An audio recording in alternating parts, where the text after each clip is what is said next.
wider implications of it.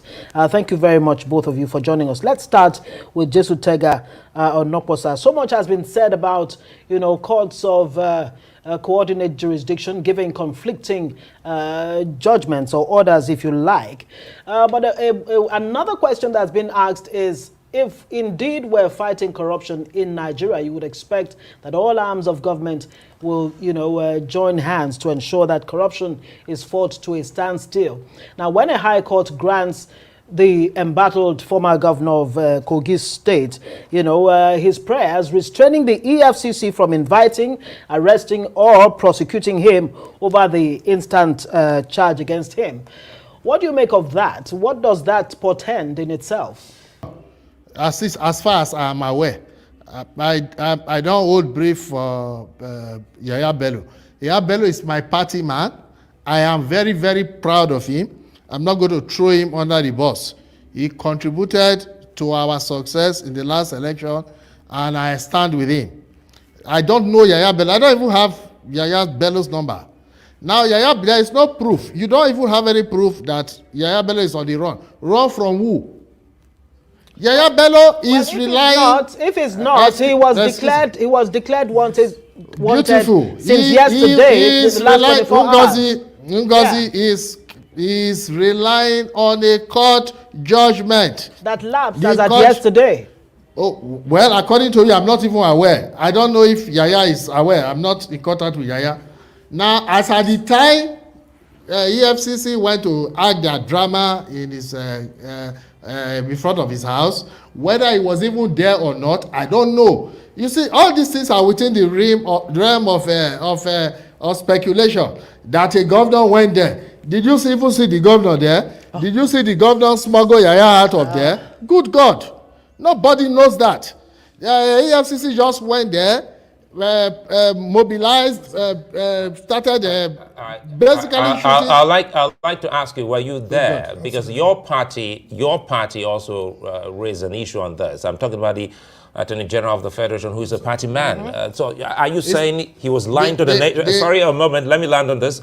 Are you saying he was lying to the nation when he warned so clearly that no one should, obstruct, such the Honorable legal... Attorney, the Honorable Attorney General of the Federation is an officer of the Federal Republic of Nigeria. It is immaterial whether he's my party man or not. I don't even know if the Honorable Attorney General is even a member of my party, funny enough. So don't be too sure. That is also within the realm of speculation on your part. Let's not be speculating. Let's be careful. This is a news broadcast for the entire world. I don't know. No one is speculative here, because that was why I asked a question. Were you at his Benghazi residence? Because you spoke so clearly and authoritatively, as if you were there when you asked some questions. Were you there? So oh God, we can't be. Let's have a program, for God's sake. We're having a program.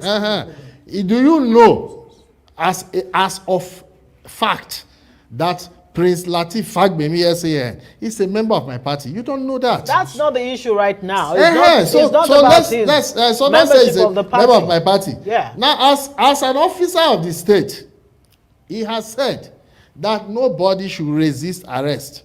That's his remit as the Attorney General of the Federation.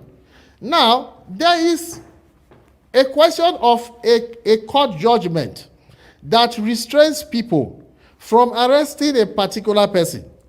Now, is it our expectation that the person placing reliance on that judgment ought to cooperate with those who are trying to break the law by ignoring the judgment? What is all this? So, in other words, Jesu Tega, what you're saying is, having served the state for 8 years, and the EFCC believes that he has questions to answer, that he should not present himself to answer questions. Let's let Jesu Tega give his closing moments so that we can call it a day here. Well, what I would say is that I'm a lawyer, and we don't joke with court orders. If a court says you can't arrest somebody, However, whatever misgivings you have about that, you try to vacate that order. Now, if peradventure you decide to mobilize to a public place, as if you don't have any intelligence, as if they've not been monitoring former Governor Bello, and then they go, and even some of them were wearing bandana with score, as if they were going to hunt down. Then even my learned friend Kemi Pinero, SAN, was saying he's going to use army to hunt down who? What sort of nonsense is that? Hunt down who? Over what? Go and vacate the order, my friend. That's how the law works. We are lawyers, for God's sake. Even Samamadi, who is not, promoting the contrary opinion, he knows that the only remedy to a court order is to vacate it. Yes, simple. Well, I think this will continue, and well, I'd like to thank you, gentlemen, for being such nice company on Newsnight. All right. Good morning, good afternoon, good evening to you all, my people. We're back again. Happy weekend to you all. Happy Saturday to everybody right there. Now, God bless you, my people. I appreciate you all. Thank you. Thank you. Mother of all, Mommy Diaspora, good evening to you, Mommy. Thank you very much for being there. And thanks for all you do. Thanks for the love. Thanks for the prayer. Thanks for the support. Thanks for everything. I appreciate every one of you right there. Abu Azi, God bless you, sir. Thank you for everything. I appreciate you. Madam Irene's Finance, Madam Martina Abbas, UTV. Thank you very much, my wonderful people. Now, God bless you now. Madam Bella Naomi, I can see you right there. Thank you very much, Madam, for joining us. Vitus Akwabele, Washington Omorige, now James Comfort, Udo. God bless you, my people. Thank you, thank you. I don't like watch my brother. I can see right there. Madam Amen Bright, thank you very much. Good evening to you. Good evening to every one of you. CXL, thank you, Vitus, and many others. Promise to do busy, Patience, Egan Rua, Osagbovo Kwanga, Nena Obona. Thank you, thank you, thank you. Peter Ife, Ebuka, John August, Stella Emma Sevedo. Thank you, my wonderful people. Happy Saturday to you all. Bryce Strasser in the building. Thank you, my people. Now God will bless you now. By the way, where is Madam Nena? Madam Nena Obi. We don't miss her. Madam Nena, if you are listening to us, we have not heard from you for a while now. Although Madam Busy Brace will be joining us soon, you know, like I said, she's sorting things out. She'll be joining us soon. So we actually communicated. Thank you, Mr. Edwin, as well. We communicated, so he'll be joining us soon as well. And many others that we have not communicated. I understand Nigeria issue have discouraged so many people. They can't be bothered anymore. But if everybody stays like that, we can't talk about these things. And these are what the politicians want. They don't want anybody to be talking about them. Then everything will be fine. Just like somebody saying, I'm not going to vote again. I'm not going to vote again. Yeah, at the end of the day, if it's only one person that votes on that particular day, somebody will be declared the winner. So my people, let's continue to put in the effort. It's not easy for me, myself, doing this, coming out every single day. Or are you thinking that I don't have a life?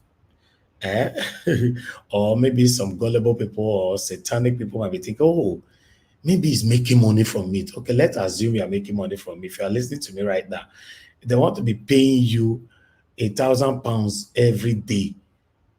That you every day of your life you must be doing this. Can you do it? Let's assume. Talk less of. So listen, regardless of the amount they pay you, normally, it's not normal for somebody to be on air every single day for the past 2 years. Yes. For the past 2 years. 14th of this month now, Naomi can complete the 2 years. If you guys remember, you know, 14th of April 2022, now we don't do on air.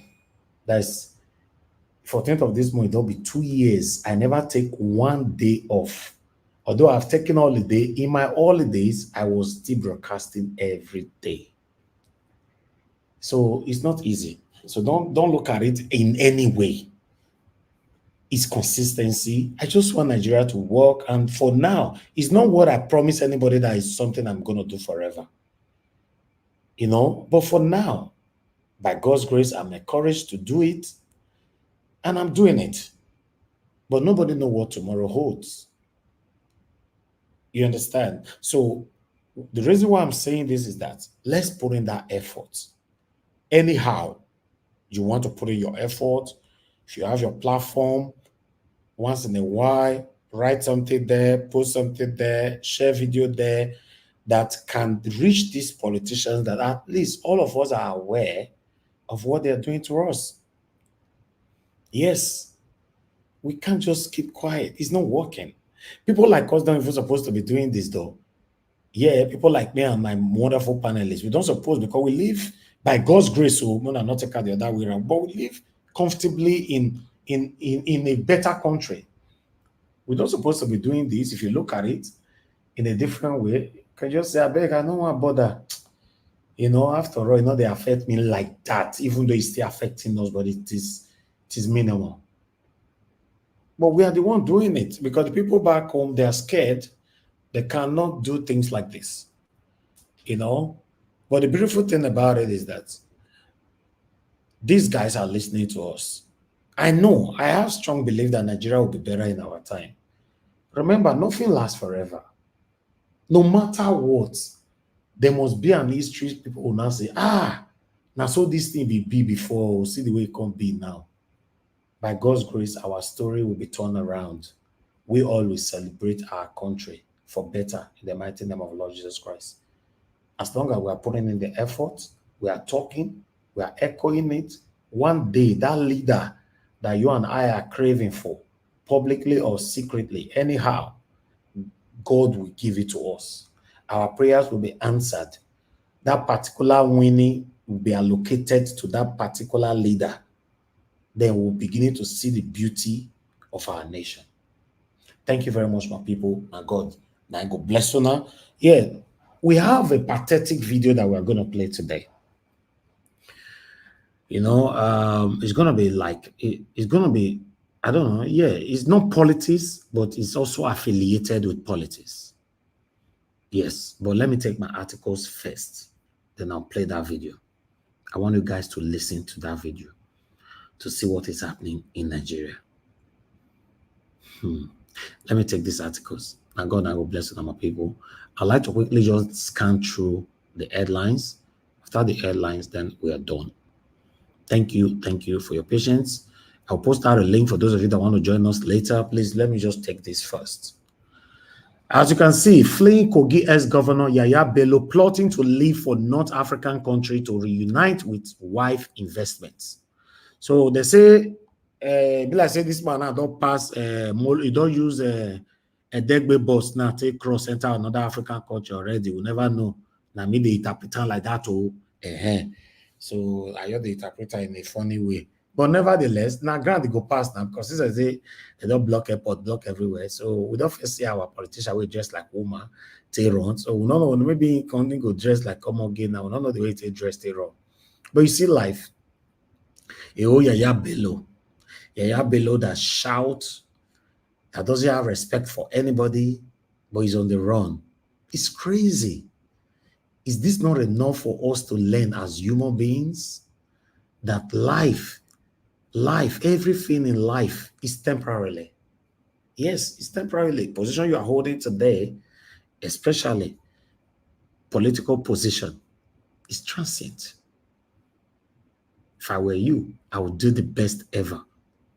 I would do the best ever for my name. Me, I like people to talk good about my name. I don't know about you. If you like me that they curse your name, I don't know about you. For me, all my life, I like people to talk good about my name. Although everybody can talk good about your name, your enemies, even though you buy plane, dash them, they'll still talk bad about you. But in a realistic view, is anything wrong? People say, Peggy Modi, that woman, God, now God go bless her. Now God go bless her. Or maybe somebody else say Ebuka John. Hey, Ebuka, that guy. Hey, man, we ain't gonna do. They'll say, don't come on for Nigeria. Hey, I miss that guy. This is what I call positive footprint. Yes. Not be say people mention your name. The people they say, I beg, people they spit. It's wrong. It's wrong. Let's live a good life. None of us is going to live forever. Yeah. We're not going to live forever. You are hearing me right now. You are breathing. It's the opportunity for you to do what is right. Even though everybody is castigating you, as long as you know you are not lying to yourself. Do the right thing. You don't need to collect money from anybody and start singing their praises like Olokbasa or Onukbasa. I don't know how they call them. Can you just imagine that Yahaya Bello helped us in the past general election? Because of that, it's just supporting him. You see, when they say these people, they don't care about you and I. They only care about themselves. You see? So he's only supporting Yahaya Bello just because he helped them, Tinubu, to become president. He's not speaking based on the people. You see, this is where nepotism, favoritism comes in. This one doesn't have anything to do with ethnicism now. Nepotism, favoritism, and biasness.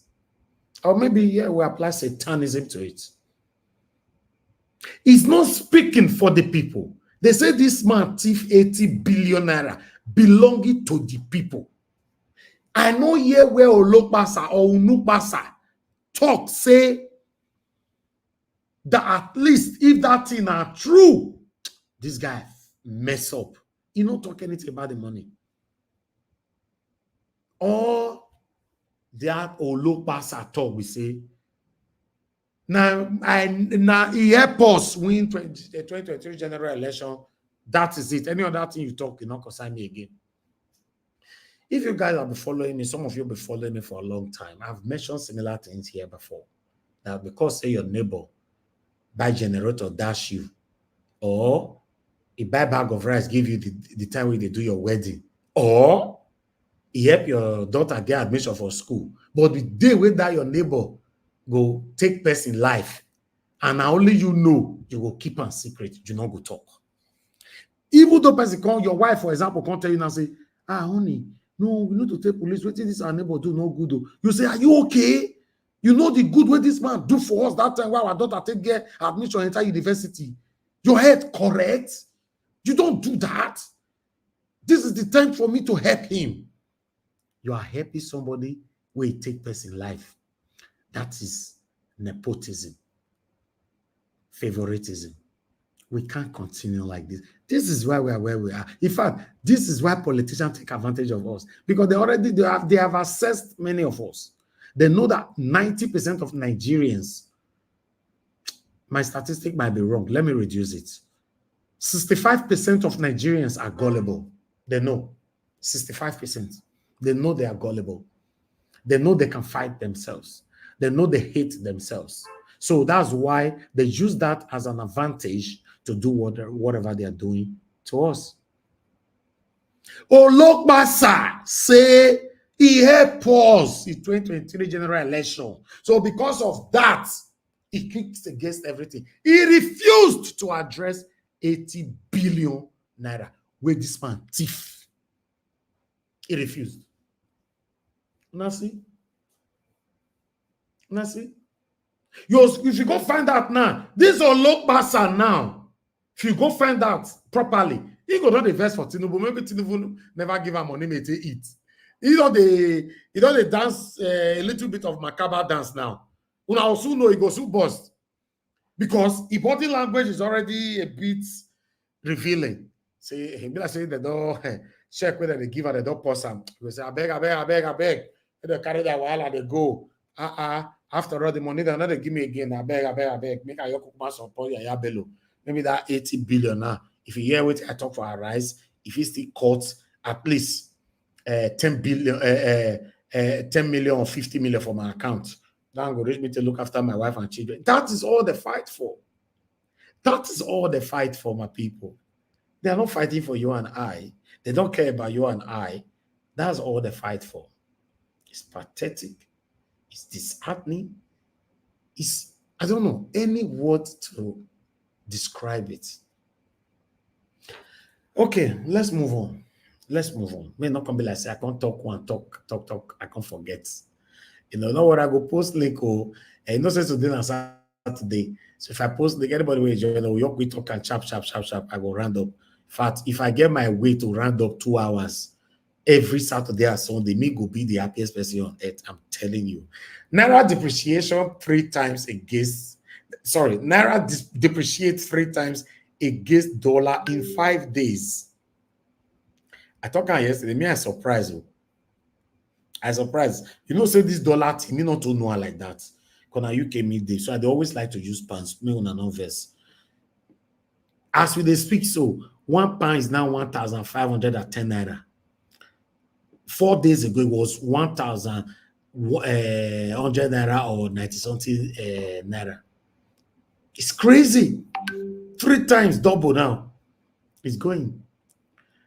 And so we see among my people, more they take come, they go. Let me bring another one to your screen quickly.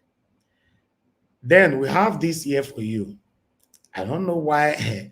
Anyway, let me read it. Northern Groups asked Nigerian government to go after businesses which refuse to lower prices despite Naira appreciation against dollar. How? When the Naira doesn't have stability, how do you want them to reduce it? Okay, let's assume they reduced it 4 days ago. How they go do today now? There's no stability. There's no stability. Yeah? Me now, I can't feel ashamed of myself now. Come me join the people who celebrate, say Naira is appreciating. I want to do my life now. I mean, what can do my life? I want to explain to someone like Mr. Jonathan and say, no verse. Say, I argue with you, say, maybe at least they appreciate these people. You see? It's crazy. Let's take another one. Another one happened today for Lagos. Police carry knife stab person. Nigerian police officer stabbed man to death in popular Lagos mall. God. We don't understand. Let's say this hunger don't reach everybody's neck to the SPC. Both the police, they look after us and all of them. Everybody, you're the verse. Police, you're carrying knife, stab human being to death. This one happened for, according to Sahara Reporter, it happened for, I heard the look for where it happened. He said, good morning, sir. My brother got stabbed to death by one of the police officers attached to Sky Mall at Sangote Edo Lekki. This officer is currently on the run. His colleague too is on the run. He wrote. Very sad. Very, very sad. Although people don't call me to tell me since says this thing happened. My friends with the Lagos, I was like, wow. My people now we see and so they tell you now, it's crazy. This is crazy. But let's take another one quickly. I just give you the headline. I'm not getting it why I know like that. Stop dramatizing arrest of Yahaya Bello unless this is a movie. Atiku Camp tells EFCC. Okay. Me, I don't know the one who want believe for inside again, but still, I just want to see some of these billionaires who don't rule the country. I want to see them go to jail. That's all. Alles obstruction. Police detained Yahaya Bello's security aides. Now, don't see that woman where police detain. So that woman will follow Yahaya Bello. They go everywhere. And I see the details. So I did my thumbnail just now. I don't know whether I want to see him. No matter I put them on now the woman be that see her for screen. That's it. They don't hold them. They say she's part of the people where carry Yahaya Bello go hide. I don't know where they hide now, but now big shame to see someone Yahaya Bello still in the room. Why? Come out. Till they say, what did they worry on now? I don't feel do anything. Hey, we go to hear you. How can you just be running like this? A whole Yahaya Bello. Now, the last article that I have for you guys. Terrorists clash with security operatives in fresh gun battle in Zamfara community. Not be small thing, my people. And so we see them over our country. Nigerian army had also revealed how its operatives killed some notorious terrorists in the local government on Monday. Group of suspected terrorists on Saturday morning clashed with security operatives attached to a vigilante group in Mai Marahu community in the Maru local government area of Zamfara State. That's all we say and reach my people. That is all we have for you today. But let me come to the pathetic video I was talking about. But let me post out a link before we move on to this video. I want us to carefully listen to this video. I don't want to talk everything about them, but investment more than $200 million. Investment. I'm not saying 200 million naira. Investment more than $200 million. Lagos State government want to bring it down. Hey, God. This place where they talk, so I don't go there so many times, go enjoy myself. Some of you don't hear the story already, but let's listen to it. And God bless you now. The Lagos State government has issued a notice of demolition of a $200 landmark beach resort, saying the property obstructs the planned route of a 700-kilometer coastal road intended to connect the state with Calabar. Joining us on the show is the CEO of Landmark Africa Group, Paul Onwanibe. Welcome to the show, sir. Thank you very much. Oh, my heart. When I read the news, I was like, what? Landmark? That's more like a tourist place everybody wants to go to. When you're coming into Lagos, you want to go to Landmark Resort. What happened? How did this elude you in a way that I know that sometimes when you want to buy a property, you make inquiries. And aside from CFO, you ask her, it's called searching. Yes. Nima used to do that for me. You search and then you say, okay, this is government's owned property that they'll be using in the next 50 years or the next 100 years. How did all of this, what happened? What's going on? So it's interesting. First of all, just for context, we bought this site in 2007. Yeah. This is 2024. Oh, yeah. So that's 17 years ago. As an organization, we've worked across the world, in Europe, in America, in Africa. In 2003, we came to Nigeria. It took me 3 years to find this site. And we bought the site in 2007. At the time, there were no easements. It was beachfront property. We bought it as beachfront property. Okay. And we have a 90-year lease perfected. Yes, and we paid an absolute fortune for it. We did all our checks and steps. We were funded by international investors. We have raised, at different times, loans internationally and domestically to the tune of $100 million. All these people do their due diligence.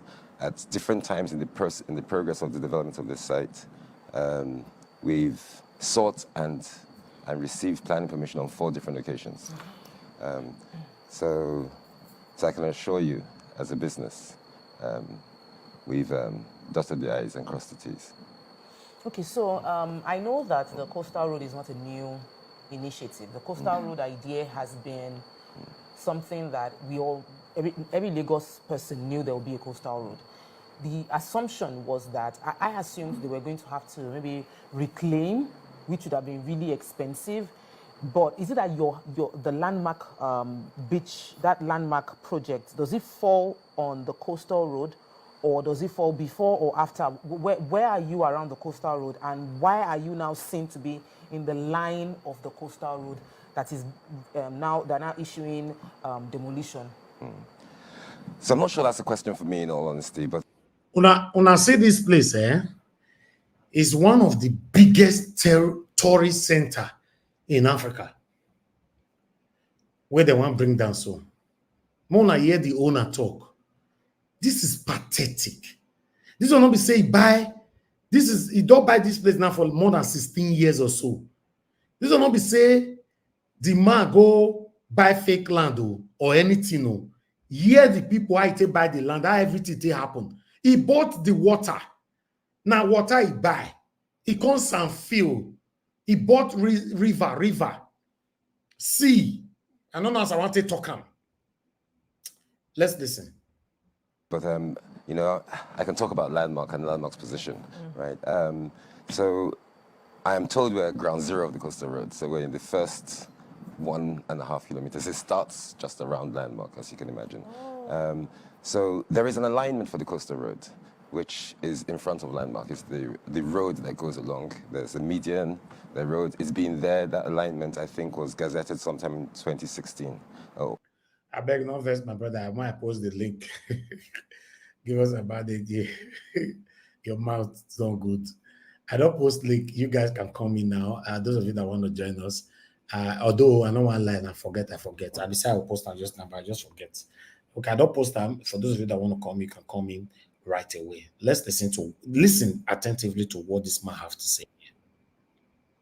The road is being there. That alignment, I think, was gazetted sometime in 2016. Sorry, earlier than that. At some point, the coastal road alignment was changed to go onto the water side. And I heard about that sort of a long time ago, but I didn't know the details, right, until two or 3 weeks ago. So I think that those questions are for other people, but my point here is I'm here to talk about my business. Yeah. To save a business that employs 3,500 to 4,000 people. We've been in business for 27 years. We've been in Lagos for 20 years. We've been on that site for 17 years. We have 84 different businesses within our ecosystem. Every single square inch of our property feeds multiple families. We pay taxes to the tune within that ecosystem of almost 2 billion naira. So, this is a story about the business. And, to be fair, I'm not naive. I've had conversations with various levels of government. I see the noises and the narrative coming out of government about supporting businesses, creating an enabling environment, making sure there's FDI, reversing foreign exchange flight. We're at ground zero of all that. This is what we do. So that makes sense to me, and I think this will be resolved. But it will take time. It will be. Yeah, it should be resolved because, business in Nigeria is very difficult, especially the starting point. And I'm very sure before you secure that land, you must have gone to get all the required papers and all of that. Exactly, and all the plan and everything. But for them to come now and say, this, you're on the way and all, it's heartbreaking, actually, and all. So I'm thinking that the government should please try and, help businesses thrive, let them be able to thrive and all. The government should be thinking of how they are going to even make money out of the business that already exists. How do we now come in? Okay, you are making so amount of money. Okay, how do we now come in? What's the own percentage and all? Make business out of business. That should be the way. Can always reroute the coastal stuff. I think there's a way they can reroute it if it's well planned. These people are calling. But I want to ask you the details of some of the conversation. All right, I just have to stop it right there. In case you want to watch the full video, it's right there on TVC. The man went on and on and on for another 30 minutes after what we've seen already. It's very, very sad. It's very, very sad. Now, my question is, if people like this can be witch hunt, then what about just normal people who just build ordinary house? Or normal house, Now, wow. But this is not nice. It's really discouraging. It's not nice at all.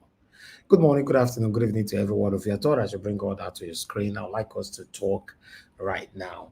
I don't know if anybody want to call in. If you want to call in, this is the best time. 10 seconds. If I receive the first call, that would be nice. If not, I'll just go straight to the panelists so we can all start talking. Can see SO right there with us. Thanks for joining us. Good evening to you, Mr. Justin Emmanuel. Good evening to you, sir. Thanks for joining us. Thank you, Evie Jack, and many others that just joined us right now. And God bless you, my people. Thank you for your time with us. Do your part, press on the like button, help us to share. Okay, I'll pick calls later. Nobody's calling in right now. Let me quickly go to give us a mandate. He's the first person on the panel today, my brother. Good evening to you. Thanks for joining us episode today. Did you talk to us? Thank you very much. Hopefully you can hear me clearly. Yes. Thank you very much. Good evening to you. Thanks to everyone. Greetings to everyone on the panel, the comment section, Mommy Diaspora, all of the ladies on the comment section, the men on the comment section. Greetings to everyone, and then Nigerians, greetings. Well done yesterday. It was wonderful what was done yesterday. Thank you very much to everyone that actually lent their voice here yesterday. I truly appreciate everyone. Now, I think I sent you something earlier this morning. I don't know if you saw it in your email. Now, but I think I saw it, yes. okay. But I'm not So sure we can play it, but I can't really remember what. Hold on, no, let me it's check an it. article on is an article from Yahoo. It's a Yahoo News. It's an article. Yes, So I remember you sent me something, but I cannot. I know. Okay, let me see. Just hold on. Let me quickly check it. I remember you said from Yahoo. Yes, yes. I opened it. It was okay. Yes, yes. I've watched the video before. That's what I'm saying. Yes. okay, We can't really talk about. I don't know because this was a pathetic one. If in fact the video is on our WhatsApp group, okay, you okay, know, okay, where cool. a woman was forcing almost a dead person to sign in Not the bank, almost. The right? person is dead. The person is dead. The person is dead. Are you So sure? yeah, the person the person was a dead person. It was a dead body he took to the bank. But I mean, let's just maybe. So I actually said that to say to probably want to create a premise or what I was going to say. Ah, now, wow.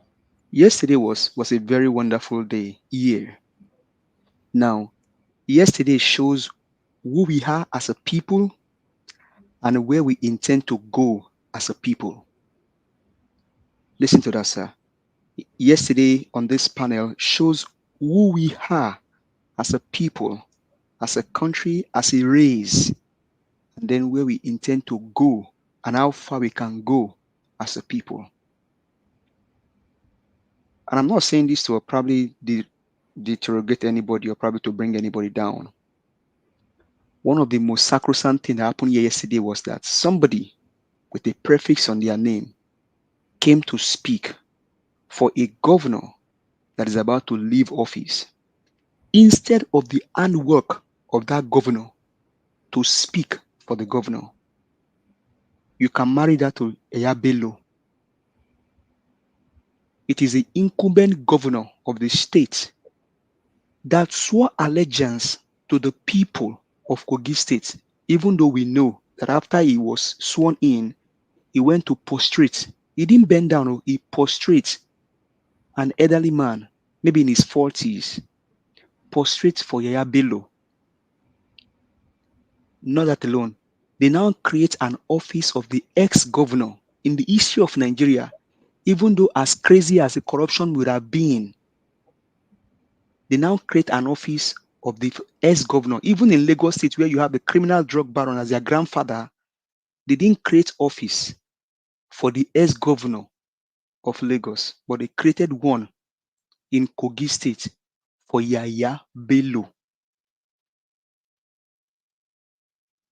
Now, the worst of it all, the people that should be celebrating that EFCC, even though we know they are doing jamboree, that should celebrate that, oh, EFCC caught him for stealing 80 billion naira that belongs to us.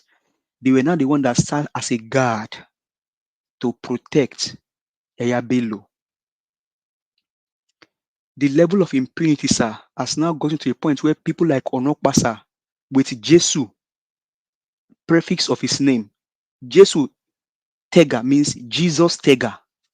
In case you don't know, in the prefix of his name was Jesu. That's what Yoruba call it. They call it in Yoruba, Jesu is Jesus. In the prefix of his name has now become a thorn, an impunity that becomes an eyesore to the people. You see how he wants to gag that guy on Arise TV. He could not do it, but if he was Rufai, he will gag Rufai and say Rufai he was a badly trained child. That's the level of impunity that we face in our country. And that's why you can see people now. And I thank you, Mr. Elvis. The work of your hand will pray for you. The work that you do will pray for you. I know you are not doing evil. You are always doing good. You are not a perfect man, not a perfect man either. We try our best to do the best for our people. But everyone, the work of our hand will pay us, whether good or bad. Amen. God bless you, my brother. The man, Apostle, where was he? When Obaseki was to be a governor, he came to this channel and people were telling him, for the past 7 years, where were you, sir? All of a sudden now, Obaseki wants to leave. And I tell you what, the money they borrowed that he has shared allegedly for the people in PDP, they are trying to bring in Asue Godalu to cover their sheets or whatever they have done, allegedly. We know how this thing operates. That's why Yahaya Bello will do everything possible to bring in Ododo in Kogi State to cover his trace. That is what you are trying. Edolite, if you like, shine your eye. If you like, sit down, fold your hand. They tell them, say, Asue Godalo is a doctor. I am not against his doctorate degree, but is a shame on his doctorate degree that he will now be a cover-up for the governor that is a technocrat but only built biscuit roads. Mr. Governor Obaseki, sir, the past 8 years, the hospital that you are building now, the roads that you are building now, Mr. Ebis asked one sacrosanct question. Julius Berger, they fight with the Edo State. You can marry that to what is happening in Kogi State. They will now bring in a doctor. He is a technocrat. Aswe is a technocrat. Ododo is a technocrat to cover their sheets. The painful thing, Nigerian youth that should even join EFCC, even though they are playing gamble, to join them to drag this man for 80 billion naira. They are the ones that are guiding him. And you now see the worst of it all, another thug, allegedly, another person, in person of Dino Melayo, that after election went to Dubai, was celebrating their country, now rose up and say, I go comot your head. Hey, how has your life been better? Every day we come here, you think we are coming here to play, or you just think we want to rant? I am not here to rant. The last, about 3 days ago, people were talking about, you think leadership is easy. They force them to become leader. They force them to become leader. Most of us here are leaders. We will not hold any public office. Can Obaseki moderate the panel on this channel? Can Aswe Godalo moderate the panel on this channel? It took wisdom for us to say, let Mr. CM be your backup. That's leadership. You think it's easy for Mr. Jonathan to go and pull datas, and you're talking about you think leadership is easy. So that today now you can't know say leadership no be easy thing. Nigerians, I don't know the kind of bewitchment these guys they bewitched you. All of a sudden now, Obaseki is now a god. Yahaya Bello can now be protected after stealing 80 billion naira. That 80 billion naira, you know how many schools he will build in Kogi State? You know how many industries it will build? For your information, Kogi State have raw materials for the production of cement. If Yahaya Bello did well, Mr. Elvis is not far-fetched, it's not far now. My brothers from the southeast region of our country, they did a music for you because of your handwork. In their video, they said, we have been following you guys since 19 Gogorondo. Nigeria Watch Media, the only media that speaks against bad governance. They saw the work of your hand, my brother. If Yahaya Bello did well, will EFCC be looking for him, even though they are playing him? I don't know if they are, because I put on my X handle, senior criminal looking for junior criminal, because they are all semperized and comparized. The man that sits in court today as president, who is he? Is he not a criminal drug baron? Did he win the election? And you heard it from another person, Onopasa. He said the reason why Yahaya Bello should not be arrested is because he worked for the criminal drug baron to become president of Nigeria. That is the reason why somebody that looted the money of his state should not be arrested, because he helped them to rig election. So they should be able to pay him back and not arrest him. You see impunity, and that's the same that is playing out in Edo State.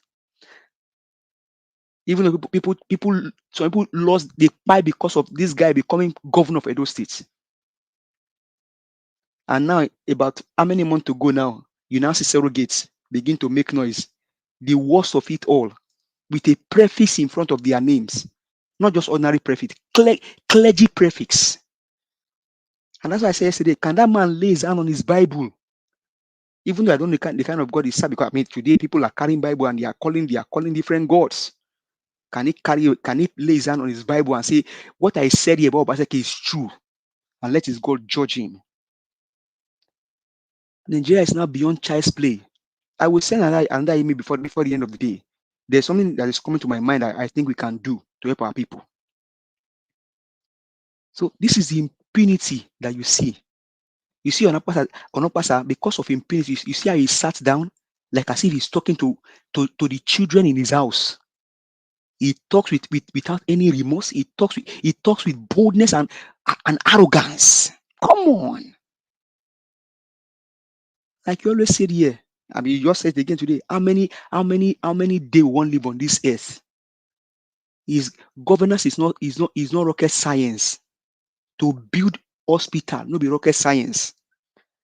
To build world-class hospital, that is the two men that came yesterday. Obaseki build world-class hospital. Do you know what it means to have it? Do you know what world-class hospital look like? Did you tell them in your story, Mr. Elvis, how that in Nigeria they were treating you for a wrong sickness, and they call it a world-class hospital? What a country! What a people! What a nation! All of a sudden now, you now see the level of impunity. Someone that is an ex-governor, they now have office of the ex-governor. That tells you that this Ododo lacks, he does not understand what governance mean. He cannot do anything for his people. He's just there as the third term of Yahaya Bello. And that's why I'm telling the Edolite, be careful, because Asue Godalo will be the third term of Obaseki. I am just telling you my truth. I'm telling you. Where was Asue? Where was he? All of a sudden now, thank you for asking that question yesterday. What can you rate Obaseki? When we gave the rating, all of a sudden you see the state house tuned to this media to begin to watch us, because they know that they failed gallantly. Like my governor in Oyo State failed. Sheyi Makinde, they all failed gallantly. Their failure, if you look at from UK, Igori Shamagba, they all failed. These are wicked men. Wicked men. Wicked human beings. The likes of Jason Okpasa. Wicked people. Now going to that man, they want to confiscate his property. What is his name? Na Igbo name. Why are they against this channel? Because they think say you be Chinedu. And me where they speak now, even though I be Yoruba boy, they think say I be Chukuma. How long are we going to continue with this evil? Is it a bad thing to ask for good country? Is it bad to ask for good country? Like Mr. Chris said yesterday, there's technology now that you can. Technology now, they just put one or two things together, rain go fall. People are projecting the future, but our own, the country is just being destroyed every day, being run down every day by these criminals. And they don't think of changing anytime soon. The dollar, the naira or whatever you are seeing it they go up, they come down. These guys, they lack the moral, they lack the technical know-how on what to do. What are we producing as a country? Is it oil? Is it ordinary toothpicks? What are we producing? What are we producing? Now going back to Edo and Kogi, you know how much Obaseki has debts now? If those money were used properly, like Panamita said yesterday, nobody will be looking for him. This one now, 80 billion naira, maybe that money were borrowed money and he stole it. And several of them like that. They borrow money, they steal it. Thank you very much, Mr. Elvis. I appreciate you, sir. All right, that was a wonderful submission, my brother. I wish people will listen and do the right thing, because your speech was very, very strong, emotional, and that is how we're supposed to live our life. You know, do the right thing. It doesn't cost you anything to do the right thing. But when we're advocating for the right things, people think maybe there's something we want to gain by calling for us to do the right thing. You know, so I don't know. Thank you very much. God bless you. Let me come to the next person to speak to us. Amashola, it's good to have you on the show, sir. Please talk to us. You have no, we don't talk to us. Good evening, everybody. Good evening, the panel, fellow Thank you. panelists. Mashallah, we don't miss you. Where you this since? About the country matter, at the best. I know, I know. The truth is, every day I don't miss Nigeria Watch. I watch it, but there's nothing as painful as you keep hearing terrible things. And I'm not that kind of person. It gets into me. This Yahaya Bello of a human being, from day one, I've never liked him. I have never liked him at any point. He's a disgrace to my generation because it's our generation. He's just an example of our generation that's supposed to be doing the right thing, but he has, I don't know, the kind of demons that runs around them. Mr. Napasa, you are coming to defend a thief. Somebody stole 80 billion. Do you know how much is 80 billion? How much is 80 billion in a state? And then the youth of the state are hailing a thief, reminding me of James Ibori. I don't know what is wrong with Nigerian youth. A man has stolen your state dry. If they say they should count the poorest state, Kogi State is among the poorest states in Nigeria. Yet your government has stolen your money. They want to arrest him. EFCC wants to arrest him. You are blocking EFCC from arresting a thief. And police too is assisting to block a thief. When it comes to ordinary people, your shoulders are strong, bones are rising, blood blazing everywhere. Your hands are strong to catch innocent people. A man that has ruled the state for 8 years didn't develop the state. Nothing to show. The little road he still had, only he destroyed the road because of election day. You have senior touts in government. Now he's escaping. To where? It's just a pity. The other video you saw, I've seen that report a very long time, and I just keep wondering what kind of human beings we have as leaders in Nigeria. People that don't think of the future and making sure things are happening in the country. People will go as far as raising money to bring investment. You that can't bring investment, your own is to steal. You still want to destroy. There is one thing in construction on even property. You have said you want to do a road many years ago. I don't know when last they talk about doing that coastal road, but whatever year you look at it and then you want to wake up today and say you want to do it, there's what we call review and revaluation of design.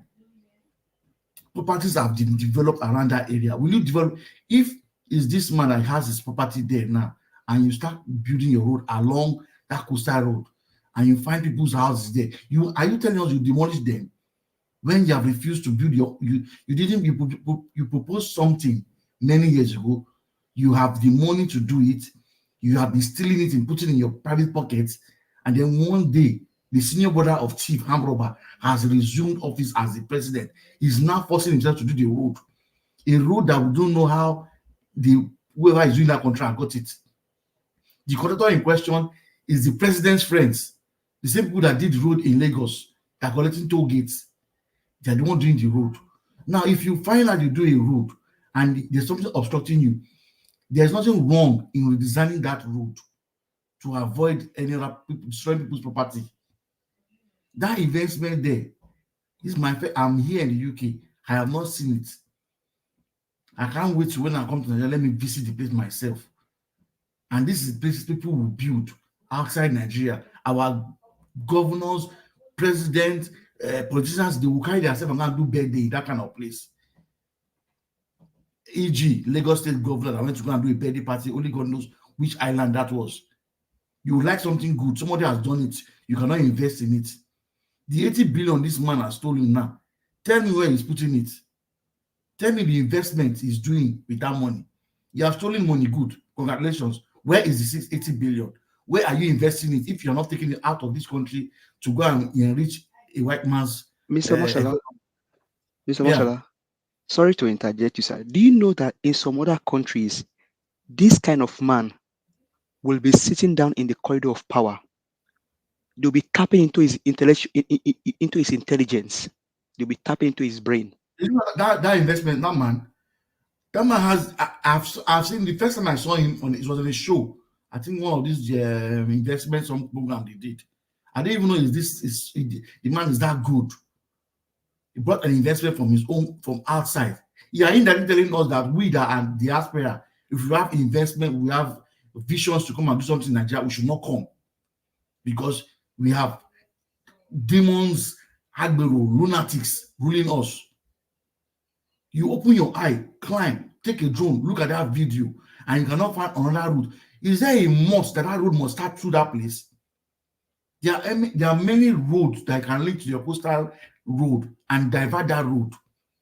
Must you take traffic to that place? The thing is so painful that when these people think, they think as if Nigerians don't have sense. You can dredge a road, you can dredge an island. Nigeria, we have the money. Nigeria, we have the money. Dredge and divert that road, pass in front of that place. And according to that boy, that man said, the road is not even there. It is far away from him. But because they don't want to spend money, they want to do it quickly and fast. They don't want to dredge. Because you know, if you are going to dredge that area where that road will pass, it's going to take them more than 1 year to dredge the area they need to Sanfield to have that road cross across that end. They don't want to do it. They want a fast one because a man has dredged and developed part of the water. And then you are telling him he should leave the place. That's how wicked we are. And the man that stole 80 billion, Nigerian army should be even after him, not even only police. Because he has stolen a full state, generations' money. You have stolen it and you want to go away. And even the governor should be arrested. Forget immunity. The governor should be arrested because part of that money will be in his hand. There is a conniver to losing of the state. You came into a state as a governor. Your colleague has stolen 80 billion. Then what will you use in governing the state? Have you paid salary? He's the only governor I know that has been only salary till the kingdom come. And yet the youth in the state are protecting him. These are the things I hear every time. During the week, today now I watch a video. Just bandits everywhere. Students turned military men bending down, videoing police, army shooting. We are not okay in Nigeria. Nigeria, we are not okay. We are not okay. And whoever is leading us, they need an average politician in Nigeria needs psychological revelation to value their head. Because these guys are not okay. This man that take 80 billion. What will you use 80 billion? Can you finish 100 million every day? To do what? Will you use to eat rice? If it's not wickedness. And it's not the only one. There are many of them. Better I do is there. The story has ended. And watch. Let me stop here. All right. My brother, Mashallah, thank you, sir. Thank you for your submission. God bless you. Okay, let's just move on to the next person. Oga Jonathan, it's good to have you on the show. Good evening to you, sir. Please, I'd like you to talk to us. Mr. Elvis, how are you doing today? I'm fine, oh, thank God. Yeah, happy weekend, and happy weekend to all the panelists as well. I greet you all and all those that are in the comment section. Greetings to everyone there, and and welcome, and those that are watching as well. I think my two brothers, they've said it all. But I would just on this Yahaya Bello thing, I really don't want to waste much time on that thing. It's just, for me, I see it as one of the distraction, one thing that they want people to focus on rather than the main thing.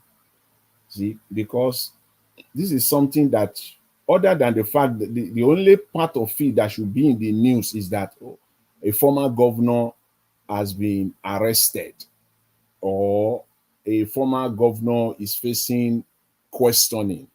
EFCC is questioning the former governor of Kogi State, and that's all. And then the next thing will be, if eventually is arraigned before the court, prosecuted, that's it. But this log jam of, this thing taking over the news space is complete distraction and a waste of time. Let them just do what they need to do. I don't want to be distracted. I want to focus on the Nigerian project. And I want us to focus on that. The real issues, how this government is performing, what they are doing on a daily basis, the policies they are coming up with. I really want us, I want to focus on that. And that's what I expect, like-minded Nigerians, progressives, to focus on. This is one of their tactics of distraction. First, two things. Number one, the Arise analyst, he said it. I don't see in a country where a judge in any court of law will even give out a court order or a judgment that someone should not be arrested or investigated by the police. It tells you that some people are above the law. There is no equality before the law. Which judge will do that in a normal country? It is even worse than what is called Banana Republic. They are just making a joke of the country, ridiculing the country up and down, all over the place, inside and outside the country. That is the first thing. How that came about from the judiciary is mind-boggling in itself. The second part is EFCC. What stops you from getting Yahaya Bello arrested on that particular day? If you really want to enforce your power, what stops you? Nothing for me. Nothing. Or are they telling us that they are not aware of that court order before they went there? Because if they are aware of that court order, and they want to obey that court order, and they believe that that court order is in order, that court judgment is in order, is correct, then there will be no need for them to have gone there in the first place. So going there on that particular day and not getting Yahaya Bello make mockery of the whole process. It speaks loud. It means they're just playing around.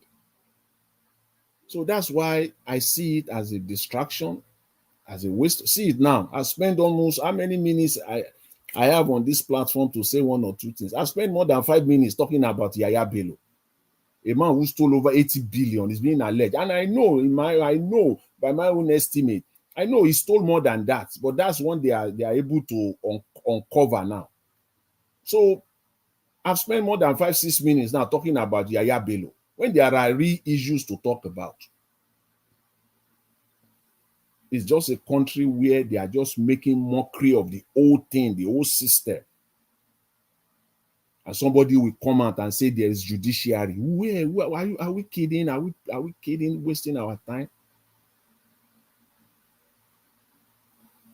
It is not only comical. This is not just only a comic. The country itself is being ridiculed in the eyes of the entire world. You think the world is not seeing, or the world is not noticing, or the entire world is not following what is happening. This is ridicule. Countries will not allow this to happen because this is ridicule. You think you are ridiculing yourself within Nigerians where you can use your power to suppress people, to oppress people. Can you oppress the world? Can you oppress the people outside Nigerians? Their perception is even more, is more litter. The perception they have on Nigeria is even more important than the perception that we Nigerians have on our own country, Nigeria. So if you care about the perception of the world, because the world is watching, the entire world is seeing what is happening. They know what is happening, even more than we. If you think that we know what is happening in Nigeria more than the people outside Nigeria, then we have not started. The entire Africa, they know what is happening in Nigeria, even than most or majority of Nigerians. So it's just ridiculing the country all over the place. So let's EFCC, when they are ready, let them do the needful. You can get Yahaya Bello at any time. The intelligence is there. Are you telling me you don't know where Yahaya Bello is and you cannot get him? So it's when you take that story and you juxtapose it with what is happening or what happened a day or two in Plateau, it says it all. How they went to a university, Huntsman, and then they killed the spy students there. And again, the Nigerian police, they were there in uniform. They did nothing. They're just standing. They're just standing there. And students were being spied, many of them injured. And then we say that we have police. And then we think that the world is not watching. The entire world is watching what is happening in Nigeria. Everything that is happening in Nigeria, it is only one problem. One problem only, because you connect, everything is connected. It's all everything, whether it is insecurity, whether it is corruption, all of them is one problem, the problem of leadership and greedy people that are running the affairs of that country. In fact, clueless. Seriously clueless. This video that you presented today, that man, the businessman, the owner of Landmark, that appeared on that interview with this crew of these ladies on View on TVC. See, again, it says it's very clear that that country is clueless. I want to take it as a joke. Seriously. The way what is happening with EFCC is a joke. Everything happening in Nigeria, I just want to take that these people are not serious. This is comedy at its very best. I just want to take everything that man said as that maybe I will wake up. Maybe I will just wake up. Maybe it's a dream. What a contradiction. What a contradiction from a government that is ranting. They rant at every opportunity they have, from the highest office to the least of them all. They rant at every opportunity they have, talking about investment, looking for foreign investment. So this is how a country, a state that is looking for investment responds, reacts, and undo issues like this. Please, somebody should come and tell me, maybe I'm dreaming. Because they rant at every opportunity. We're looking for investment. They are clueless. Do you know the number of people that will be impacted directly and indirectly as a result of employment? Do you even think of the taxes that government will generate from this investment alone in the short and in the long term? Do you even think of businesses? Forget about landmark itself, that investment itself. What about businesses around that will be directly involved, directly impacted, that government will even generate massive taxes, both now and in the future? So me, I don't know those people. I can't figure it out. So I want to say this, and I want to say it emphatically. I don't think it will happen. I don't think they will do that. It's appropriate though for this man to come out and let the whole world know what is happening. But I just want to, my real sense is telling me that the government of Nigeria will not go ahead, or Lagos State, whoever. I think this is a federal thing. I don't think that they will go ahead and do this. I don't think so. It will make mockery of everything they are talking about officially. Are you kidding me now? You want to go an investment of over $200 million. Are you not the same government that gave licenses, permits,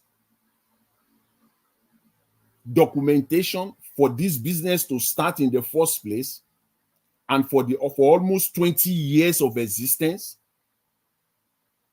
Licenses, various licenses must have been obtained. Permits of different kinds must have been obtained. Are you not the same government?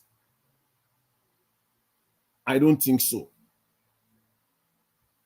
I just don't believe that a government, normal human being, will go ahead. And you are talking of you are talking of, you want to develop the nation, you want to develop the country, and then all you will do is that you will go ahead and destroy such massive investment. I don't think so. My normal sense will not. My normal sense does not align with that. How? A government will go ahead and destroy the entire investment of such magnitude in a country where the unemployment rate is staggering. Staggering unemployment rate in Nigeria. The real unemployment rate in Nigeria is over 50%. And a business that employ, few thousands. As a result of this investment, directly and indirectly, thousands of people are employed. So you will send those ones now out of the labor, send them out of work. Where do you want to replace them? Where? I believe it's Dr. CM. He always made this statement on this platform several times, which I believe we are all aware of.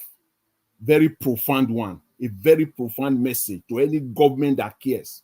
And he used the example of the former president of United States. That was George Bush, the junior Bush. He refused to sign the Kyoto Protocol on the ground that I will not enter into anything that will take job from Americans. Simple. Simple. I will not enter into any agreement that will take jobs from American citizens. So the government of Nigeria now want to engage on a project that will take jobs and businesses away from Nigeria. What are they thinking?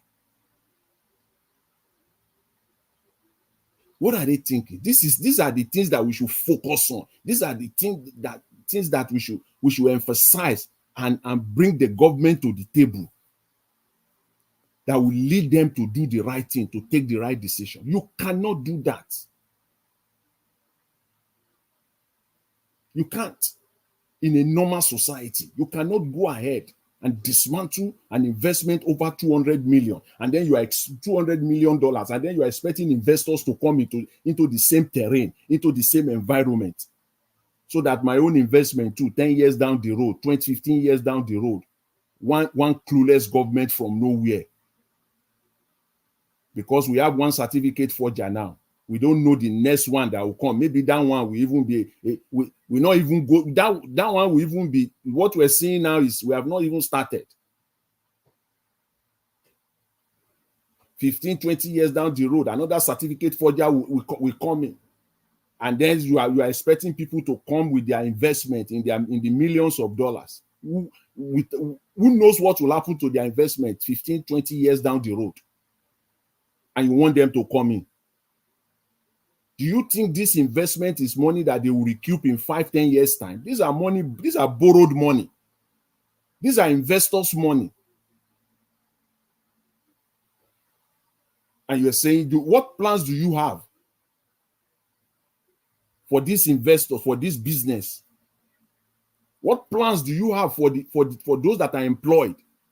It's not a country, it's not a social system. It's not that these people will leave, they will lose their jobs and then they will go on a social welfare program or unemployment, program for a period of time. There is none of that in Nigeria.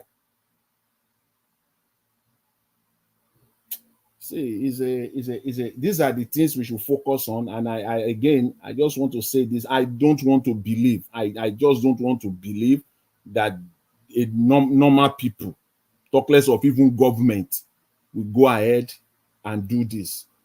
It is only in Nigeria you will hear things that will sound so ridiculous.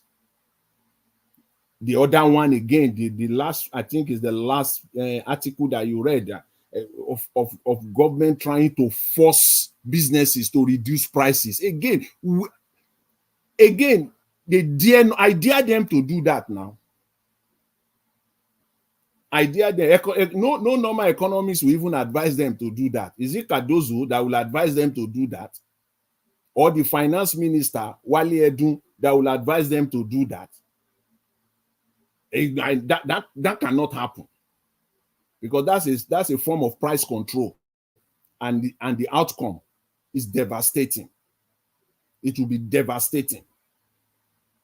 The prices of they want people to be eating in the dustbin in Nigeria. They want people to start going to the dustbin and be eating food. If they are listening now, I want to believe I know they dare not do that. Maybe this is just one propaganda or somebody is pushing this to kind of create some fear, get businesses and wholesalers and retailers, put them in that fear mood where they will start reducing prices. But for government to take it as a policy in a draconian way, send police out and all of them out to start forcing people to reduce prices, they dare not do that. And they know the economic implication or impact of that. So I want to believe again also, my normal sense too tells me that no government will do that. Also, because there is no economic sense behind that. So we go and force someone. What will happen? Just a tip of the iceberg is that businesses will start to hoard. They will hoard. They will not bring it out. There will be no food. There will be no goods. You want to force me to sell, right? Are you the one that borrowed? Are you the one that will pay my interest rates, the money that I borrowed from the bank? Are you the one that will pay my staff? So if I reduce my prices, so I will reduce the salaries of my staff. If I reduce my prices, so eventually my landlord will reduce my lease rent, because of my lease that I pay for the property where I run my business. So I go and tell the landlord, I've reduced my prices. Please also reduce your lease or reduce your rent. Workers, please, I also have to reduce your salary. Don't let us even go there. They dare not. They have to do the needful. So I want to believe that it's a form of propaganda. What they are trying to do is to create some fear so that people will start reducing their prices. But I don't think they will try to do that. It will be animalistic in the least instance that you can give it. They dare not do that. And I'm also expecting them in this regard too, that they dare not try to raise the minimum wage, because they are doing everything that is in. They're just trying to do anything. I know that they are trying to do anything possible. They dare not try to reduce, even though when you look at it now, legitimately, it is needful. Let's increase the minimum wage in Nigeria. Not at this time. Oh. Not at this time. If you do that in Nigeria, then it will be worse than the subsidy remover. The hasty subsidy remover of 2023. The result of it, the impact of it will be devastating if you try to raise minimum wage at this point in time, because there is the time to do that. This is not the right time. As painful as it might sound to many Nigerians, this is not the time, not in this economic environment. So I would just want to leave it at that for now, Mr. Thank Mr. you very much, sir. Yeah, I'll leave it at that, and then I'll talk on the other subject. Let me give other panelists also coming. Thank you very much, Mr. Elvis, and thanks to everyone. Really appreciate it. Thank you very much, Mr. Jonathan, and God bless you. Thanks for your submission. Mr. Ike, it's good to have you on the show today. Good evening, sir. How are you doing today? Good evening, my brother. It's been a long time. I tried endlessly yesterday to get in touch, when the panel was on fire, but I guess I couldn't get through.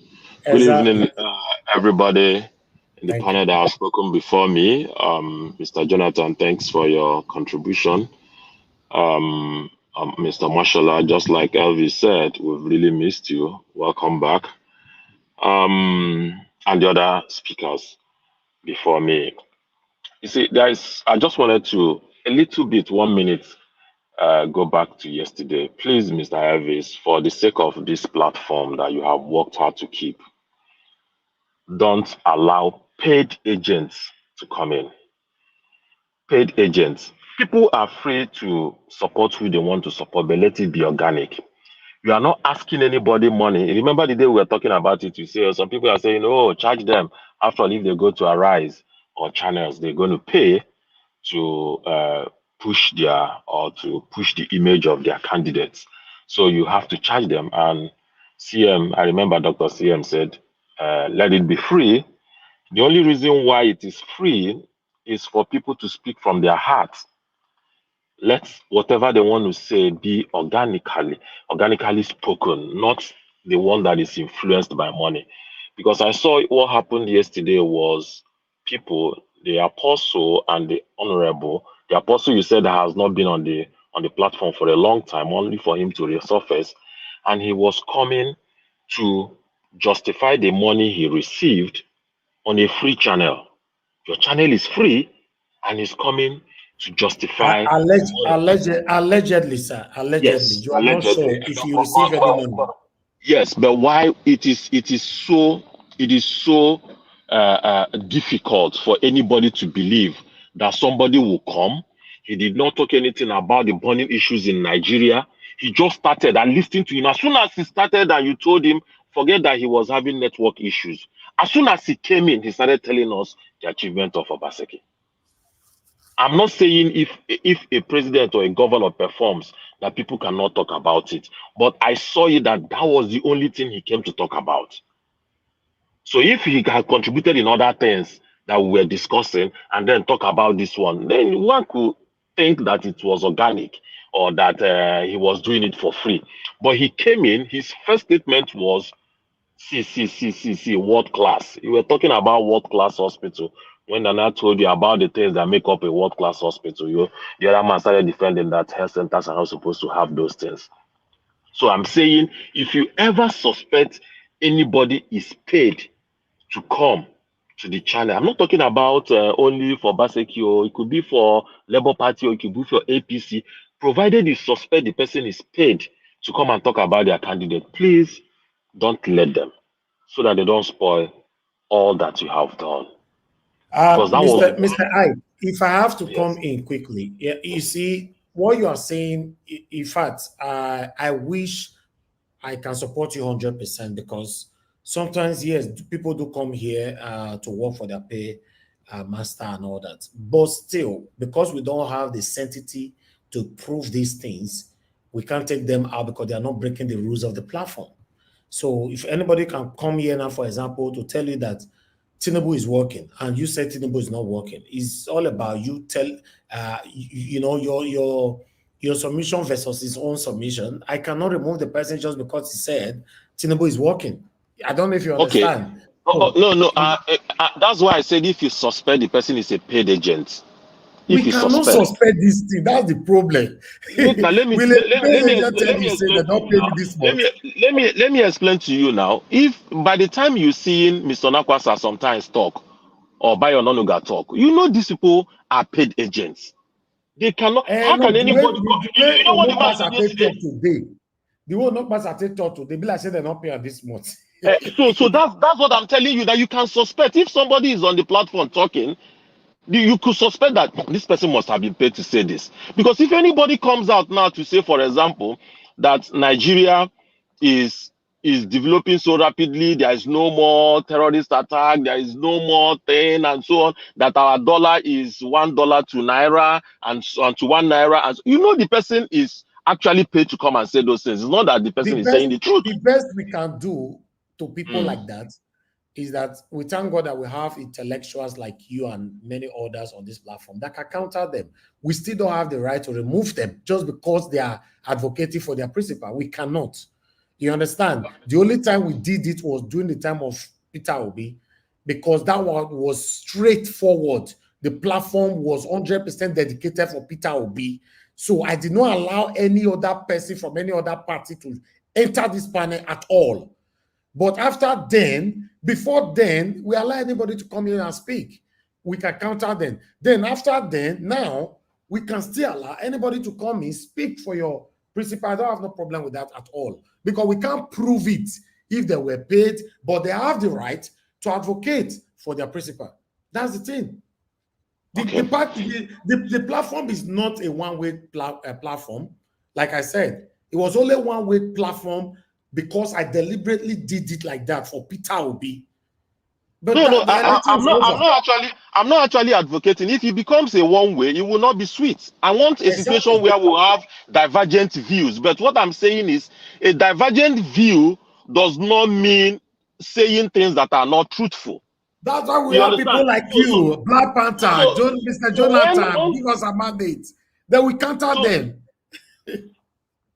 Okay, we'll let that be. It's just that during this political season, just make sure that enemy don't come to plant weed among crops, so it doesn't destroy all of that. Because if you put a little bad water in a bowl of clean water, that little bad one could damage the whole water. So just be careful. I mean, I envy you. I don't envy you. That's what I wanted to say. I don't envy you because there's a lot of pressure from every angle. That's one. Two, I heard people talk about the EFCC versus Bello. Sometimes when this kind of thing happen, people might think they are fighting for the people. This whole fight is not for the people. This fight between EFCC and Yahaya Bello is not for the people. After all, if Yahaya Bello come out today to refund that money that are alleging that he stole, it will still not go to Kogi State. It will not. So this fight, like Dele Faro to me will say, don't die in their fight. This fight is not for the good of the people. This fight is a personality clash. If you have followed the politics that happened during the APC primaries, you know that Yahaya Bello was the only person that did not endorse Tinubu. He did not. When the northern governors went to Aso Rock to go and tell Buhari that they have decided to support Tinubu and so on, but Yahaya Bello didn't go to that thing with them. Even on the stage when they were doing the primaries, when Akpabio was talking, that was when I knew that Akpabio already was sold. if you listen to what Akpabio said that day, oh, I have decided to give my vote and all the people that came from Akwa Ibom to give it to Tinubu and so on. That was when I knew. But the Yahaya Bello came out and said, we cannot get this far only to run, to go away from it. So there might be some misgiving that has been there and so on. Yahaya Bello started supporting Tinubu after the primaries, when it became obvious that Tinubu is the candidate for APC. He didn't support him during the primaries. He fought in the end. So now, it might be all of these things are what people, speculate because of the events that are happening. It might be that it's a payback time, for all of those things that happened. It might be that the guy also is having some good political future, and then they say, oh, we got to slow him down and so on. Because I don't see why that show of shame should happen. Everybody condemned it when they went to the roof to smoke out this guy, Rochas. Everybody condemned it. We see security agencies go to arrest people everywhere in the world. Nobody sees that kind of thing. But they went into that place and we are streaming it live. People could see that show. And at the end of the day, they are now telling us that anybody that sees Yahaya Bello, is Yahaya Bello somebody you see in a beer parlor? Where EFCC want make we see Yahaya Bello to report to them if they themselves that went there to lay siege could not get him. And then they are not telling you and I, ordinary man, that does not have anything, to go and start looking for Yahaya Bello for them. If they want him, they will get him. So it is not a fight for us, it's a fight for themselves. So I don't want to die in their fight. I don't want to. So back to this coastal road that government wants to build. This coastal road is the most expensive road in the world. Check how much they say they're going to spend for 1 kilometer of that road. Egypt have done coastal road. Nigeria is not the first people to do coastal road. I think South Africa also have done coastal road. But the only reason why this thing must happen is because the beneficiary is the person that is awarding the contract. This is no more allegedly. Shagori was listed in COP in Dubai, the one they went to Dubai, as the president's confidant. He's one of the presidential delegates, and his designation was president's confidant. He owns the High Tech, the company that will build this coastal road. There was no bidding for this road. It was awarded to High Tech without any bidding. And it is because the money is their own. Sincerely speaking, if they now say, okay, let's open that contract to bidding, Julius Berger can come in, other contractors can come in, you will see that project will not go on. It's because the person that is awarding the contract is also a beneficiary of it. That's Mr. why. I, Yes. Mr. I, can I come in? You see, that road Yes. has different segments at different points. Such projects are not given to just one contractor. You should have like 3 or 4 at different segments working simultaneously. But because of their greed, they are given to one person. The road is going to cost Nigeria more than half of this year's budget. And not including the railway that's supposed to be at the middle of it. In fact, Dave Umahi said that they have not even they have not costed the one for the rail. This is just for the road. 15 trillion. That's more than Nigeria's budget for this year. Most states put together, it is, if their total budget for this year is not up to that amount. And Nigeria is going to borrow it. They're going to borrow to build the road. And they are hoping to get back the money from toll. Meanwhile, there is no sign that government is working for people to even buy vehicles. Now Malu, they won't use Waka for that road. There is no government policies that is making it easy for people to whether it is Tokumbo or Nuka or whatever it is. There is no direction. There is no government investment towards in the next 3 years or in the next 4 years that people will be able to buy vehicles to drive on that road.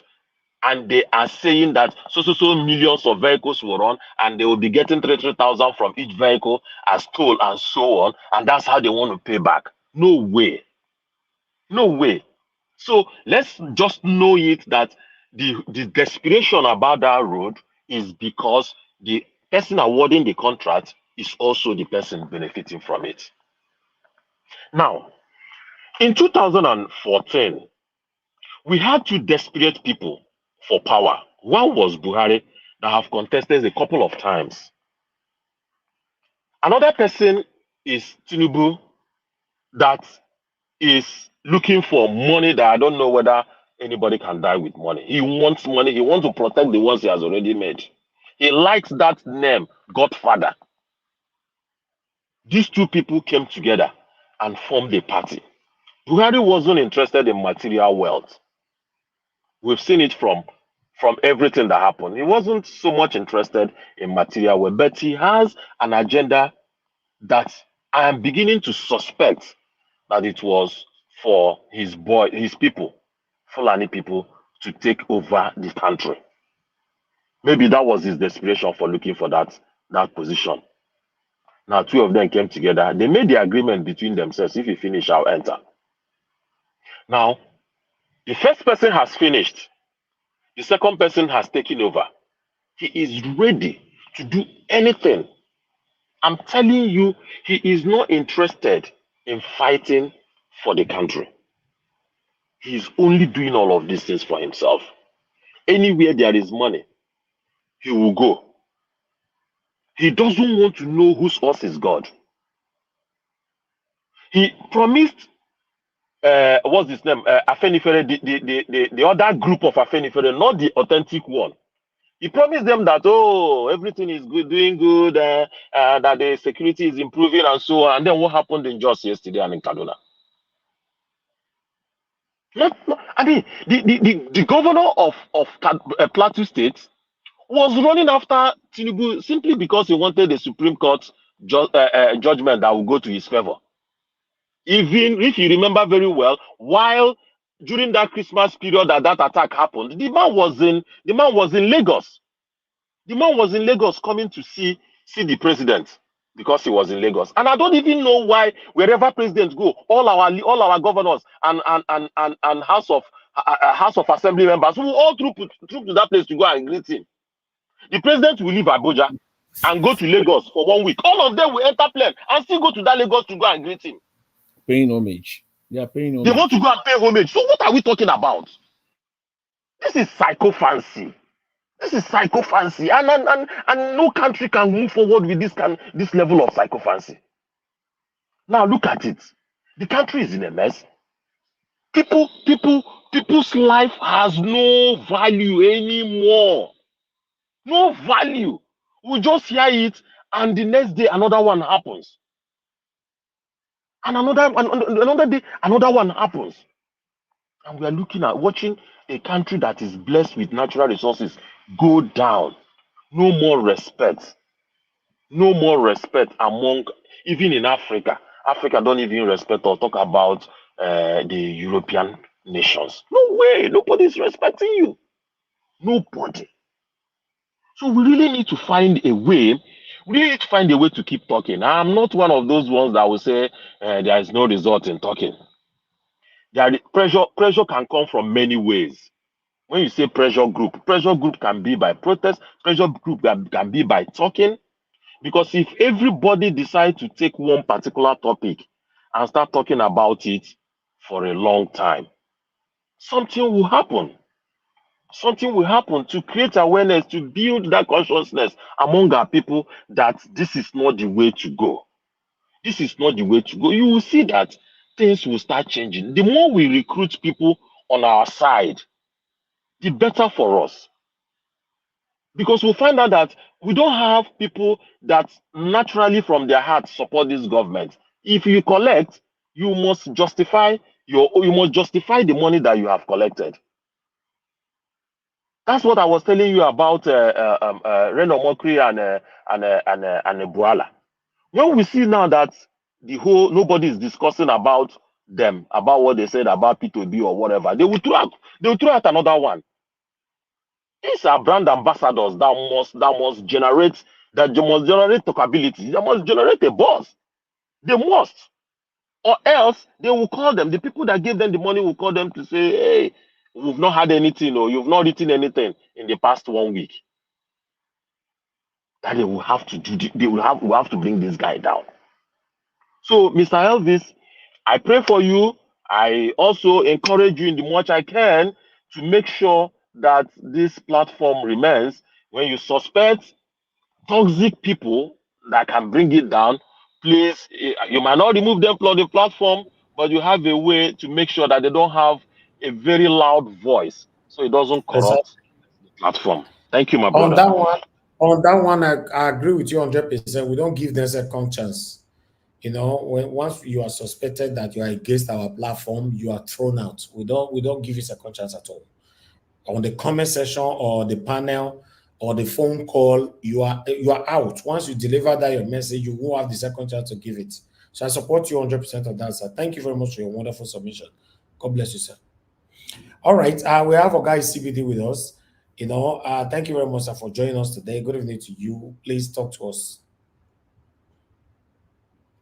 Okay, CBD, are you there? Okay. You are not talking, sir. Okay, can you hear me? We can hear you now. Good evening to you, sir. Please talk to us. Thank you, sir. All right, thank you. Thank you so much. Well, greetings to everyone in the panel, the listeners, and the able moderators and everyone. So, yesterday was a very interesting conversation. I tried getting in, but sometimes I don't know. I can't find the what's it called, the link. So, but I just wish maybe once in a while you could maybe pin it or something, but it depends on you. Then I even stayed even to the to the extended part of the conversation, which it went. I like the way you were able to go deeper into the conversation, and I also must commend you, Madam Rita, and some other people that didn't allow someone like Tunaija to tilt the whole thing to some kind of tribal thing. I think that was very good, because this is not what the platform is all about. And but the conversations were very important, and I really wished I could be part of it. Then what was it? Then you see the brother that spoke on Landmark. Before I talk about Yahaya Bello, the brother spoke on Landmark. I also watched that interview on that TV station. We know the TV station. I feel like the man was really trying to hold himself. You could see that he was tensed up. You could see that he was even a little bit easily, irritated when the other lady with the hijab asked the most unprofessional question I've had in recent times on a TV interview. That are you trying to blackmail, or what did she say? Are you trying to blackmail the government or something?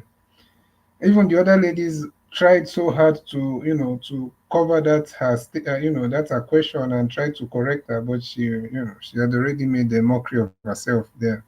But it's quite unfortunate that if they allow that business to go down just like that, something that employs, they said it employs close to 4,000 people, and they get more than 40,000 to 50,000 visitors every week. You need to understand the significance, the importance of that business. Something that is regarded as the best beach resort in West Africa, and one of the best in Africa, that the man is even trying to upgrade it to the standard of being even among the top 2 or top 3 in the world. And that's something that something that would put Nigeria on a very, on a pedestal level as regards to tourism and so it's just quite unfortunate that they cannot see past their noses. And one of the reasons why I'm supporting that man and hoping that they don't do what they say they're going to do, even if we know they've already started sand filling parts of the resort, because according to the reports I saw on the online, I think they've already started sand filling parts of the beach. But let's hope that it's not going to significantly affect the whole area. But it's just quite unfortunate, and they are saying that they are not going to. I heard Umar is saying that it's not going to affect the business, the employment.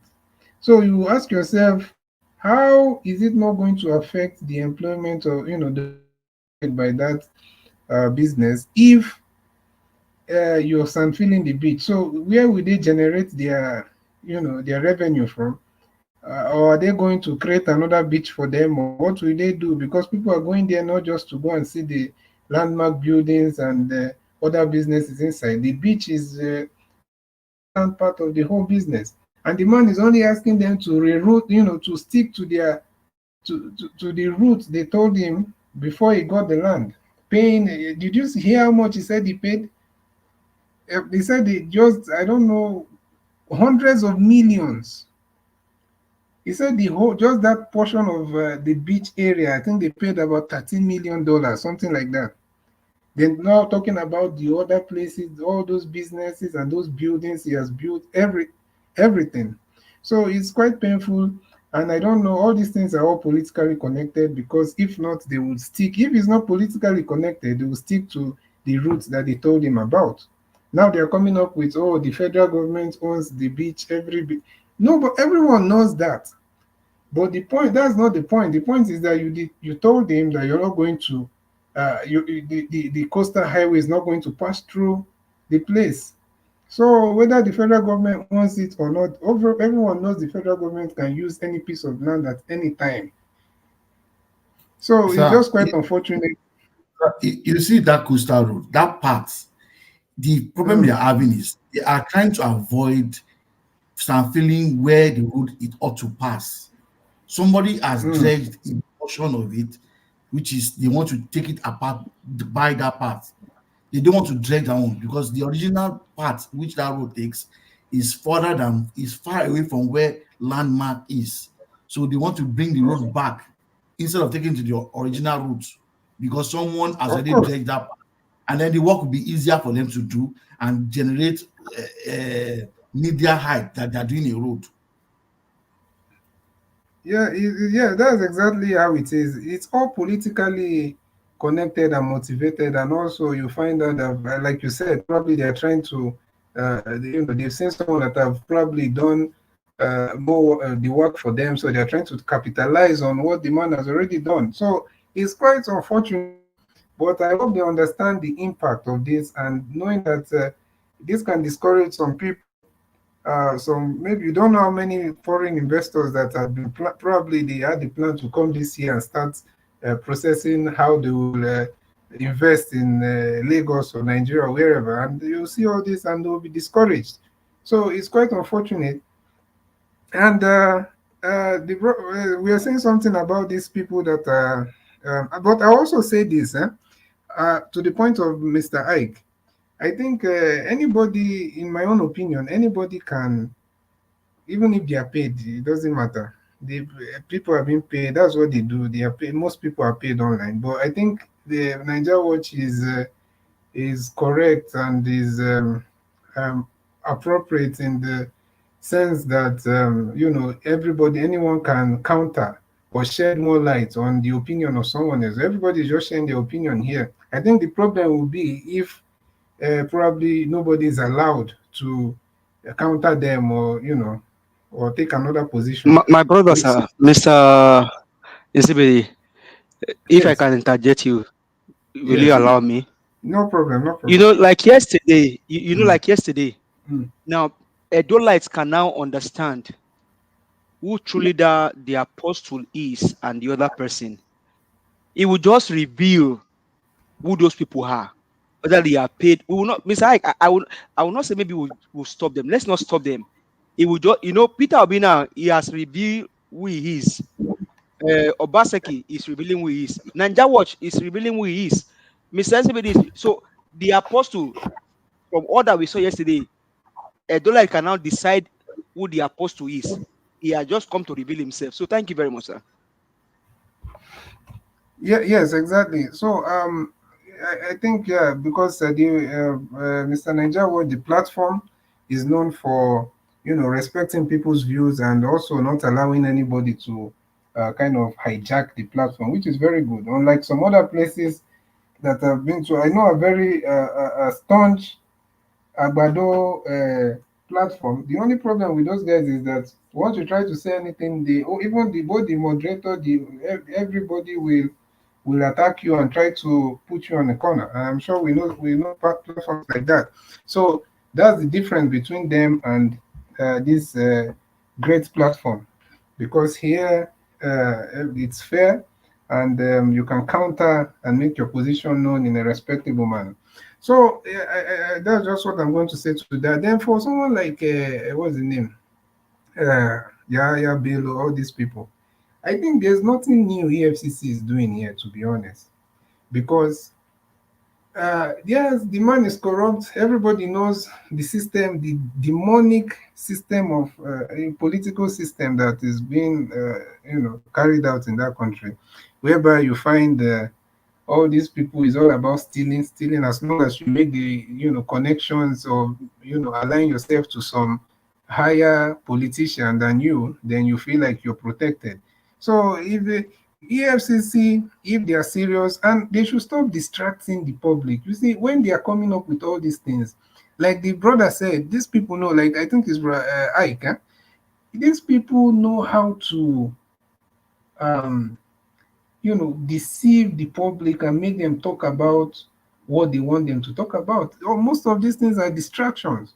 They know where public attention can go, and they'll just try to push people in that direction. Now everybody's talking about, the EFCC is finding a criminal. When you have 99 other criminals sitting comfortably in their various dockets of government or various appointments, people stealing much more. So I'm not saying they should not go after Yahaya Bello. Of course, they should go after him, because right from the beginning, I saw that man as just, I don't know why, it's just this psycho fancy culture that we have in that country, that anybody can come out and they'll start praising him, go somewhere. That, like what he was doing some few years ago. But the problem is that you cannot be chasing one and you have 10 behind you. So if you want to do your work as a crime fighting commission, do it in its entirety. So all these, they are public manipulations and just trying to divert people's attention from the real things going on. Is someone like Akpabio, is he not as the Diablo still close to what people they are accusing Akpabio of taking when he was is it NNDC or NDDC, chairman? So there are so many of these people, we cannot be distracted. You're talking about people spraying money that you want to go after. How many are you going to go after? Who are you going to leave? Because you have seen politicians, we have seen people from every part of, so why are you trying to go with popular opinion or the view, social media? You want to create the social media buzz. Then you say you're going after Bobrisky, you're going after Cubana Chief Priest, just to create. So EFCC, they should be serious. They should be serious, and they should, if they want to do their work, they should do their work and stop trying to distract us. We don't know why they like distracting young people from the main thing happening in the society. So it's quite unfortunate. The African, in my opinion, Nigerian politicians, most of them, I won't say all of them, but I'll say most of them, they are the worst in the entire Africa. These people are the worst, because if you consider the wealth that Nigeria have access to, I'm telling you, no Nigerian should be suffering, no Nigerian should be struggling to go make a living outside Nigeria. That's the truth. The wealth that the country have access to, the amount, look at all this money that they are stealing. Do you know that this money, some countries cannot find even half of it in 10 years? That's what one person will pocket. And as long as you can belong to the right, not the right, so as long as you can belong to the other, the main satanic groups, you will be protected. So it's quite unfortunate, but we will just keep putting the pressure, we'll keep talking, and we'll just hope that things are going to be better. So thank you. Let me leave it there for now. Thank you. Thank you so much.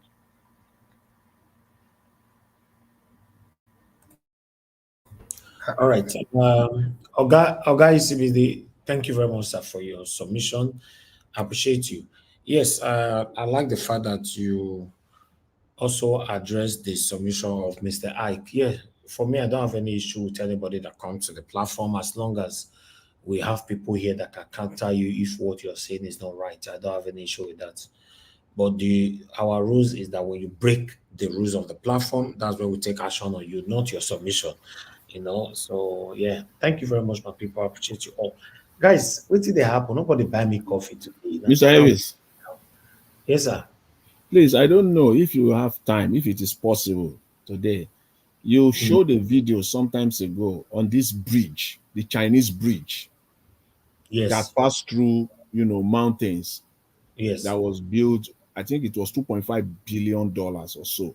I don't know if you can. I think it give us a mandate, or I don't know who brought that. I don't know, but I know you showed it. I know it was me. I have it. Yeah, please, maybe we can watch that video again. Let me see if side by side with the bridge that Nigeria is now building. They want to break the entire budget. Yes. But that project, the Chinese project, is more complex than Nigerian one. Yeah, I know. Nigerian road is going to pass through swamp and some few places you have to fill, compared to building on rocky area where you cannot even have platform to stand to construct. So it is an high-tech, the one you're talking about is a very high-tech construction work that they did in China. But less expensive than this one. They want to break the entire Nigerian central bank. It is the project now is so important to them, but that is our problem now because they can steal money from there. That's where they can steal money. All right. Thank you very much, my people. Now God bless you now. I will look for. Okay, you want me to play the video like now or later, sir? Whenever it's okay. You can play it now so that we can refresh people's mind. Let them compare the coastal road of Nigeria and what China did, and the length. Because when you see it and view, you understand what we're talking about. Okay. All right. Let me just put it on the screen so that we can quickly take this and move on. Thank you very much, my people. I say what did they happen? Nobody buy me coffee today. Now Saturday, now weekend now. Buy me my coffee. Should I say it's my entitlement? I don't know as I'm not talking. Somebody should click on the dollar sign. Encourage what we are doing. God bless you. Theme straight out of a science fiction movie, China has unveiled its latest engineering marvel, the Hong Kong-Zhuhai-Macau Bridge. This extraordinary structure, costing a staggering $15 billion and taking 9 years to complete. It is the longest sea-crossing bridge in the world, is now hailed as one of the 7 wonders of the world. The most amazing thing is that its construction involved overcoming over 10 global tech. Wait, guys, $15 billion. How much is that in Naira? Can somebody quickly correct us there? Oga Jonathan, how much is $15 billion in Naira? Before we move on. Somebody it's about 15 trillion. It's about 15 trillion. And that's what we are using to build our own. But anyway, when you finish the video, you see the value in their own 15 billion and see what our bridge in the world is now hailed as one of the 7 wonders of the world. The most amazing thing is that its construction involved overcoming over 10 global technical challenges, reclaiming 513 acres of land, and creating 4 artificial islands. It is the longest mileage in the construction history of the world, the largest investment and the most difficult construction of the cross-sea bridge. This project marks a historic milestone, adopted for the innovative 3-in-1 construction method comprising a bridge, island, and tunnel. The main bridge section stretches 19 miles, boasting a width of 108 feet and a total pavement area of 7 million square feet. Designed for a speed of 62 miles per hour, it incorporates a 4-mile submarine tunnel featuring 18,000 feet of immersed tube tunnels. What sets this bridge apart is not just its length and complexity, but also its unparalleled safety measures. Unmatched globally, the Hong Kong-Zhuhai-Macau Bridge can withstand an earthquake of magnitude 8, a typhoon of magnitude 16, and even a flood tide with a recurrence interval of 300 years. This astounding project reflects China's dedication to infrastructure development. The completion of the Hong Kong-Zhuhai-Macau Bridge is a testament to China's prowess in pushing the boundaries of engineering and reshaping the world's landscape with awe-inspiring achievement. As you all can see, these are the money that, okay, just look how much way only one person like Yahaya Bello thief now, 80 billion. That one are your small money, oh, they never investigate them properly, they'll find out more. You understand? You know, listen, I pity for people where they fight for our satanic politicians, sir. Let's move on. Thank you very much, everybody. I appreciate you all. Please, let's move on to the last person on the panel is Honorable Sam. Please talk to us, sir. Good evening to you. It's good to have you on the show. Honorable Sam, are you there? We can't hear you. You need to unmute yourself if you're there. Okay, it's not available right now. I guess we should move on. Okay, let me call. Hello, yeah, good evening. Hello, people are talking on good your evening, background. We are hearing other people's voice, please. No, I just lowered my TV. Good evening, everyone. Thank you, sir. Good evening to you. Good evening, Niger Watch, and good evening, every panel of discussants in this meeting today. I just wanted to listen to everybody speaks. It gives me joy when I hear people say we are paid agents. I want to start from there. 2 persons have spoken.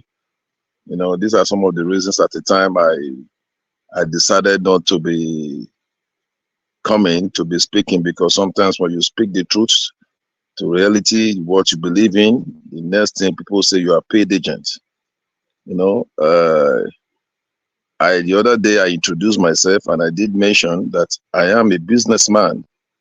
You know, yeah, I quite appreciate when somebody said spoke something about the politician. He said, but not all. You know, I remember what I said. I think is it Jerry Gana who said it, that if you are a president, or if you are a governor, well, you know, I strongly believe that in every profession there are the good person in every profession and there are the bad people in every profession. If you go to Alaba market, those that are businessmen, they are the good ones, they are the bad ones. In the social media, they are the good ones and they are the bad ones. Social media influencers, they are the good ones, they are the bad ones. I remember yesterday when, was it 2 days ago? I mean, the day the person I'm supporting, Dr. Aswed, the day he came on air, the day was invited. You saw what happened to Niger Watch when some people were fighting. I don't know the language. There was a language he was actually using. You know, I didn't quite understand, but those in the social media space understand what he was trying to say. Maybe people trying to knock him off, you know. We have people, the good, the bad, and the ugly everywhere. But it's in the situation whereby when somebody speak the way I perceive, you spoke the way you perceive things. I spoke the way I perceive things. Most of you that spoke yesterday, with the exception of few, I'm based in Benin. You understand? There's a difference between you were told and I saw. I mark. I mark and I mark. You understand? There's a difference between you are marking and me. I'm saying it. I'm marking it. I'm saying what I'm saying. What I'm saying is something I see. You know. You don't expect me to just keep quiet when people just come. Talking is cheap. Talking is very, very cheap. You know, there's a difference between talking and somebody saying things he has seen. So if I now come to say this is the way I look at it, it's not enough reason for people to be saying they are paid agent. Paid agent by who? Agents to who? You know, agents to who? I'm not an employee. I mean, yeah, you are calling me Honorable Sam. I'm not an employee of the Edo State government. I'm not a political office holder in Edo State government. You understand? Yes, I've served in different capacity. I've served both in the legislative and the executive arm. But that does not mean I am in government for now. I am not. But that does not, even if I'm not in any political position, that does not mean I'm not seeing what is happening.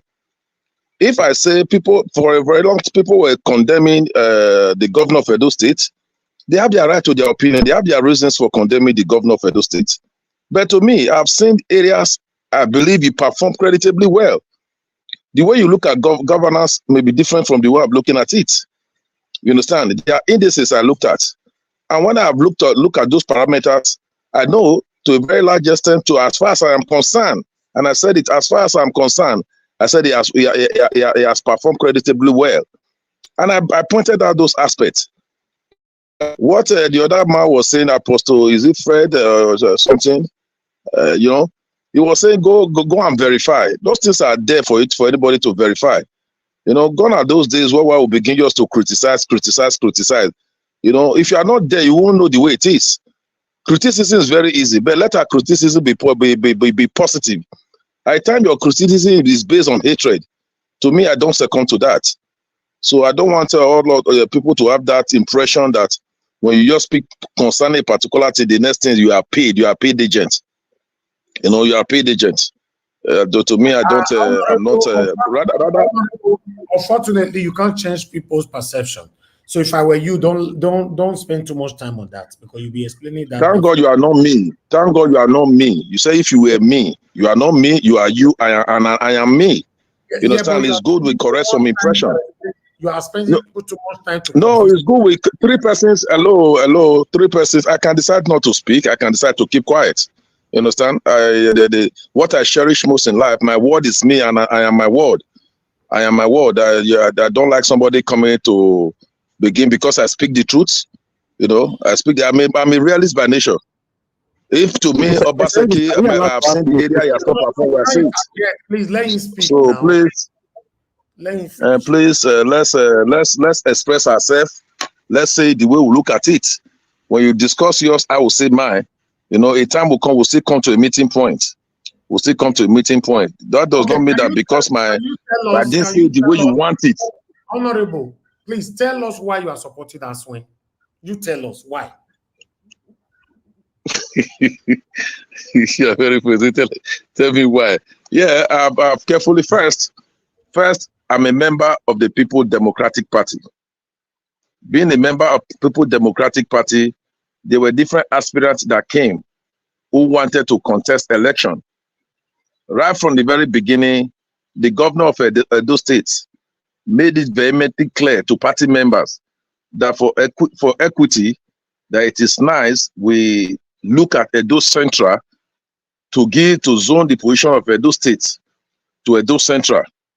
Because of that, there are some people in Benin City who would have wanted to contest election.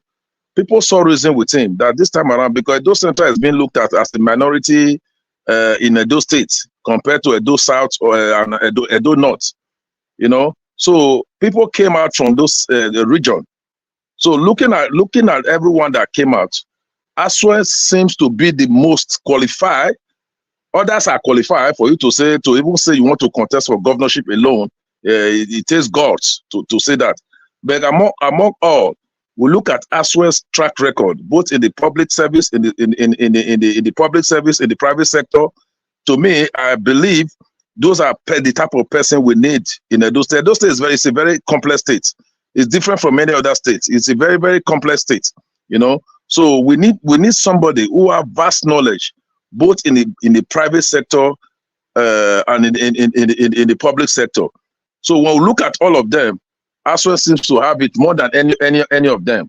So to me, that's the main reason I'm supporting him. I believe You know, I've interacted with him. I've listened about the first time I really have a long interaction with him. The first time I really heard him was when he was on air with is it show they call this man? No, this guy in channels. What's his name? I'm trying to recall his name in Arise TV. Arise TV. Okay, Rufai. Rufai, yeah. You know, the way he comported himself, you know, the way when they started talking about his profile is intimidating.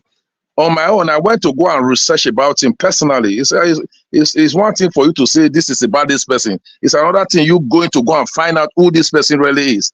I did a personal research on all the aspirants. As a politician, I did a personal research on all the aspirants. And I came to conclusion that is the best. To me, I look at him as an asset. To even say we have such a person who is an Edo State indigene, having such profile. To me, I said, wow, this is the person. I will look and say, man, it's even how will I put it? Edo State, I would say, these are the type of people we even need to be the president of the nation, who has vast knowledge. So his profile is intimidating compared to every other aspirant that are coming. Now, come back to other political parties. We have the APC, we have the Labour Party. If you look at them, let's say the way it is. You observe that the gap between him and the other aspirant is so large in terms of experience. It's so large. You know, governance is not something you go and experiment with. I keep telling people, it's not something you say, okay, let us try him. I like him, let us just go on. No, it's bigger, it's more than that. Because you are going to be managing resources, you are going to be managing humans, you are going to be managing resources of Edo State, you are going to be managing the good, the bad, and the ugly. So if you do not have experience, vast experience in economy, you cannot. You just be there, people will be bamboozling you. They'll come with different policies you don't even understand. They come with economic policies you don't even understand. But if you've been there, if you've handled people, you've handled people, you've handled materials, you'll be able to handle Edo State. And that's exactly what we want. So it's one of the reasons I'm supporting the Barrister Aswe. To me, like I appealed to people yesterday, let's not be sentimental. Okay, because we all need what is good for Edo State. Honorable, there's a question right there on the comment section. Please read it and tell us. I'll respond to it. Thank you. I put it on the screen.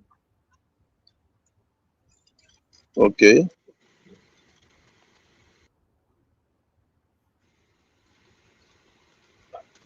As you can see, you have no choice than to support PDP, yes, because PDP, support us when because you're a PDP person. You know. Not just really. Yeah, yesterday. It's not easy playing anti-party activities. For the first time in my life, I told you we were obediently loyal when Obi came out. Everybody needed Obi, everybody needed change. Even I remember our governor even said it, that you hardly see any household in the Edo State, you don't have somebody supporting Obi. And that statement was true. There's no household in Edo State supporting. You see parents, children, everybody supporting Obi. Political parties, PDP leaders supporting Obi. Some APC leaders supporting Obi because people needed a change. But this time around, I keep telling people, I said, if Aswe was in a different political party, if he was not in PDP, it's in a different political party, I will come out and mobilize for him because I need a change. I need a better government in Edo State. Now, somebody said, now so we'll talk about Obaseki. Yes. When Obaseki came out, a lot of people do not know anything about the first time I heard about Obaseki was from Adamu Shomole. I worked with Adamu Shomole, was my boss. I was a political appointment under his administration. When he came with Obaseki, he told us who Obaseki is. You know, at the time it was difficult for us to really believe what he was saying. You know, he proved it beyond reasonable doubt that he was the engine behind his government. You know, if you look at his administration, like I said, I don't want to go into details on that. As far as I'm concerned, I told you yesterday, when you asked me to mark Obaseki, I told you the over 10, I told you the mark. I have my reason for saying that. I know a lot of people, now if you look at the narratives of people, what they are saying is that Aswe is like Obaseki. Aswe speak like Obaseki. Aswe is going to be Obaseki's stooge. You know, if you know who Aswe is, you will know it's not the type of person anybody can manipulate. He may be joking with you. He may laugh with you, but he's the man that knows it honest. He knows what he intends doing. And let me tell you something. We've all fought against godfatherism in Edo State. Edo State is not a state godfatherism will work. It has never worked and it will never work. Let me go back to history. You remember Chief Tony Anene of blessed memory, who was regarded as the father of politics in Bender State, even in the South Nigeria. You understand? Most especially in Edo State. He was the one that brought out Professor Osareme Osumbo. When Professor Osareme Osumbo came in, we all know what happened. And then they couldn't control him because he has the executive power. And then they couldn't control him. After which, the Grace Group came up, who said they needed change. The Grace Group came and metamorphosed into ACD. It was the Isaiah Yamu and the Benedion family that brought in Oshomole. People know Oshomole as a labor leader. He went to Labour Party. Yeah, definitely Labour Party didn't have no structure. So he came to ACD and he was accepted in ACD. It was the Benedion family and Isaiah Yamu that actually sponsored him. They promoted him. They sold him to everybody in Edo State. And people accepted it. When Oshomole came, what happened? 3 minutes left, sir. Okay. When Oshomole came, what happened? Oshomole fought them all and said no godfatherism in Edo State. They couldn't control Oshomole. Nobody. They couldn't control Oshomole. That administration went. And Oshomole was the one. Like people are saying Aswe brought, Obaseki brought Aswe. But if you look at the way Oshomole personally brought Obaseki. He sold him to everybody. Against all odds. And we accepted him like the way Aswe sold himself to people. Aswe was the one that sold himself to people, moving from one ward to another, moving from one local government to another, and people started embracing him. Now, when Oshomole brought in Obaseki, we all know the story. Was Oshomole able to control Obaseki as close as they were? Oshomole did everything to ensure Obaseki became the governor of Edo State, but was Oshomole able to control him? The answer is emphatically no. When you have executive power, how can you say somebody you control somebody that have executive power? That control people are talking about. The earlier they start, they know that Edo State is so complex. It cannot happen in Edo State. Gone are those days, say you bring somebody that you control. I'm saying it emphatically clear. Obaseki will not and cannot. I use the word will not and cannot control Aswe Godalo. If that's the people's fear, they should take it away. They should just take it away entirely. It can't work. Edo State is too big for a state for such thing to work. So we should take out. If you see people talking, they'll say we know Aswe is good. We know Aswe is good. But what we are saying is that it's going to be Obaseki's third turner. It's going to be Obaseki's third turner. As strong as Oshomole, as powerful as Oshomole, was he able to control Obaseki? The answer is no. Okay. So I don't think that we should take that out. The last question for you: did you vote for Peter? Do you voted for Peter Obi in general election? I think we are not. The era of Obi is over. For now, what we are talking about is the governor of Edo State. Okay. What we are talking about is the governor of Edo State. The question, yes or is a yes or no answer. Did you vote for Peter Obi? That's what they ask you. You saying about I just told you the era of Peter Obi is over. We're not talking about Peter Obi now. What we're talking about. That's the question they ask you. It's not about era is over. You can't say the era is over. I think I've answered your question. You have not answered you have not answered the question. Did you vote for Peter Gregory Obi? Okay, let's move on. You should be able to, I've been speaking, you should be able to read between lines. Hello. Honorable, please round up 1 minute. I need to pick some calls. 1 minute. I've said all I need to say. I've said all I need to say. Please, can I say something? And I want can I say something in 30 seconds? Hello, I'm picking calls, please. I just told you guys I want to pick calls. Thank you, Mr. F.A. Thanks for calling in. Good evening to you, sir. You have 2 minutes. Talk to us. 2 minutes. Talk to us.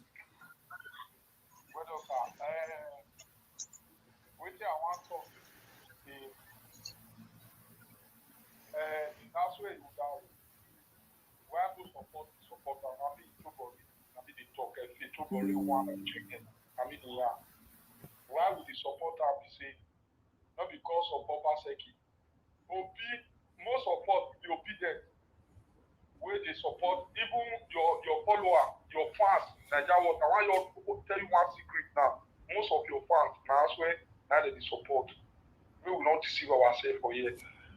All Aswe Obaseki no fit manipulate us well. Why, for me personally, why they support us when we say, not because they fine, because they talk sweet thing. If you watch when Lucky Villager come, he do nothing for Edo State. This Obaseki, is he not from Edo State? He do nothing. So this man, as far as now Proesa Central and they come, let us try this man. May we not use one person content a day against this as when I wait I stand All right. for that and I stand for my right. I just beg everybody for this planet, go take am easy. Thank you. Baba Adama, Baba, I want beg you. You see where you stand for. Now before how they say they don't go anybody want go even Jagaba, if you want to this planet, they come, they go ask a question, but no be by sentiment or hatred, you know. That is what we stand for. Thank you. Sir. Thank you. Okay, let me come back to the panel. Can I say something for 1 minute? Mr. Ivis. No, 30 seconds, because I have someone joining us. Okay, 30 seconds. 30 seconds. You know, one honorable was speaking, and he said he went to check his profile and his achievements. Another thing you understand about Nigerian politics is just willpower. As intimidating as the CV of Oshibajo was, you saw how Oshibajo was very useless in that government because there is no constitutional power for him to do anything, and then because some people put him. That's all right. all. Okay, sir. Okay, thank you, sir. Thank you. Mr. Ivis. Okay, go ahead, Yeah, Mr. Ivis. I just want to quickly be quick, sir, because somebody else is on the panel. Yeah, I just want to set the record straight. I want us just to do some fact checking here. First of all, Honorable, I just want to say it to you emphatically. Talk is not cheap. Please, let's get that straight. It is deceptive when you say talk is cheap. Talk is not cheap. So there's no time to go into that, but let's just get that straight. The other fact is that when politicians, even like yourself, when they speak, they quickly say that the government can be, individuals also make, mistakes. There are bad individuals too. That's a cheap way. Don't compare government with individuals. No. When government is bad, you can't compare it to individual that is bad. Government has the power to make policies. One single policy of a government, I repeat it, one alone will have significant impact on businesses and millions of people. An individual can be bad, it will be bad for himself. The impact will be very, very minimal. For the government, one policy alone can change the dynamics and will have significant impact. So don't let us go that cheap route, because it's a cheap way out of saying individuals are also bad. Government is bad. Let's say it the way it is. Nigerian government as it stands right now is bad. Most politicians in Nigerians, they are bad, and they are the entire reason why we are where we are today in Nigeria. Okay, so let's get that straight. Sorry, I have a question. I have a question. Thank you. And finally, let me just say this also. Mr. Jones, be swift now. Yeah, please. You cannot say that we should go and verify for a government that is still in power. When you are no longer in power, you can use that word verify. Don't use that word very loosely. Okay. If you are in power, showcase yourself. Tell us what you have done yourself. Come out and defend it with your full chest. Thank you. Thank you very much. I have a question, sir. Oh yeah, go ahead. 30 seconds, please. Okay. Yesterday we gave you an assignment for you to send your correspondence to go and see the project that they did. I will pay for whatever expenses incurred. That's on the side. Now to the honorable that is here. Obaseki has been in office now for the past 7 years. The last time I checked, you were not on this channel last week. You were not here 1 year last year. You were not here 2 years ago. Now, what convinced you that what you are doing now for Obaseki and Aswe is enough to convince the people to vote for him? Where have you been all this while? Did you just locate Nigeria Watch Media? Okay, thank you. Can we move on now? Because I'd like to hear from others to speak. If we answer that question later on, I guess it's shutting them down. Okay, let me come to Mr. Odowa. Mr. Odowa, it's good Want me to answer the question? I will answer the question. Sorry, it's Mr. If you want me to answer the question. Okay, go ahead. Mr. Alex, yes, if you are fortunate to be in the panelists, that does not mean others who are not here are not members of, they are not following Nigeria Watch. That is give us a mandate that ask you the question. Hello? The person that asked you the question, sir, is give us a mandate, not Alex. You are defaming me, and I could sue you for that, sir. I could sue you for that. Give us a mandate is not a name. Give us a mandate is not a name. The person should identify himself. Give us a mandate is not a name. Who is it, please? So I know I'm talking with. That'll be disrespectful. So that'll be disrespectful to say that is not a name. Anybody can choose to be with. I said, give us a mandate is not a name. I said, who is the person? I introduce myself. You cannot I should know say who I'm talking with. For me, that's very rude, sir. With due respect, that's rude to him, sir. Very rude and disrespectful. Okay. All right. George, can I confess, sir? Let's move on. Please, unless you can, yes. Unless. Yes. Mr. Alex, talk to Thank us. you. Thank you. I'm not a type of person you tell to keep quiet and I go and start crying. The more you tell me I talk too much, the more I talk. Because I have too many, I know too much to bow down to lies and bully, submission bully. You don't bully people. You can't bully people like us. If you are, we respect people, honorable, whatever. You are, nobody is your child anywhere. You're not feeding anybody, and we give you that respect. Anybody, you cannot impose knowledge on us. You cannot. It's not you. It's not you. It's not you. It's not you. I'm just talking. No. It's not you. I didn't talk to you. I don't. Please, you cannot be taking this personal, please. Okay, sorry. Sorry. You are even the one sorry. Now. Okay, I take it back. But the submission I had for me was a bit bullish. You can't force us to accept who you want, who you are accepting. Hello, you can't tell us we have to do it. I was grossly interrupted by Alex. Please, it's not me. It's not me. Alex. Who is bullying who now? It's not me that interrupted I thought it was Alex. It's not me. It's not me. And you didn't make apology. You didn't make apology. You didn't make apology. Who is the person? Can you introduce yourself? It's okay. Is that a bully? Is that what you call bullying? It's okay. It's okay. You didn't make apology, sir. Mr. Alex, don't be too full of yourself. I want to correct you. Okay, thank you. You are becoming too full of yourself. Thank you. Thank you so much. Thank you. But you cannot bully me, sir. I'm not your child. Have that in mind. You are intimidating yourself. It's like I'm not intimidating you. I'm not. Can I talk now, please? Can I go on? Can I go on? For me, I was still talking when you Mr. Najawash, I thank you for the opportunity. I thank you for the way you run this platform.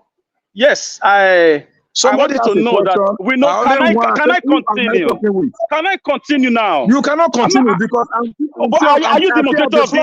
Are you the owner of the show? It's not your platform, sir. If I move, it's okay.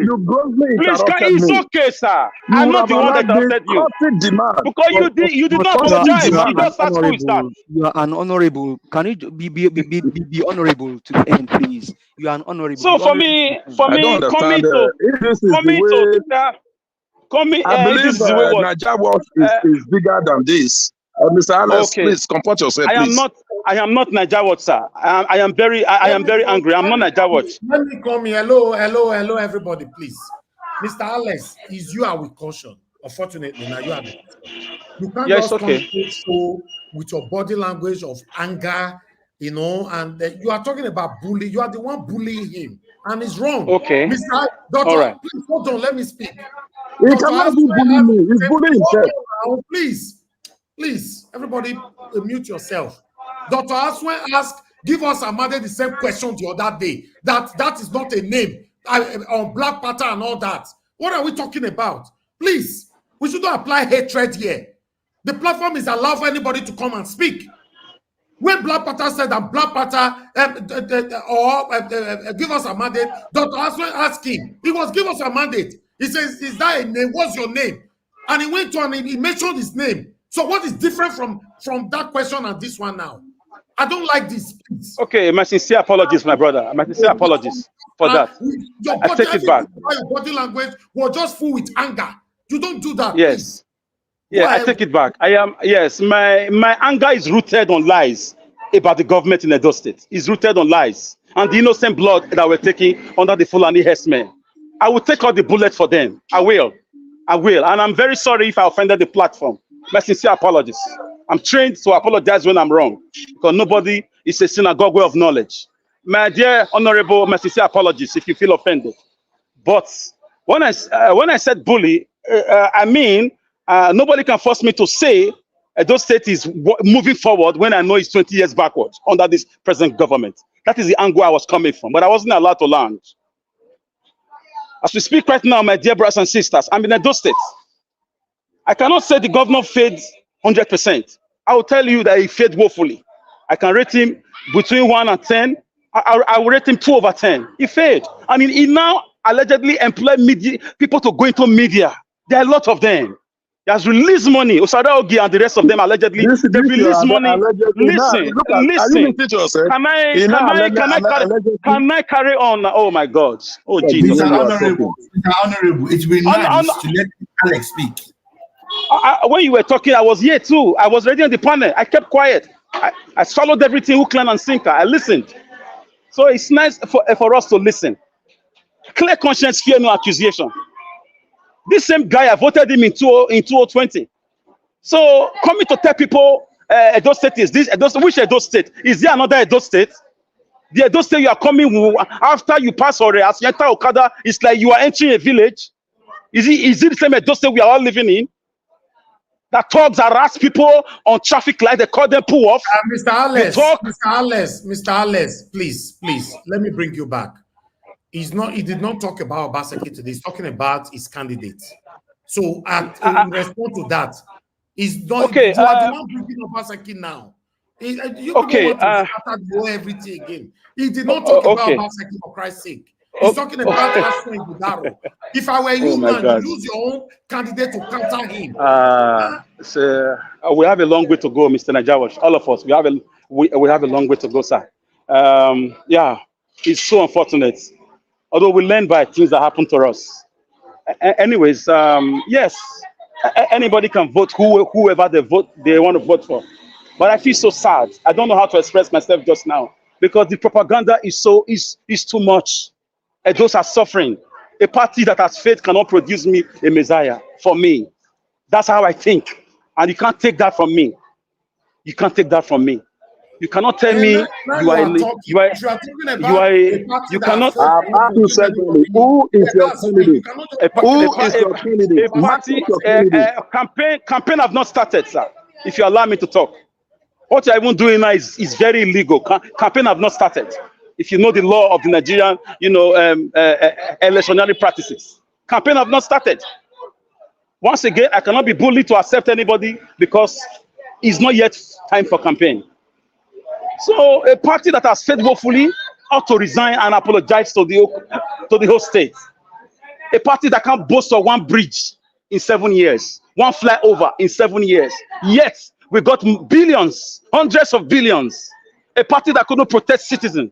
A party that shut down local government for 4 years. A party that shut down House of Assembly and ran it with 11 members for 4 years. A party that went allegedly with videos and pictures everywhere, going around to rig local government elections.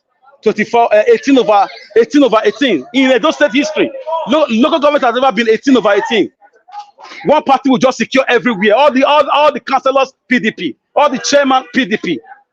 So I don't know how you want to carry this narrative, how you want to carry these dictatorial tendencies, how you want us to accept this same party.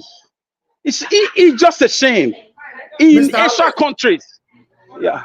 Oh my God. Mr. Alex, if you ask me about PDP, I'll tell you they failed woefully. If you ask me about APC, I'll tell you they failed woefully. But now, I'm asking, Because I need to ask this question. You are repeating yourself a party that failed, a party that failed. Are you now saying that APC should take over Edo State?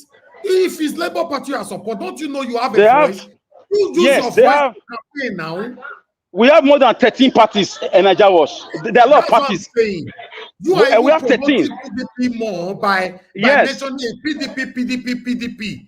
Now I did not. My head. Now I go clear. But as far as I'm concerned, if a sitting governor has done well, these things will not be happening. I don't have anything against Aswen, but he is the one that seems to be everywhere. What can I say? I can't. The little minutes you are giving me on this platform, I should use it well and comport myself to stand for people who can't stand for themselves. If repetition is all I'm called to do, is my contribution to humanity, I accept it. I'm not after anything. I'm okay. If I'm the only one that speak repetitively for people who were harassed, raped, and killed under this government, and they are producing someone else, let me do it. Mr. Evis, I don't want any reward from anybody. I'm okay with the accolades people give me. I'm okay with that. If it doesn't come, I'm also okay with it. But I will never use my mouth to promote people who were busy supervising the killing of their people while they are producing someone else who came under the same guise that, like the present governor came. He has a great resume. He worked with Dangote. He was chairman of this. He was this and that. The technocrat. It's the same story, the same pattern. So my own is to present to people the facts. I do not lie.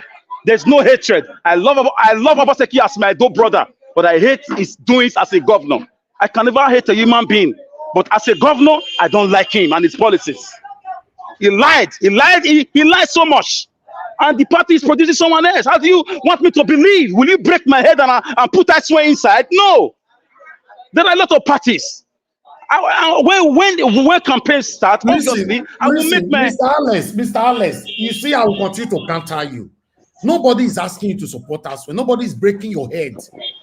You are just every day, Obaseki.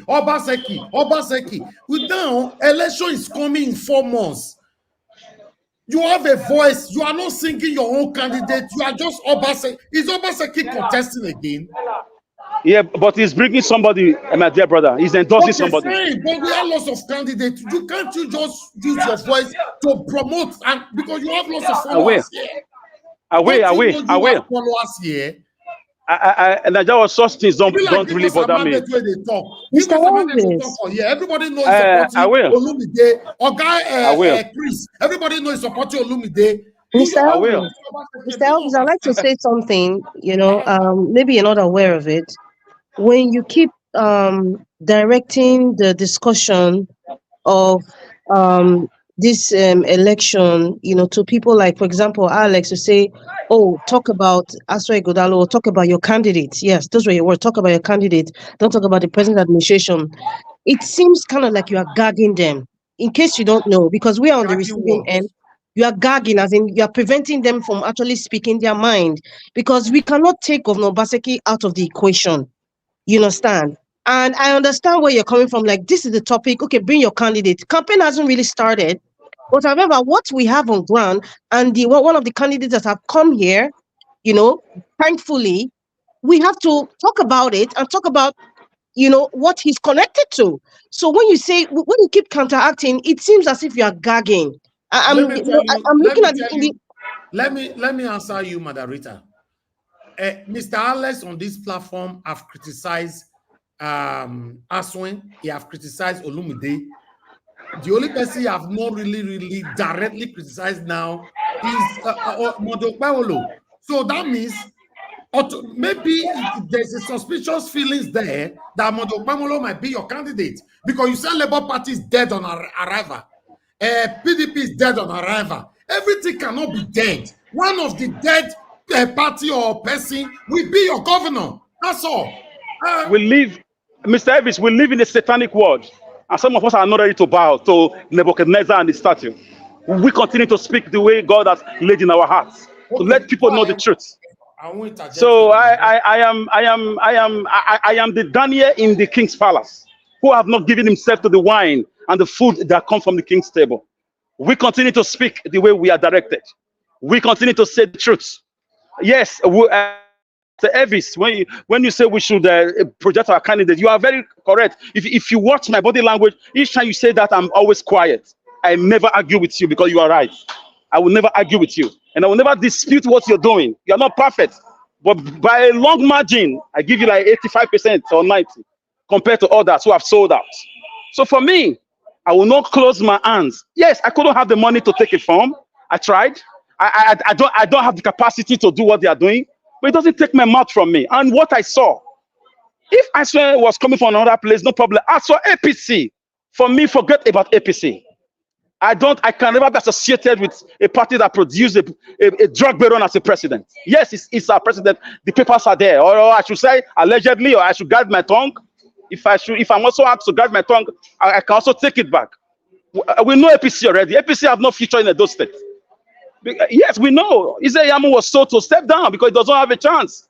We know them. We know their games. Why it's paining me is because Obaseki was a guy I loved in 2020. If his party was okay, and in 2020, I don't like PDP. In fact, my family is PDP. I don't like them. I and my brother don't relate well. It's serving under Obaseki's government. We don't relate well. Have people there. There's no hate. It's not hate. Saying the truth is not hate. Because memory problem is one of the problems of most Nigerians. Some of us are gifted with that memory. That thing. We don't forget easily. We don't forget. I can't forget the cries of Oronigbe community. Is it a Wesi? Is it Ogbese? Even Okada? And our governor kept quiet. That's one of my biggest issue with him. He can't give me somebody else. If you supervise the butchering of your citizens and you are giving me a friend, what do you want me to think? Show me your friend. I will show you who you are. If I'm always in Nigeria Watch, if I'm speaking in any platform, people know I'm from Nigeria Watch. There's something about us. You can't bribe us. You can't teach us how to behave in a funny way. We'll tell you straight to your face. The way S1 came the other day, we respected him. Even Nigeria Watch was thinking I was going to explode. I didn't explode. I obeyed the rules of the platform, asked my question politely, under 45 seconds. So that does not take me away from what happened in the last 30 years in this state. I continue to say it in guts. Yes, repetition is allowed. It's my right to repeat myself for the rest of my life. So when it's time, I'll bring out my own party, who I want to support. For now, please, allow me to express myself, to ring the bell, to remind people who were crying to Nigeria Watch about the demolitions, about the kidnappings. So I would like to, Mr. Alex, I wanted to round up. Yes. Can I ask? Let me even ask you, sir. These people that are coming here now, did they just all of a sudden locate Nigeria Watch Media? I don't know. I don't know. I cannot answer. Has been in office for the past 7 years. Mr. This is a public media. We shouldn't criticize any newcomer or, there are a lot of people, a lot of Nigeria Watch viewers, thousands of them all over the world, they are watching, so I don't think we should, I don't think we should keep pondering on why are they coming now. Mr. Elvis even predicted, he said, when the election starts fully, trust me, those people who were here like prior to the 2020, they will all come. So anybody, and some of them who are coming now, I know Honorable Emova right now, he's in Nigeria WhatsApp group, so when you talk like that, you kind of like drive people who want to actually come out. So I'm advising, I would suggest that you shouldn't mention it, sir. You shouldn't mention all of a sudden they are coming. Yes, they have to come. And those people that haven't come before, they have to come. Okay, Bitaobi came. When it's in becoming stuff, all Igbo people, they all come out, but now it's the election. We have very few Igbo people coming out to speak. So, let's just say the way it is, and let us not gag anybody that's coming here, please. Thank you. Yes. But that shouldn't stop. That shouldn't stop anyone from bringing that fact out, because that is a fact. If I agree. But when it becomes repetitive, it sounds unfair. This is the point. Mr. Jonathan, see, Mr. Jonathan, if right now, us are behaving like that, nobody. Please let's learn to talk one by one, please. Let me say this and I will stop. If all of us have the same attitude, nobody will be on this platform after February 25th. We will just pop up now today. So where do you want to square that? Are we moving forward? Not denying that fact, Mr. Jonathan. My point is, let us stop using that. It's like kind of like a tease. But All And right. it's been Thank you. repetitive. So let me round up, guys. Alex, hold on. To me, Nigeria Watch is a platform that has effect on our elections. And they have seen that coming here will give them a chance of getting through government. So everybody is making opportunities to come here and canvass for their candidates. So you cannot tell them not to come. They can Exactly. come. That's also Talk. something that. Okay, okay, let me just round up. Let me just round up, sir. Round up. Okay, 1 thank minute. you. Mr. Nigeria Watch and crew, I want you to know something. A week without me on Nigeria Watch platform is like something is missing. I thank you for the opportunity for us to express ourselves. We are not perfect. You carry us along. Sometimes you put us back to track. We love you for all you do. We know you are not perfect too. So try to understand with us when the human side of us take over us sometimes. And my dear honorable brother, if I offended you, I'm really sorry. I don't have any personal interest. It's all about the good of Edo land. And we should stop the fraud, the manipulations by political parties. So this is my humble Logomaki, and my Logomaki, I live here without Logo Apache. Thank you, Mr. Nigeria Watch. I'm grateful. Mr. Allen, please, Okay. before No, you please, can I Lugumaki. speak for Christ's sake? Okay. Thank you, sir. Thank you. Let me say this, Mr. Alex. You see, although I've seen some comment on the comment section, some people are saying, "Oh, Mr. Elvis, are you supporting us? Are you supporting this?" You know, some people don't even deserve answer, to be honest. You know, but you are entitled to it. If you become disrespectful, that's when I handle comments like that. But let me say this. You see, the vibration of Mr. Alex, if it was directed to us, you will not see me coming to it. You cannot be talking about Aswen. You just leave Aswen. You'll be talking about Obaseki. To me, it's not making sense to me anymore, to be honest. You know, because even though you want to mention Obaseki, like many people have stated on this platform that there's no way you mention Aswen, Obaseki will not come in. That's fine. If you mention Obaseki 20%, then mention Aswen 80%. You cannot use 99.9% to talk about Obaseki, or rather, sometimes you just talk 100% about Obaseki when the discussion is about Aswen, then it doesn't make sense to me. I don't know how it makes sense to some of you. Then the same analysts that you people are saying, oh, right down. He condemned Labour Party, that Labour Party is a no-go area. So some of you, are you confused or something, or you don't know where you belong?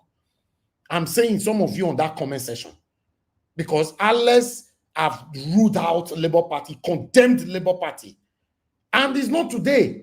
He have condemned Labour Party more than 50 times every day. And it's his right. I don't have a problem with that. But my concern now is, why is it that instead of us, if you don't want Aswen to become your governor, if not me, because I'm telling you guys, I don't want to talk on this. If I don't want Aswen to become my governor, every day I'll be talking about Aswen. You now know me now.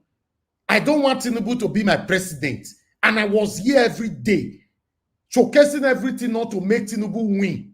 I was here every day, showcasing everything not to make Atiku win. Now, so me know say that they do the job.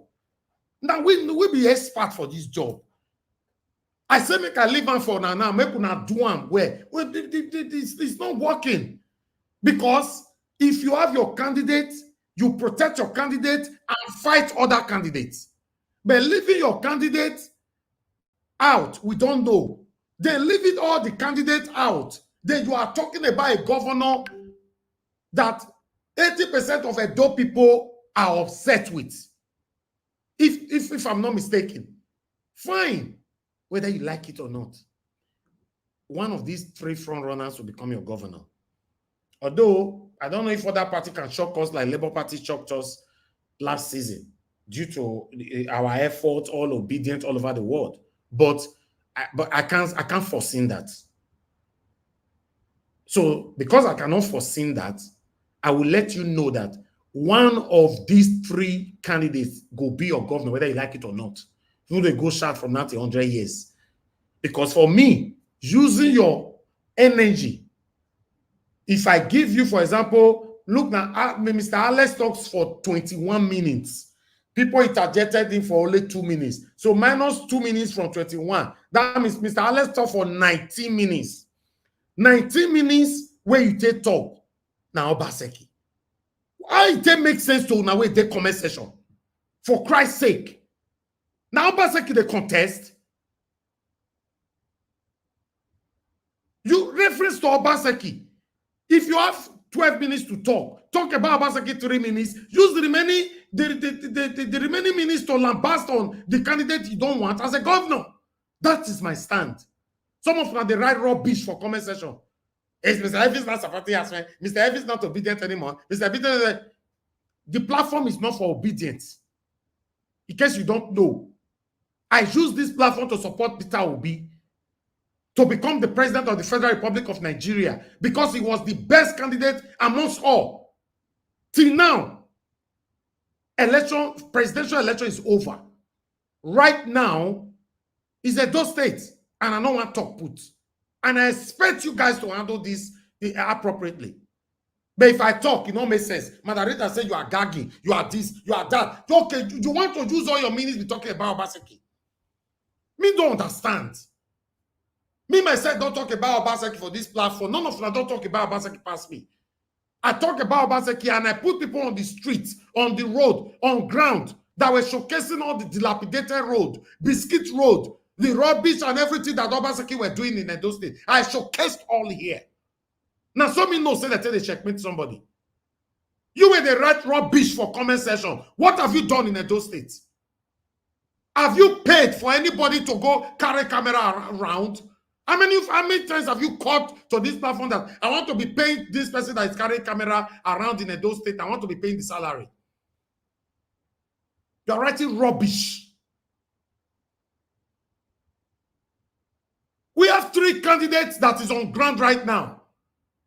If you ask me, PDP and APC don't supposed to rule anywhere in Nigeria anymore. But at the moment, now the same analyst one they say, right on, he said Labour Party died on arrival. And you are not saying something about that when you know say Alex gave very strong voice. People listen to him. And he's using that powerful voice to tell you that Labour Party is dead on arrival. Can we interject you? Yes, go ahead. I wanted to say so, okay after you. Sorry. Go ahead, Mr. Ansmidi. Go ahead. All right. Thank you. It's just more, to buttress more of what Mr. Najawat is saying, and also Mr. like Alex, an I open know you're on question. the past stage. I will bring you in when you want to speak, please, because the script of who I don't know why you come on. Then somebody else came in, But if you want to speak, just write. Then I'll swap you so that you can speak. Don't worry. Go ahead, Mr. CBD. Yeah. Just to buttress more, what you're saying, and also to throw an open question out there. You see, does it make any sense for someone who is a supporter of Peter Obi or an obedient? I know this platform, like you said, is not solely for obedience. It was just used to, you just supported Peter Obi then. I think you're still supporting him now, if I'm not mistaken. But what I'm saying is does it make any sense if you say you support Peter Obi or you're an obedient and you're not supporting any other party aside from Labour Party right now? Because are you telling knowing me the kind of, are you asking that question? No, I'm throwing an open question. Okay. Because just let me land it. So because knowing the kind of political practices in Nigeria, knowing how these people have this thing of delivering their states, and knowing the system. So do you want to be an obedient? You're voting for Peter Obi in a state where you know that it might not count because somebody who is obligated to deliver their state to their demonic masters or party heads. Mr. CBD, let me tell you something quickly. Hold on, sir, please. Mr. CBD, let me tell you something. If you ask me, say, Obaseki, how do I put it on now? I don't want to do a scale 1 to 10 that I ask you guys. Me, I don't want to be part of it. I have my reason. But if you ask me that, if Obaseki pass or fail as a pass mark, I'll tell you he failed. But he did not fail totally. But he failed. It's not a pass mark. To me, personally, It's not a pass mark. And I have all my evidence. All my evidences are on this channel.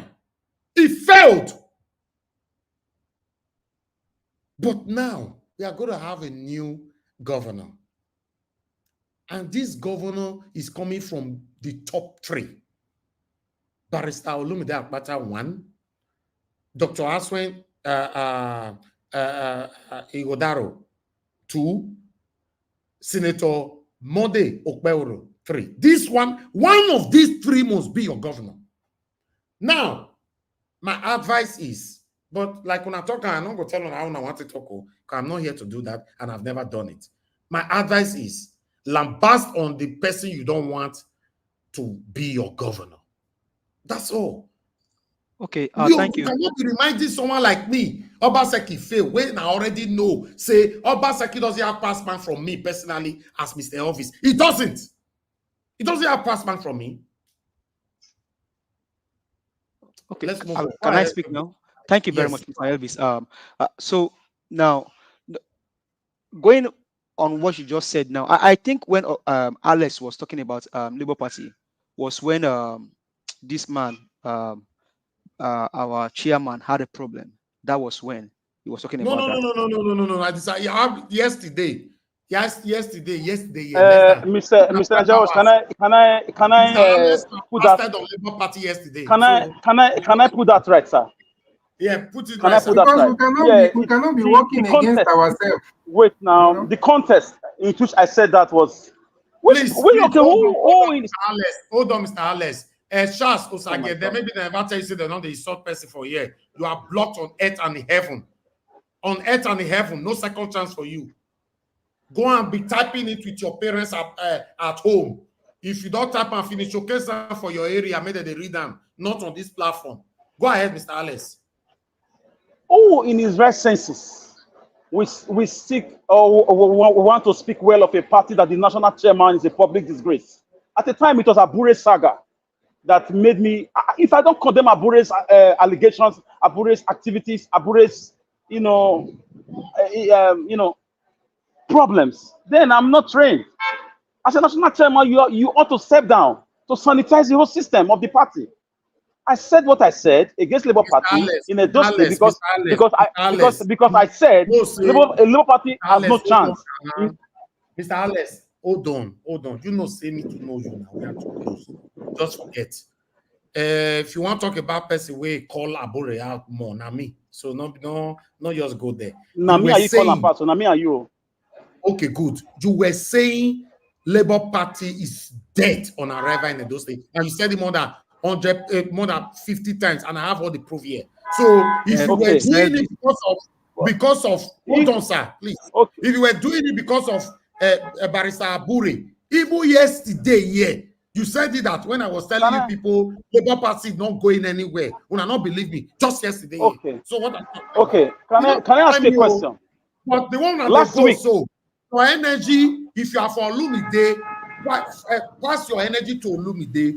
If you are for Okpebolo, pass out to Okpebolo. But the way it be so, you are not giving your strength to Olumide, you are not giving it to Okpebolo publicly. You are just using your energy to beat Obaseki. That we I'm not giving it to Okpebolo privately too, sir. Publicly or privately. I don't know Okpebolo. His name also irritates me. Whether Okpebolo, I don't know. With respect to him, I'm not giving it to Okpebolo privately or whatever. So for me, I'm just ringing the bell to remind people of 2020. That's just the fact. I can never say because I've not told my candidate I should keep quiet when the same thing that played out in 2020 is almost playing out again, the same style, the same way. So that's my point, sir. Thank you. Okay. Can you separate candidates from party in this day and in this current Nigeria? Thank you. Because they say what they talk. In fact, you better my yours stay silent. Thank you for that question, guys. CBD.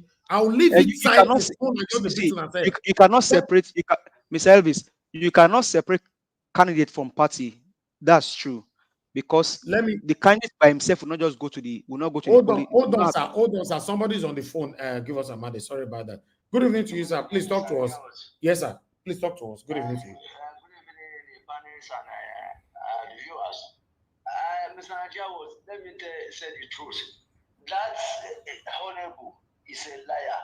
Let me tell you the truth. Mr. Anjawo, if I will offend you this night, forgive me. That's how it is, because I say we'll see the truth and say the truth.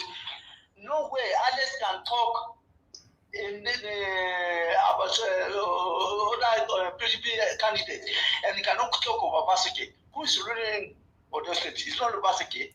But Baseke candidate that is so himself. Himself is wrong. He's a bad person, and he's a bringing person. We don't support the person he's bringing. Look, okay. You are the one in your panel here. I see the school. You show me the school. You show in the panel here. School, one school in Edo State. People are sitting on the ground. The roof are removed. Okay. When I was like, Alex is right. Alex can talk. If he can talk about everything, he should talk about the governor. He shouldn't talk about what the local him say. So the PDP candidate, because he will bring him. It's the person that bring him. So the person that is bad is bringing person to us. How do you say the person is good? The person going to be bad like himself. Okay, thank you, sir. They are not good. Anything will come from you cannot be good.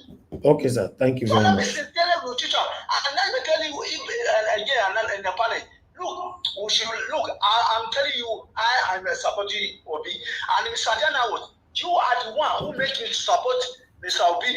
Thank you, sir. You are not supporting Mr. Obi again today. I will use my life. I will support Obi. And I mean, No. Obi is not contesting, sir. Obi is not contesting. Obi is not contesting, sir. We are talking about our state here, Edo State.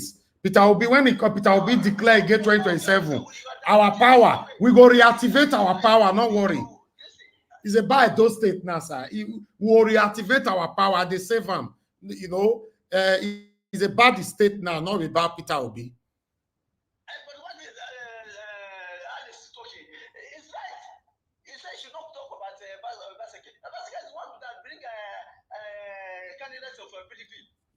Okay.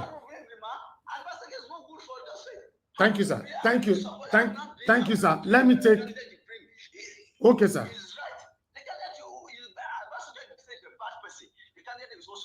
Okay. Thank you. Okay, sir. God bless you. God bless you. Thank you. My pardon verse. All right. Let me quickly take another call. Somebody else is calling in. Oh, I lost that call. You know. Okay, let me return the call quickly. You know, Efrata Country say was asked on this platform. That means you never watch us for long. That's why we can spend 2 hours here with us. Good evening to you. Your name and where you calling us from?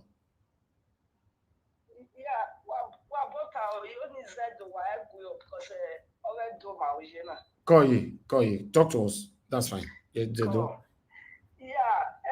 brother Alex. I support Peter Obi, the Labour Party. But the Labour Party now, already. Yeah, I don't already talk now. Okay, can I say the best one? Now forget the party. Because of the Edo people. I want to say but now, my APC. It's not good. Now the APC radio. Well, I will not dead by no master. The 3 top people. Come on. Where's the man? Because we know the Mutai is good. But we have to cool down and forget Obaseki. They must follow the best candidate Noro. Come on. Where's it? Come on. All right. I appreciate everybody that called in. My stand is, I will say this again quickly in 1 minute so that moderator can talk to us. Sorry, Mr. Elvis. You for translate a little for us now. Waiting Mama talk. Okay. Waiting Mama talk, we say. He said almost the same thing that I've been saying. He said we should not be focusing on Obaseki. We should focus on the 3 top candidates. If not, we might end up having the wrong person as a governor, you know, or APC might end up becoming the governor of Edo State. So please, we should focus our time, on the candidates. not the governor, the outgoing governor. You know, that's all. So, okay, Madam Rita left the platform. Okay, all right, let's move on. We have Mr. Oduwa. Mr. Oduwa, thank you very much. Okay. Thank you. Mr. Elvis, please. Mr. Elvis. Okay. Where is the noise coming from? Honorable, whenever you unmute yourself, there's noise on your background. In case you want to unmute yourself, sir, you must make sure your noise on your background, whoever talking on your background is already muted before you unmute yourself. Please go ahead, sir, quickly. Mr. Dua, please hold on. Honorable, please go ahead, sir. Okay, let's move on. Okay. Let me come. We can't hear you.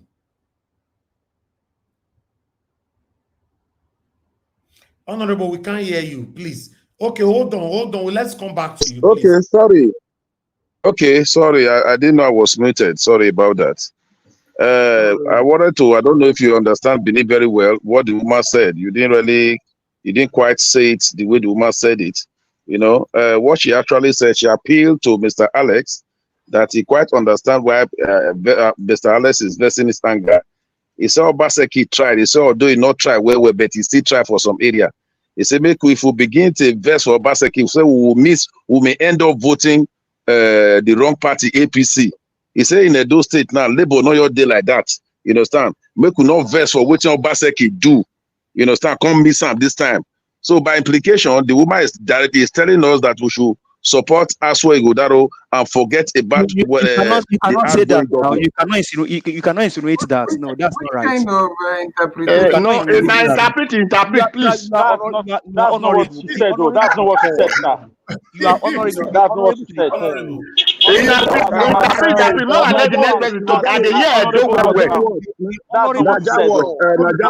I expected you to engage the woman. You understand? You have her number. You can call her again now. Let us clear the air. Wait, I beg. Go ahead, Mr. Dua. Hey, thank you, Mr. Naija Wash. Good evening, all the panelists, commenter, listeners, and viewers. Yes, me, now Nigeria, let me at the talk. Well. Epa Movo, thank you. I know you are from Sukmomba Road because I'm from Asoro Street. So, Epa Movo, not be waiting the woman talk. The woman say, may I less no verse. May take am easy. Mr. Dua, beg, wait. Laugh while you finish me for here. Honorable, you change everything. The guy na PDP man. Na PDP man the man be. PDP man. Honorable, I know. Let this man be honorable to the call. I the honorable. I give you a honorable to the call. Come and spin like here. Disturb, they disturb. Okay. Can I go on?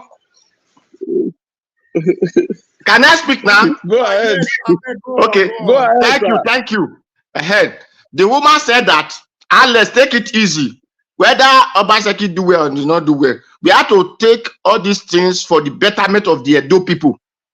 So we should not consider, it is time for us to be considered. He did not talk of party to vote for. No. So EPA, he did not talk of party. So the woman was taking, let us check and understand. We should do our verification to know the best candidate we will choose to be betterment of Edo State people. So that is it. EPA honorable, that is why you see, I told you, I know you are Sukmomba Road, I'm from Asoro Street, that is off Sukmomba.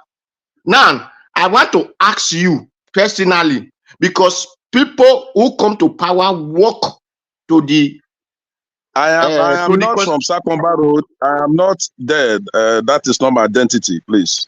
If I did not say Sukmomba, I say Sukmomba Road. That is whether Sukmomba or Sukmomba, yes, that is not my identity. You are taking me for somebody else. That is where the root of a movement came out from. So whatever direction they now find themselves, we use like when you want to. Are you to tell me the route again? So when you want to choose my direction now, I know when we make sure that place. Despite my great grandfather is no longer there, but we know that is our direction. So that is it. Or like Asoro children who were found themselves in second secular, but their place is able to be side. So that is why I use it. Then EPA, I want you to tell us the motto and the agenda of PDP, because any candidate who come into government has to work the agenda of their party. So that is when it comes to your turn. I did not say you should just answer now. When it comes to your turn, so that I will have time to express my view to the people. So because all we have been seeing, and the people of APC will still tell us their motto and the agenda of APC, so that we will know whenever they come to power, this is what they are going to do for us, because this is the motto of their party. Nobody will come and be working against the motto of the party. It's not possible. The reason we are saying PDP is there, APC is there, Labour Party is there, because we have not seen their motto. We did not know their motto. We did not know their agenda. They just come to say, I will do a Gele support, I will do that one, I will do. Is this the agenda of the party? Or I will do 300 road, and if you do that 300 road, no one of the road will last more than 2 months. So we don't need those kind of things anymore. We want to know the agenda of any party we want to follow, so that we will know that that is what Edo State people is going to benefit from. Then I will still say to Mr. Naija Wash, you people will always say 3 parties is the major party. No, there is nothing like a major party or major this thing. It is you that is advertising them as major party. You need to do research of all the parties who have candidates in Edo State. All of them are major party. Because when Labour Party bring Mr. Obi, they did not say it is only PDP and PDP was major party. We choose Peter Obi from Labour Party and become major party. So by the time you are referring to us, one of these 3 is the major party, it is automatically you are the one pushing the rest party aside for we not to know their candidate or know who they are. I will still use here to advertise Accord Labour Party, Mr. Kennedy Yere. So it's also a major party. If you have a Accord, other party, they are all major party. So that is for that. That is why I said, no, let me just come out and say something. That Mr. Naija Wash, all parties that have candidates or aspirant, however you people put them, they are all major party. So you need to do your research and know and begin to advertise all of them for us and tell Edo people, choose out of all these ones, not to tell us choose out of these 3. For me, my people are PDP, my people are APC, my people are whatever party you call, as far as they are Edo State. What matter to me is like that man who came as a PDP. You know, I did not have time to ask him question. He said he worked with Dangote. When they introduced Obaseki, he worked with Dangote. And Oshomole sold our Obilas made for whether Dangote or Boa. He sold our this thing for Dangote and Boa. I have seen that these people will not want a business to strive in Edo State, because if not, they will have not sold our things for Dangote. If people sold our property for Dangote, are they going to be the one to retrieve it from Dangote? It is not possible. So they will always look to the benefit of them when they were under Dangote, and that is why. And that is the reason that Oshomole, Obaseki, and this man agree to sell our Obilas Smith factory for Dangote. Because with the Edo, are we forbidden to operate that Smith factory to make money for ourselves? So that is why when these people came out and tell us that we have sweet mouth, a moment I heard that they are lawyer, the lawyer are the most people I dislike their work. The people that will make innocent person to suffer for what he did not know. Those kind of people want to become the governor. All the state will suffer for what they did not bargain of. So that is what I have to say. So when it gets to my time, I can say another thing. For now, you people can debate on this my talk. Thank you. Thank you, Mr. Odoa. God Mr. bless you. Please, I have a message for Honorable Sam. Okay, please hold on. Let me Honorable Sam. Please, go ahead. Yeah, Honorable Sam, please, I have a message for you. But I will leave it just to let you know that I have a message for you. You know, maybe before the end of the broadcast, when I have the opportunity. Thank you, Mr. Elvis. Okay, thank you. Let me quickly say this, because I saw a comment on the comment section. Somebody saying that we should be talking about Olumide and all that, blah, blah, blah. You are right. But unfortunately, you cannot be talking about somebody that have not engaged the platform. That's the problem. Right from day one, I opened this platform for Olumide to capture it, you know, for free, not even to give us any penny. We are not looking for money, but you will write that comment. I don't want to mention your name. You see Olumide, I beg, which area you foresee? I swear, oh God. When they say I swear this, Ephrata Catfish, I just see you write something. Good evening to you, madam. You said you are in Edo State right now, because I know you live in America. You said everybody in Edo State. According to my, I find that comment again, I put that for screen. I don't know why I go see him. He said I'm currently on ground. I don't see him. There's something I couldn't find that comment. You know, these guys are trying to attack me right here.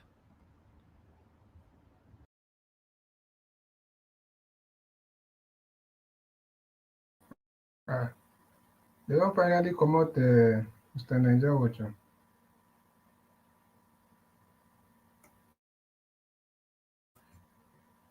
From trying to attack him to attack him.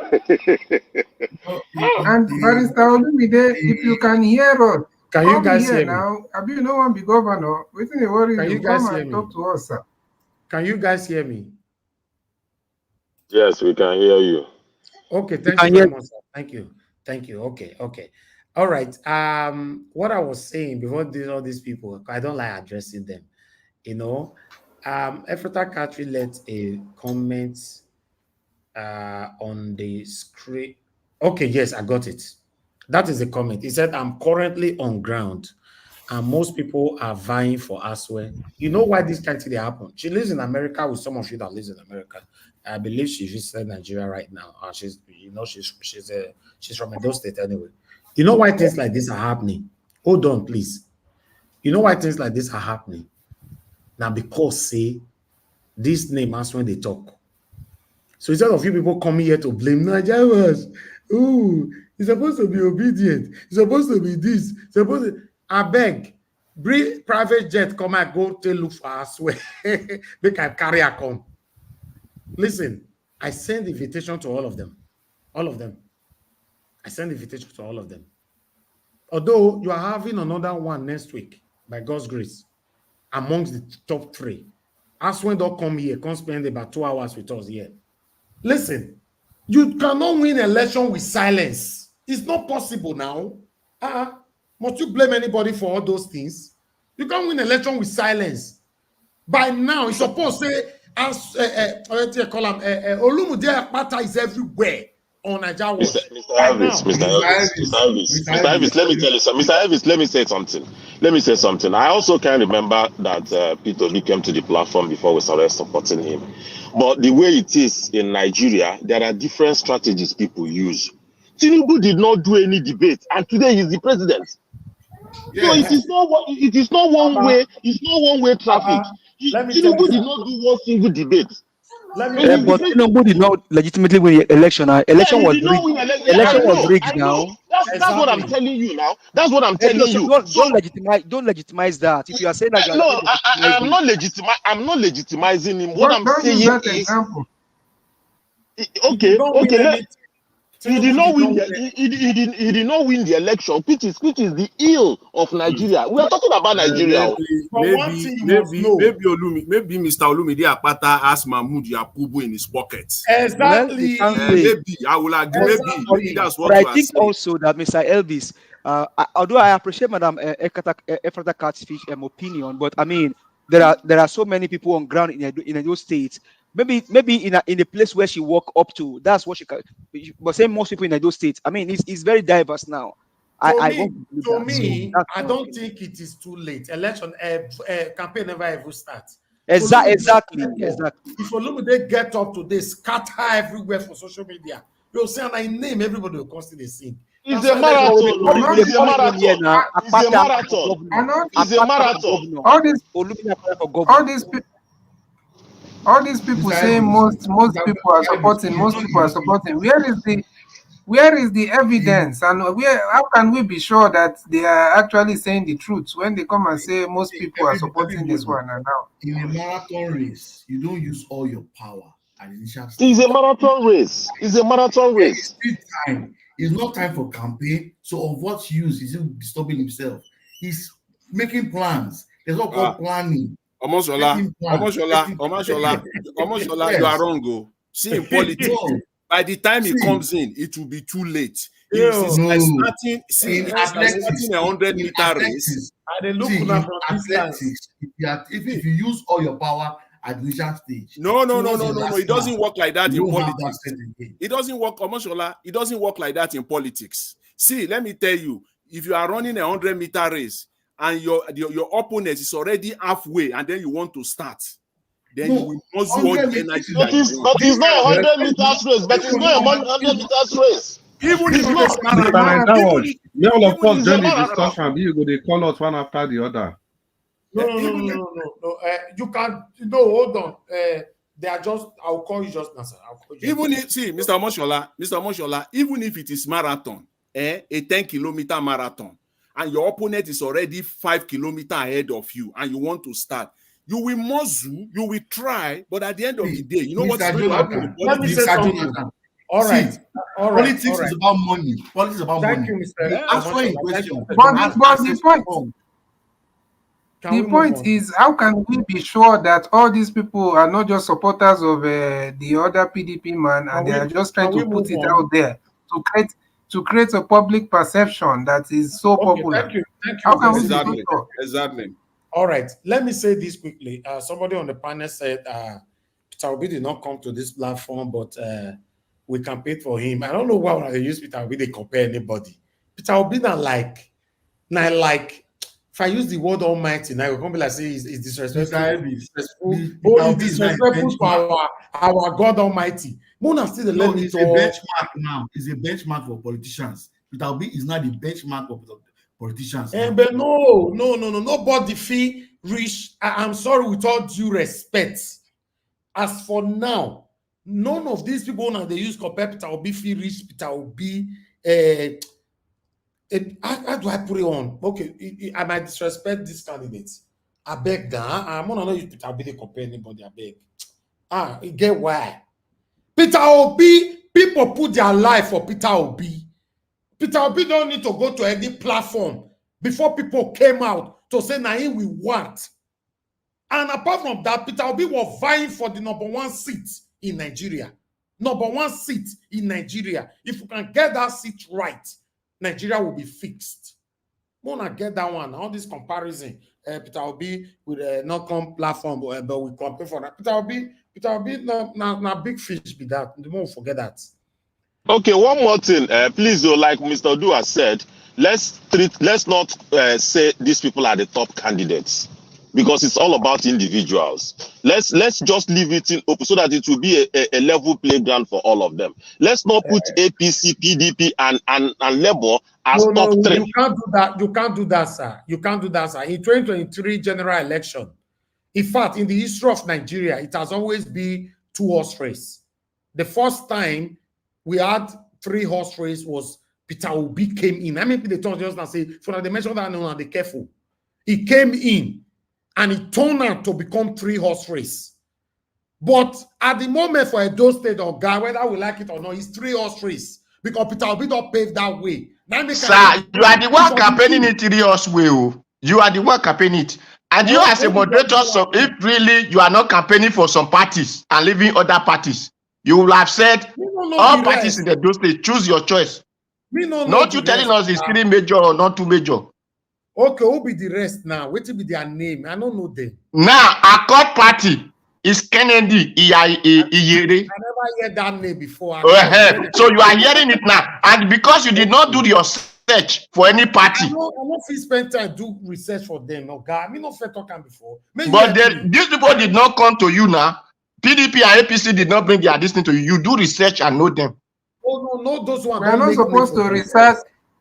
If you're campaigning for the position, you know the research APC. Now you don't research Labour Party anymore. So all that we need to do proper research. I don't get that straight. I beg.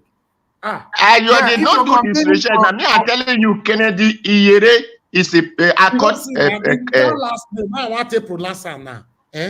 Are you able to pronounce the rest? Iyere cannot be pronounced. Kennedy or Iyere cannot be pronounced, but you can pronounce more than longer than that one. All right. Mr. Odua, if you're campaigning for, if you want to become a governor and they have to research you, then that means you're not going anywhere. You have to be all over the place now. My people. Okay, let's move on. Let's move on. Let me call on Oga Chris. Thank you, sir, for joining us. Good evening to you. Please talk to us. Finally, good evening, Mr. George. Good evening, everybody on the panel and the people in the comment section. I will not fail to mention Mommy Diaspora, who has been there for us. Come sunshine, come rainfall. Thank you, Mommy, for all you do for us. Abuazi, I see you there. Jonathan Emmanuel, I see you. I greet all of you. Gidigba. Now, I'll just dive into the issue at stake.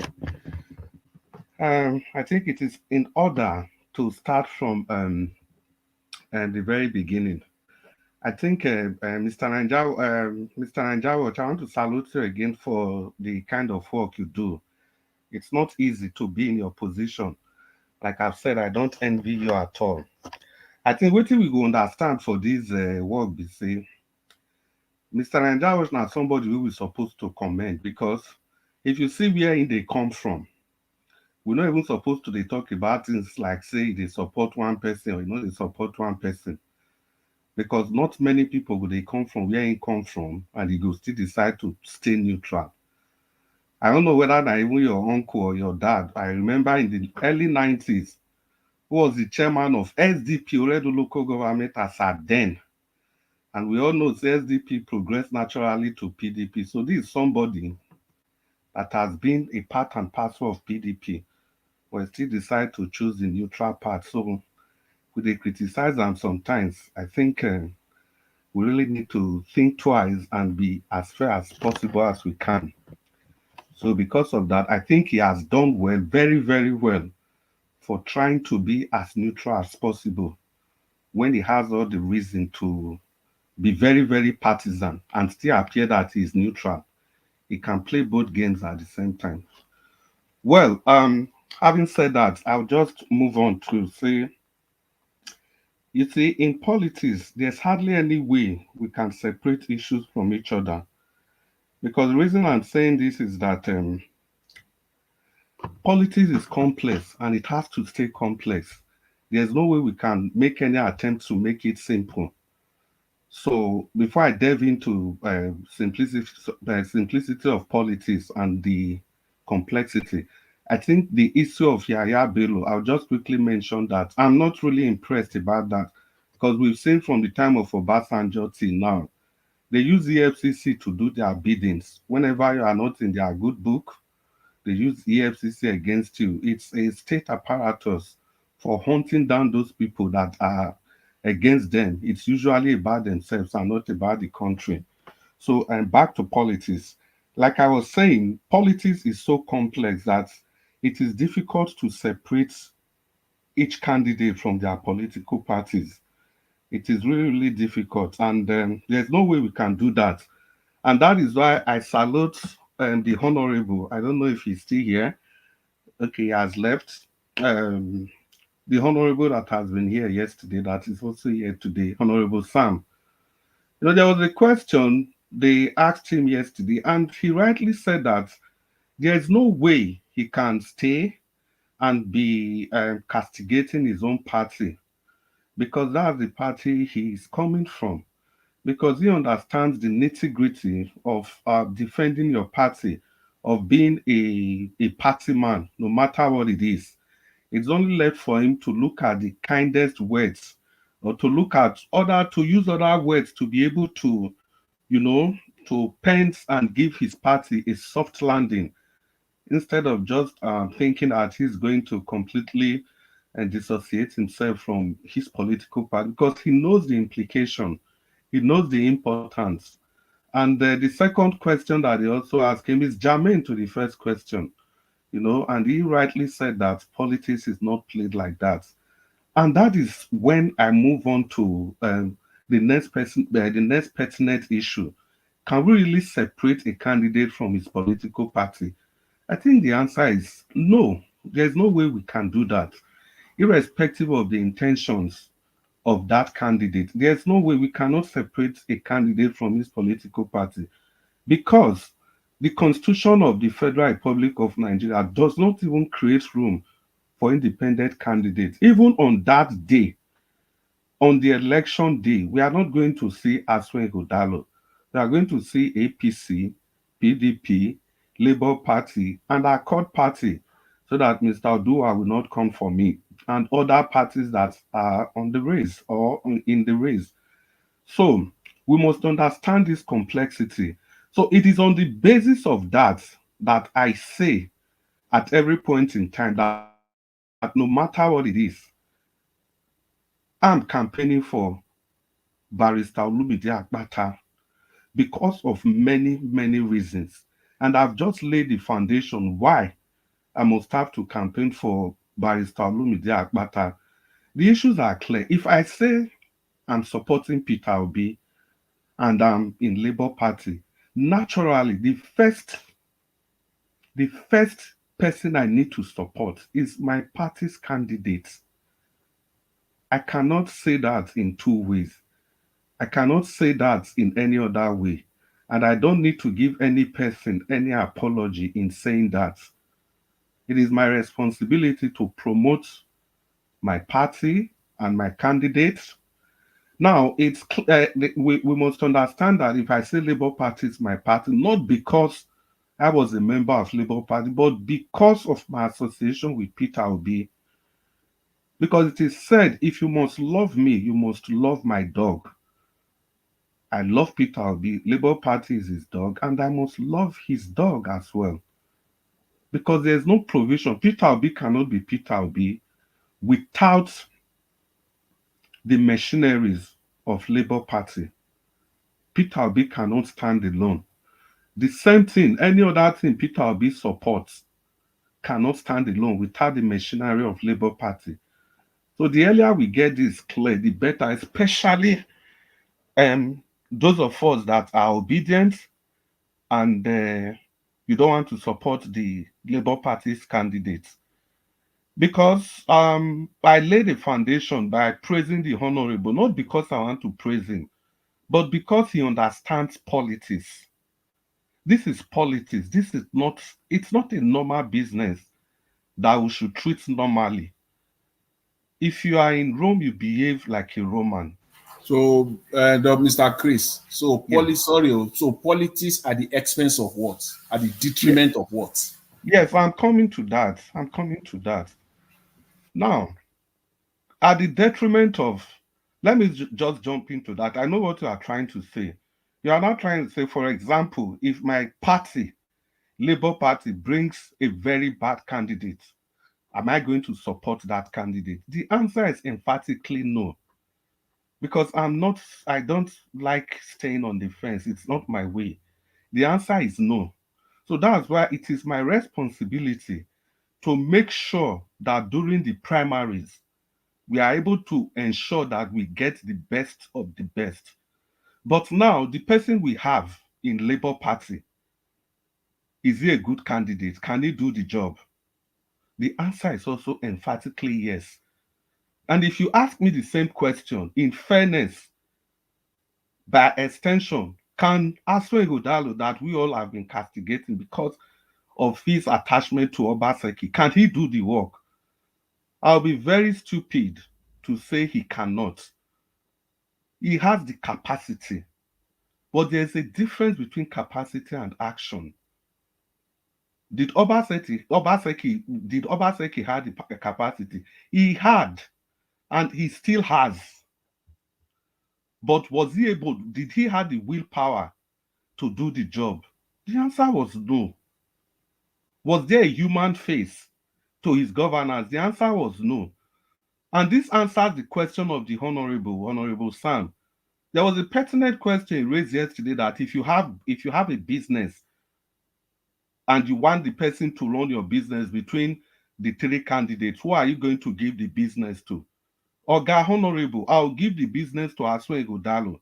But you forget that what we are talking about is governance. Governance is different from business. In governance, it is people before profit.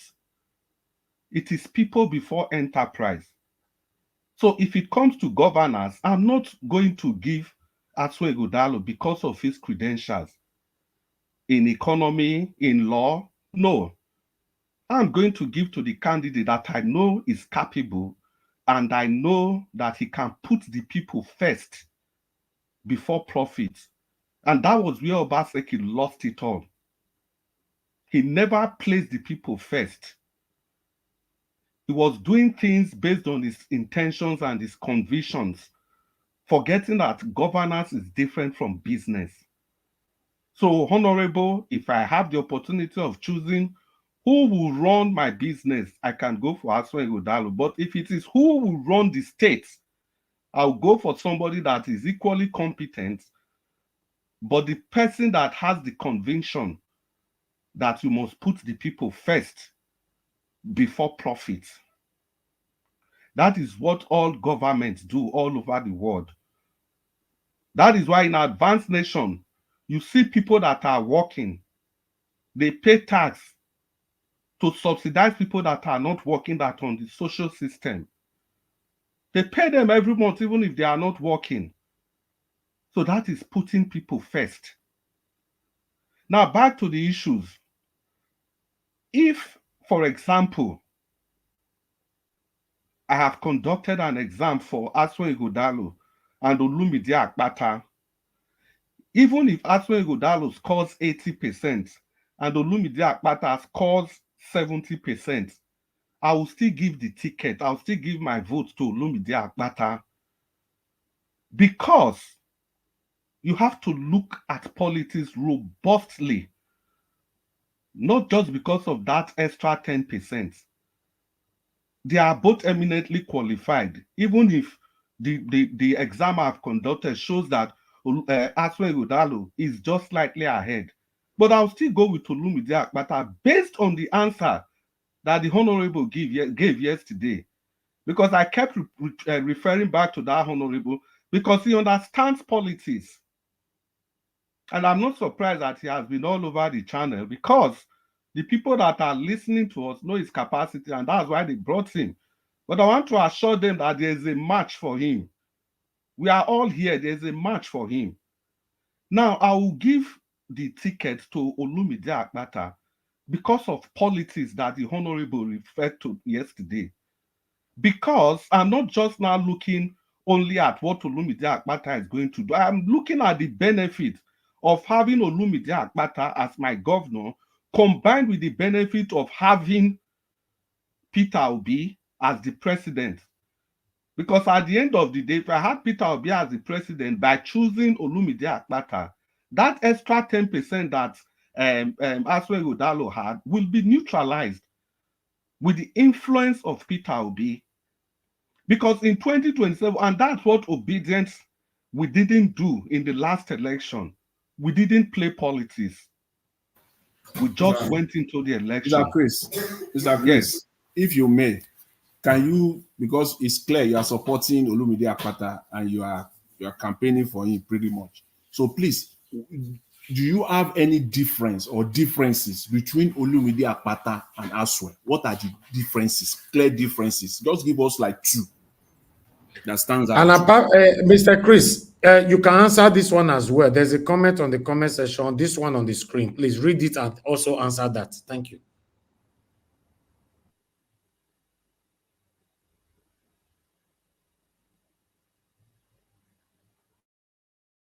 Okay, I've just read the comment. First of all, I'll answer this question. You see, Mr. Jonathan, if you ask me two differences, I can actually give you 50 between Olumide Akpata and Asue Godalo.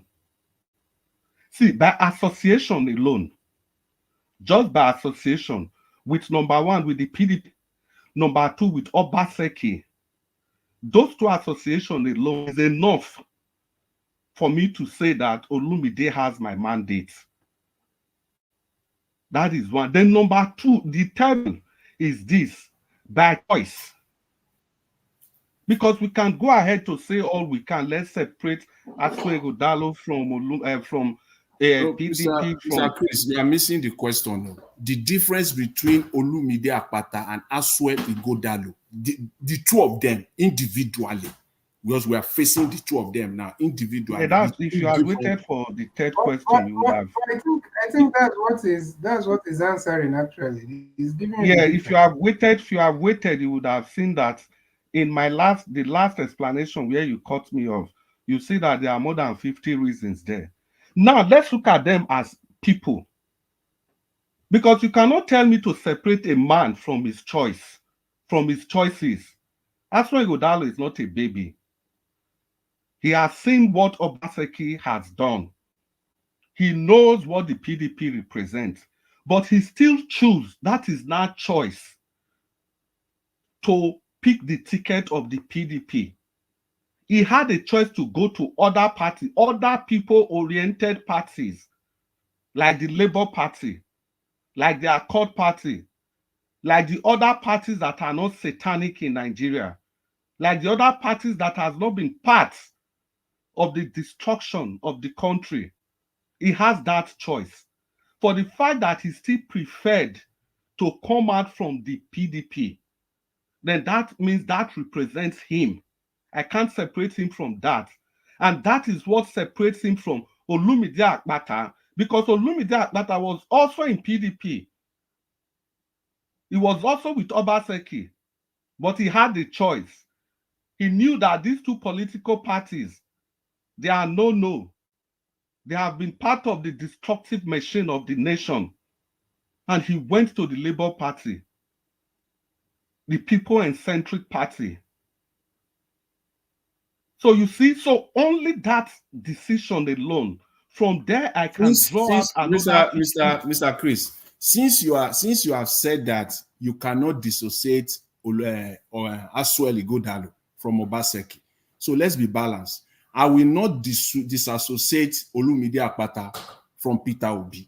What are the differences between Akpata and Peter Obi? Clear differences. One.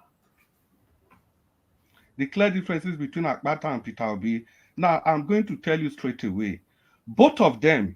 Mr. Chris, your time is running out. Please answer this and answer the question that I asked you. I put on the screen just now so that I can move on. You tell him to stop asking questions. Now, the difference is why not they ask Mr. Chris question like this? No, but I'm giving them, they're making me campaign, and which is even good for me. I'll tell you the differences. The same thing will go to those that are supporting us right now. Mr. Jonathan, the differences are these. You see, both of them, technically, they are underdogs, isn't it? Peter Obi was an underdog. He came, he saw, and he conquered. The election was stolen from him. Irrespective of the fact that he contested in a relatively unknown party, he was able to defeat the drug lord in his state. Now let's go to Olumide Akpata. See the similarity between them. Olumide Akpata was another underdog. He is a lawyer, a barrister, but he's not a son. But he was the first, like Peter Obi, a first non-son to win the position, the president of the Nigeria Bar Association, a first non-son, like an underdog like Peter Obi, like an underdog like Olumide Akpata. Then what about in economy?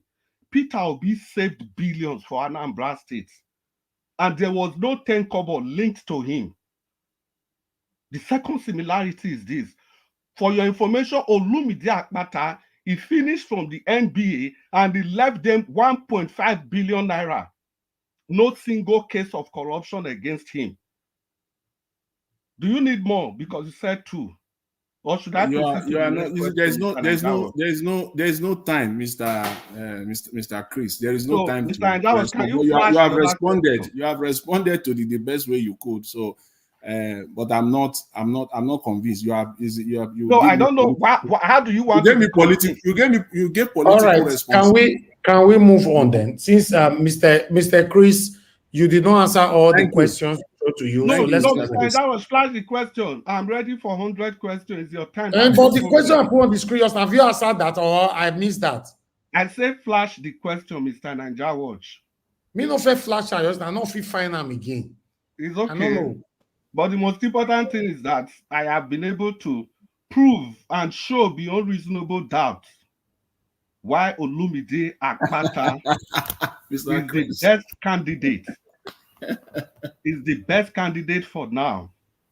There's no Mr. Chris, let me help you also. Olumide Akpata bought book for school pupils.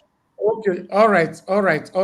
That's it on the screen, Mr. Chris. Please, only 1 minute. Let's move on, please. You can push whatever. Yeah, Mr. Ninja was this question is a bit offensive. How can you tell me I can say whatever I like? You want to ask me a question, you ask me a question. So because of that, I choose to decline. Okay, can we move on? Thank you for that, Mr. Chris. Thank you for the claim. Exactly. Thank you. Black, I wanted to give final submission. Now, Black Panther just came in. Black Panther, thank you, sir, for joining us. Good evening to you. Please talk to us. Can you hear me? This is coming from somebody in the background. Okay, Chris, mute yourself. Mr. Jonathan, please, everybody mute yourself. Can you hear me? Yes, I can hear you. Go ahead, sir. Talk to us. Okay, thank God. Thank everyone. I've been listening to you guys. Despite I was busy, I just find a little time to come in. And I want to thank every one of you. I want to thank Mr. Naija Watch. I want to thank Mama in Diaspora and other protocols observed. You see now, what I've been saying has been opened. Politicians of Nigeria, they don't mean well for Nigeria. Not all of them. It's only 2% that mean well. You see, all of us were discussing about a very strong topic about the development of a state, a nation. You see, one thing Nigerian politicians don't do, they'll say, oh, now Edo State, now River State. But what the national issues that we are.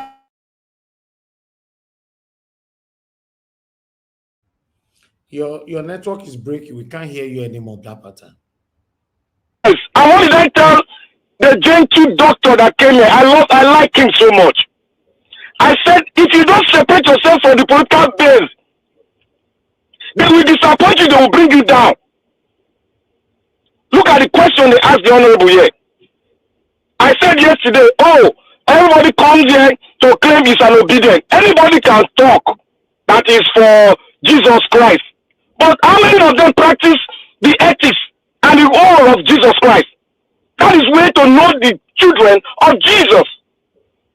I'm obedient, they ask the question, who did you vote for? But because he has the ideal of the political party and his life, and he has something to benefit for the political party, he refused to state who he voted for. But meanwhile, a PDP man is the head of Abuja.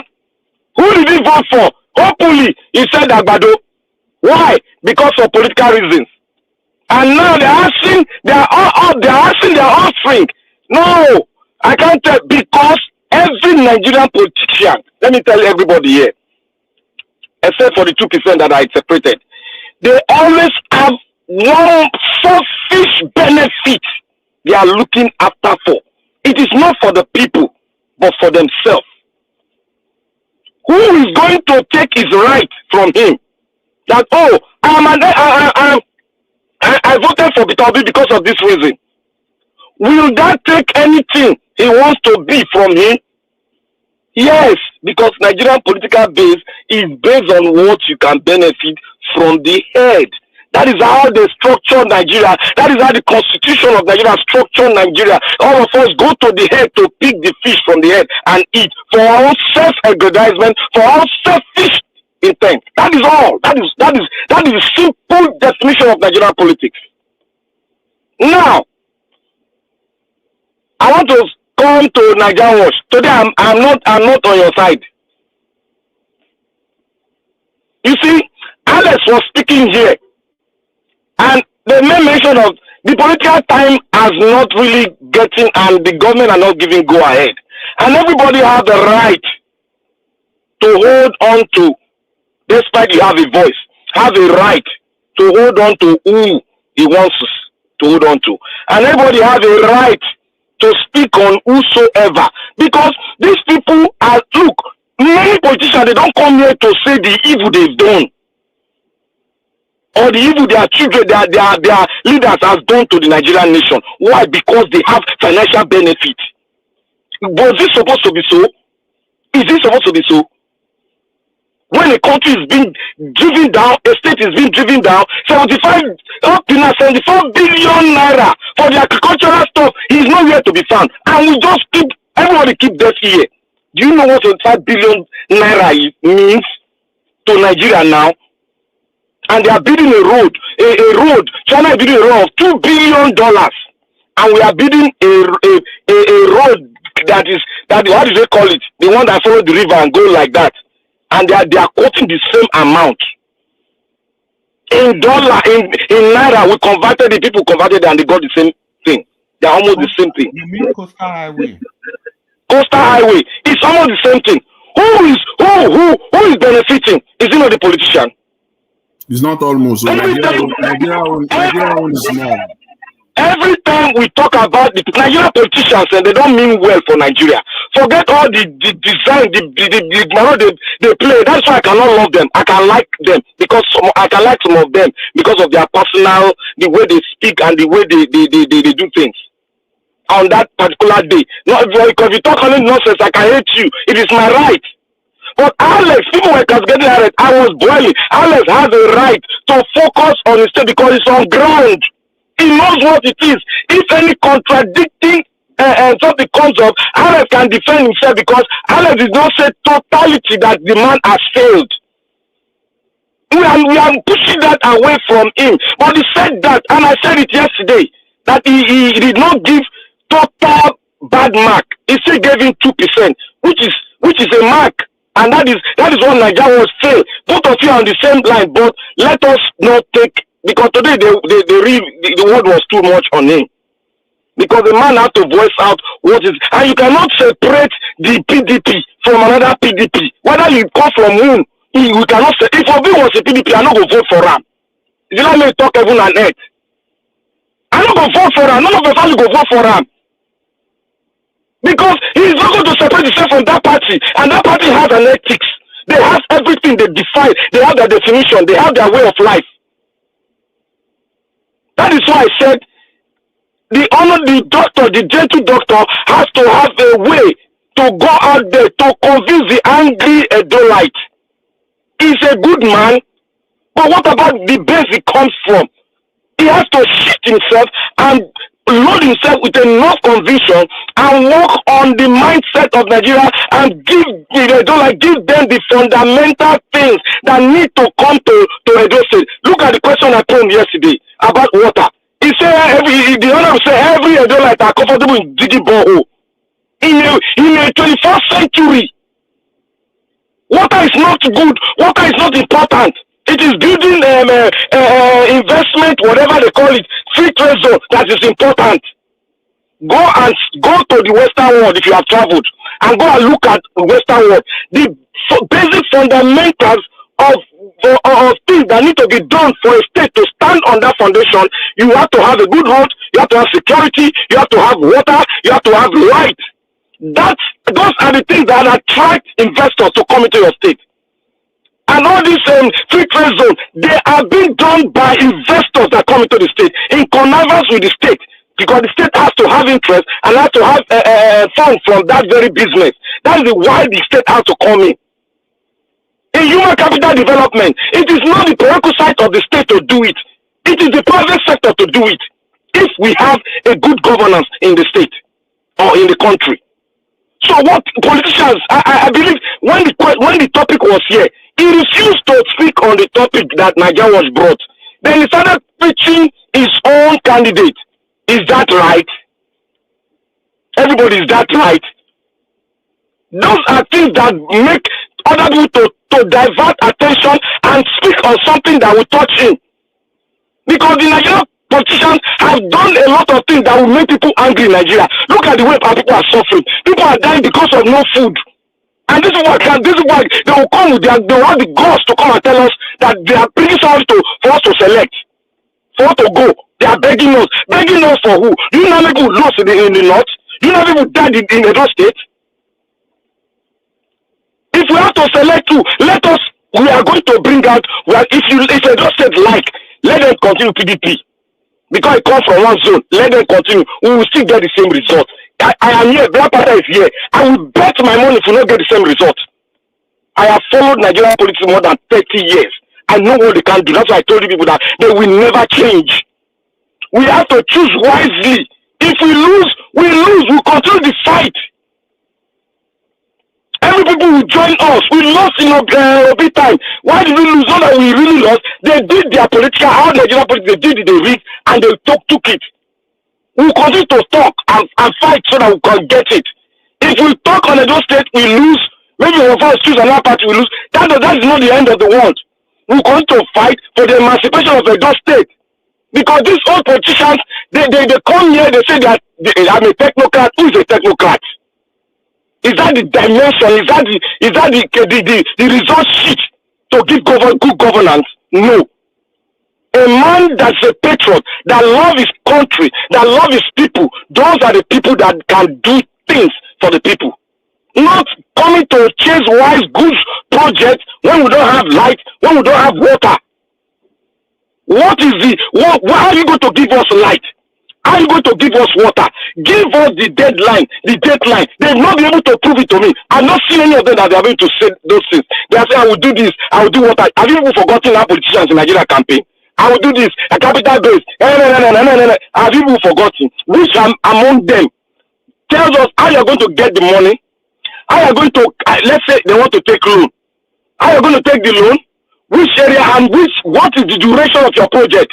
None of them can say it because they don't have, look, they are going to continue in their rhetoric. Look at Nigeria as it is.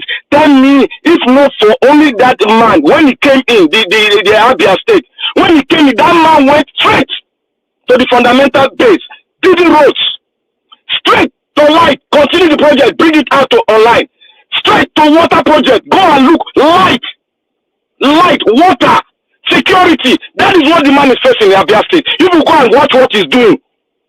He's trying now. He has made a time for three years. He has started drawing how he's going to build a seaport in their state. They are on it. But that project is when you finish the fundamentals, they will not drag that one in. That is how a government starts. What your people need at this moment, that's what you start. And you tell us the duration, the date, and the people that you're going to use for this project. You give us the contractors. Your governor never gave the contractor. Which contractor our governor gave that is doing social road? Did he give us? Do you know the amount? No. We cannot separate the person that is bringing. He is a godfather because he brought someone and he said his deputy governor should not contest. What right does he have? Does he have any constitutional right to say that? No.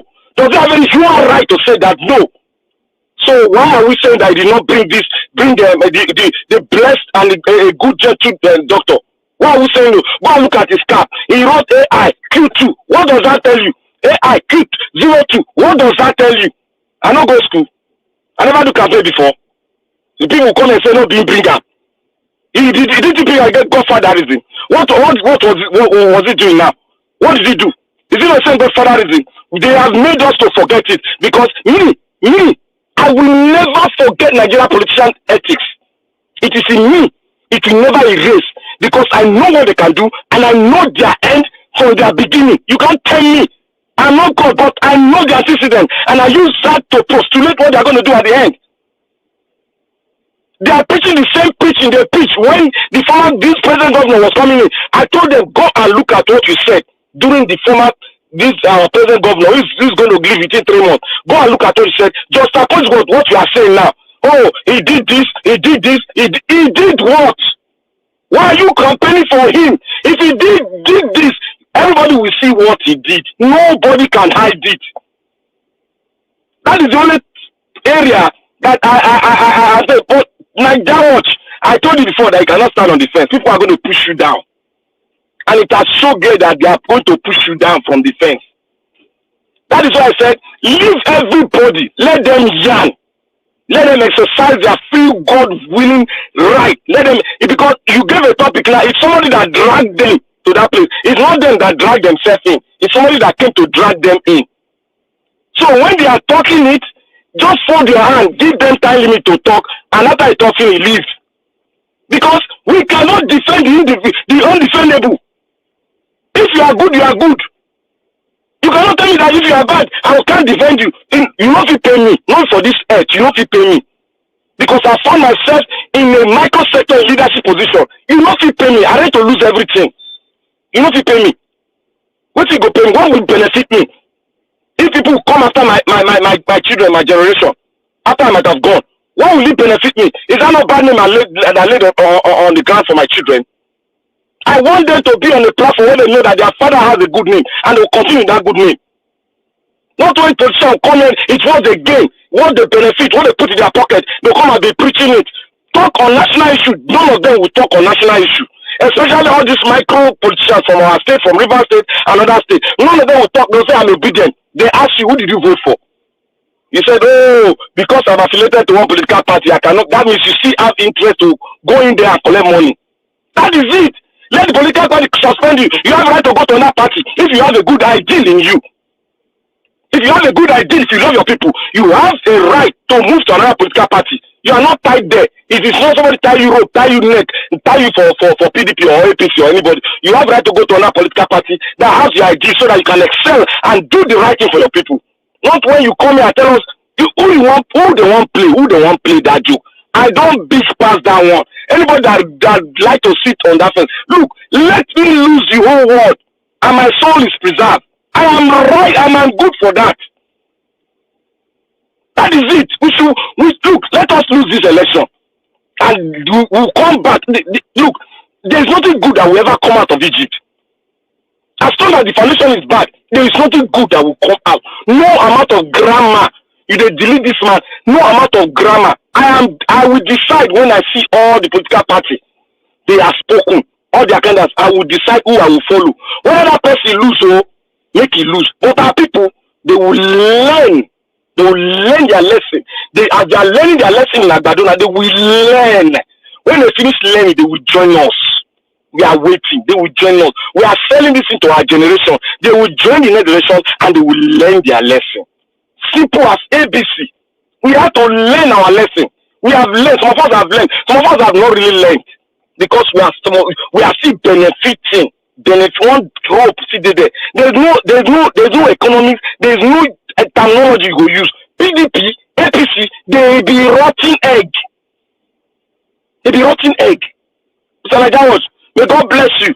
Today, I'm not on your side because you must leave that man to talk exercise because the person that brought the anger was the person that didn't told your line when you gave a topic for us to speak.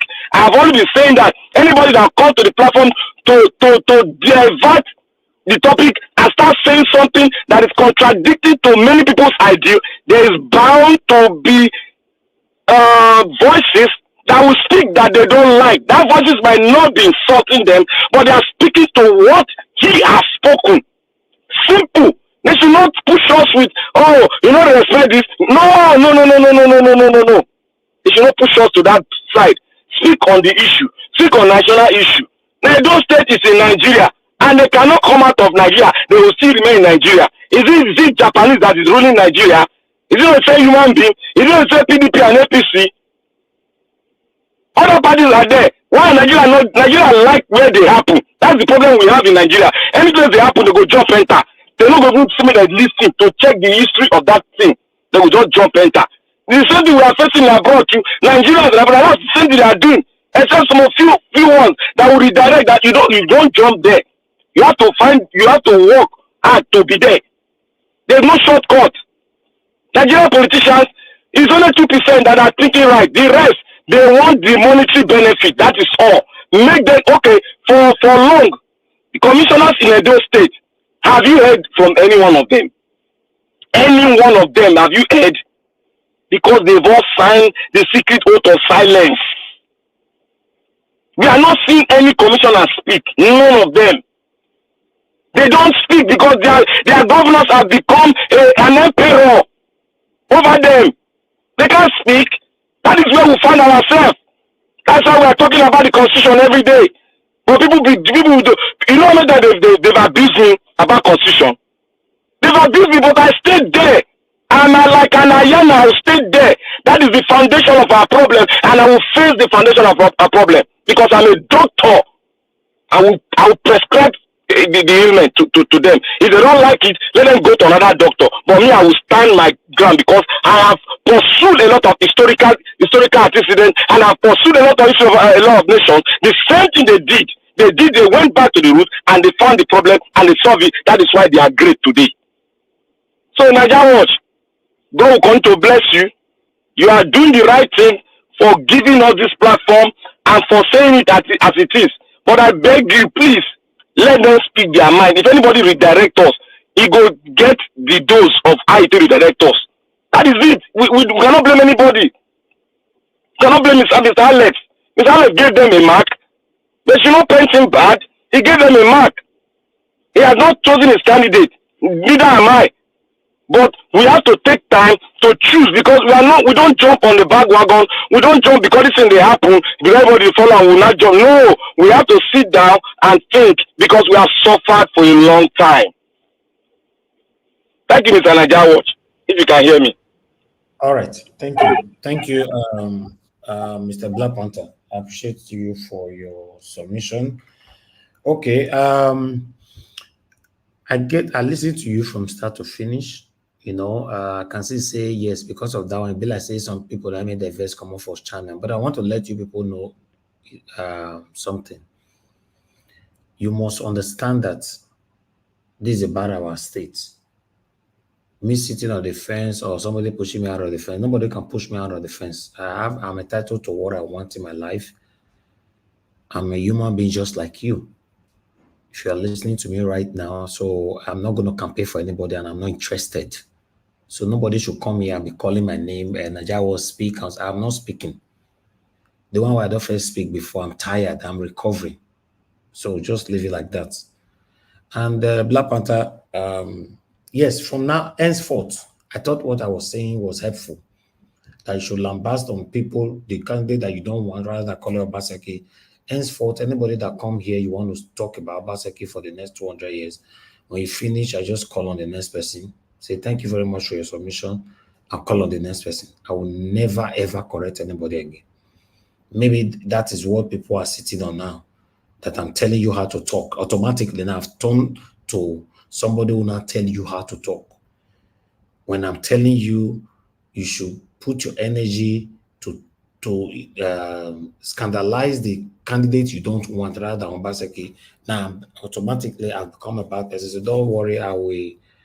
That advice from you, Black Panther, is very, very important to me. It's very, very important. I will never, before the election go finish, anyhow anybody want to give their submission here, give your submission as long as your submission is not against my rules, the rules of the platform. Then we are done and call on the next person. Thank you very much, everyone. I appreciate you all. Thank you very much, Faith Ogbedi. Thank you very much for the support. I really appreciate you. Thanks for supporting the channel. God bless you. Your pocket never run dry. All right, my people. Everybody on the panel have given their submission. We're going to have our final submission right now. Our final submission will just be 3 minutes, no interjection. If you want to interject anybody, please just wait. When it gets to your time, use your 3 minutes to interject. Now, I beg. You know, I don't want to drag you. We're already 4 hours, 30 minutes now. So let's just stick to our 3 minutes for our submission. And we'll take it from there, come back again tomorrow. I don't know how I'll reach this time today. Whenever there's a heated debate like this, it's not my duty to stop anybody. Just let everybody to flow. So that they can reach these hours. Thank you very much. Okay, I'd like to call on the come back again to Mr. Give us a mandate. Thank you, my brother, for your long wait and patience. Please give us your final submission, 3 minutes. Thank you. Thank you very much, Mr. Helvis. Hopefully you can hear me clearly. Yes. It's been a day since how many days now? It's been a wonderful day. Let me just tell Edo Lights tonight. If you're looking for the candidate that can actually rescue the state, I will advise you to look in the ways of Barrister Olumide Akpata, because he has the track record. Olumide Akpata became the president of NBA, even though it is not a son. Even though he's not a son. Olumide Akpata, we all know who Buhari is. Olumide Akpata confronted Buhari, and Buhari was held at standstill. Olumide Akpata was the president of NBA, left money for NBA. Look at what McAfee did. Compare it with Olumide Akpata's tenure. Olumide Akpata, for your information, I asked here yesterday, just yesterday, I was asking the honorables, both the apostle and the other honorable, can they tell me the reason why parents had to go cut grass in front of their children's primary school? The response of the honorable and the apostle that are here to market Obaseki and also to either market or demarket as well, their response was that we should ask the parents why they went to volunteer, why they went to cut the grass in the first place. But Olumide Akpata, for your information, built schools, furnished for primary school pupils in Edo State. The last time I checked, they said Dr. Aswe Godalo is a billionaire. I don't have a record of where he probably initiate any primary school or any education, any primary school in Edo State. Olumide Akpata, as it is for me, and as I will tell you, is a man of his own. He is a man that is competent for the job. He is a man that can rescue the state. You have tried APC. What do you gain? You have tried PDP. The worst of it all, Obaseki, everybody came out in Edo State for Obaseki. Like I always say, and I will continue to say, Obaseki would have been the best governor that Edo State produced, or ever produced. What did he do? He used our face, both Edolite and non-Edolite. He used our face to rub ground. Just some few months to go now, they are telling you of the project Obaseki did. The project that we don't know where they exist. We have told Mr. Nanja Watch, please send your correspondents to go and look for those projects.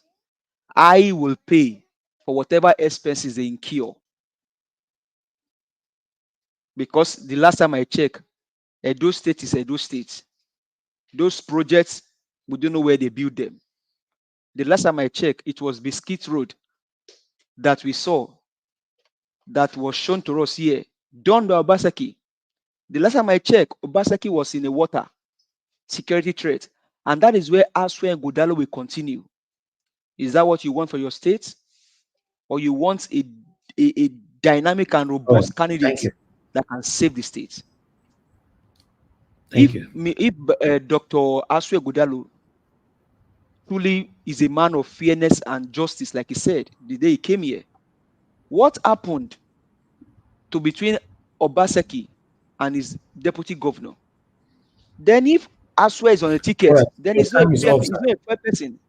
Thank you very much. So for me, Edolite, the way to go is Olumide Akpata for the next governor. Thank you very much. Thank you. Thank you very much. Give us a month. God bless you. Okay, I didn't know that some people called me. I don't know if it's too late. I don't supposed to be calling this time, but let me call. Mr. Joseph Orji, you called. I just want to return your call. I hope that you can still pick this time. If you are there.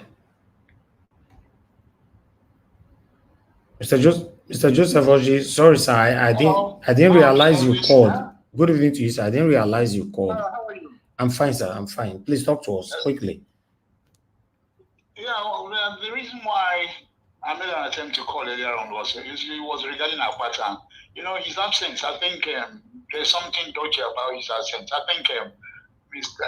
Obaseki is a problem with it. The guy is being intimidated in Edo State. There's a lot of ajibaji going on. You remember his visit to Uniben? He was the senior staff association in Uniben that invited him to come and have a talk. The intention was to invite all the candidates. But surprisingly, there were serious issues regarding the students. It was like there's somebody behind the students who came and created problems for Apata at that event.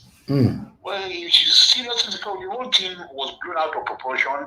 Guess what? The government, no government issued a statement and they singled out Apata out of the whole. Apata didn't make any trouble, but Apata was singled out. There was someone shot at that event on the leg. Oh, wow. And then it wasn't even Apata, it wasn't Apata's group. And Apata came in there just with a few people to come and have a talk with the senior staff people at Uniben.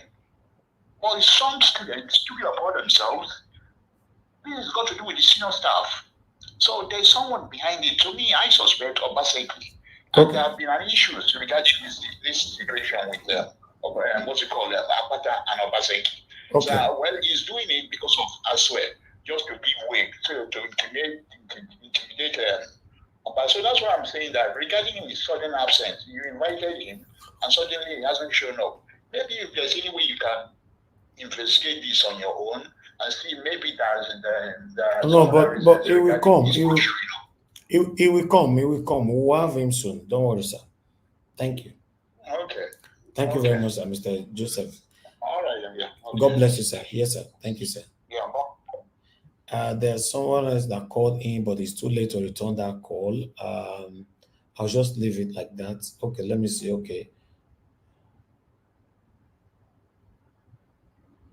Okay. Oh,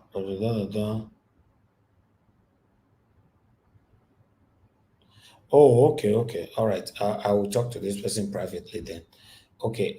Thank you very much, my people. I appreciate every one of you. Now, God bless you now. Let me call on the next person to speak to us. Mashallah, thank you very much. The way to your today, and so I want to call on people. Please understand with us. Mashallah, please give us a final submission. 3 minutes. My final submission is to me, all the politicians are all the same. Politicians are the same, parties are the same. PDP and APC are family members of bunch of crooks in that party. So you voting them, you have tasted APC, you have tasted PDP. Edo State have tasted PDP for a very long time. If you are eating one particular set of food, is it a crime to taste something different from all the things you have been eating? Edo people, I don't have a candidate. I have not seen anybody yet. But even though I don't have a candidate, I have a kitchen. Find a party that is different from these two parties that have ruled Nigeria ever since and pick from them. And I can bet you a repeat of Kogi governor and Governor Yahaya Bello and Ododo is what you will see in between Aswe and your present governor, because he has come to cover all the mess. And when EFCC starts to start chasing them, he will be there to defend. And that's what you get if you do the mistake of voting the wrong person. The state is as good as my Delta State that has been eaten to rubbish. Delta State and Edo State should be like Dubai. Two families, two brothers that are very rich, but yet they are living in slums. For Yahaya Bello, keep running. By the grace of God, you will do the mistake. Somehow, they will get you. You can't steal 80 billion and run away with it. And you think people in the state will be happy. Edo people, don't repeat the same thing Kogi State did. Because the same thing is going to happen. Because right now, whoever is stealing is being hunted down in government. And don't let them have a backup plan for themselves. Vote wisely, Edo people. Thank you.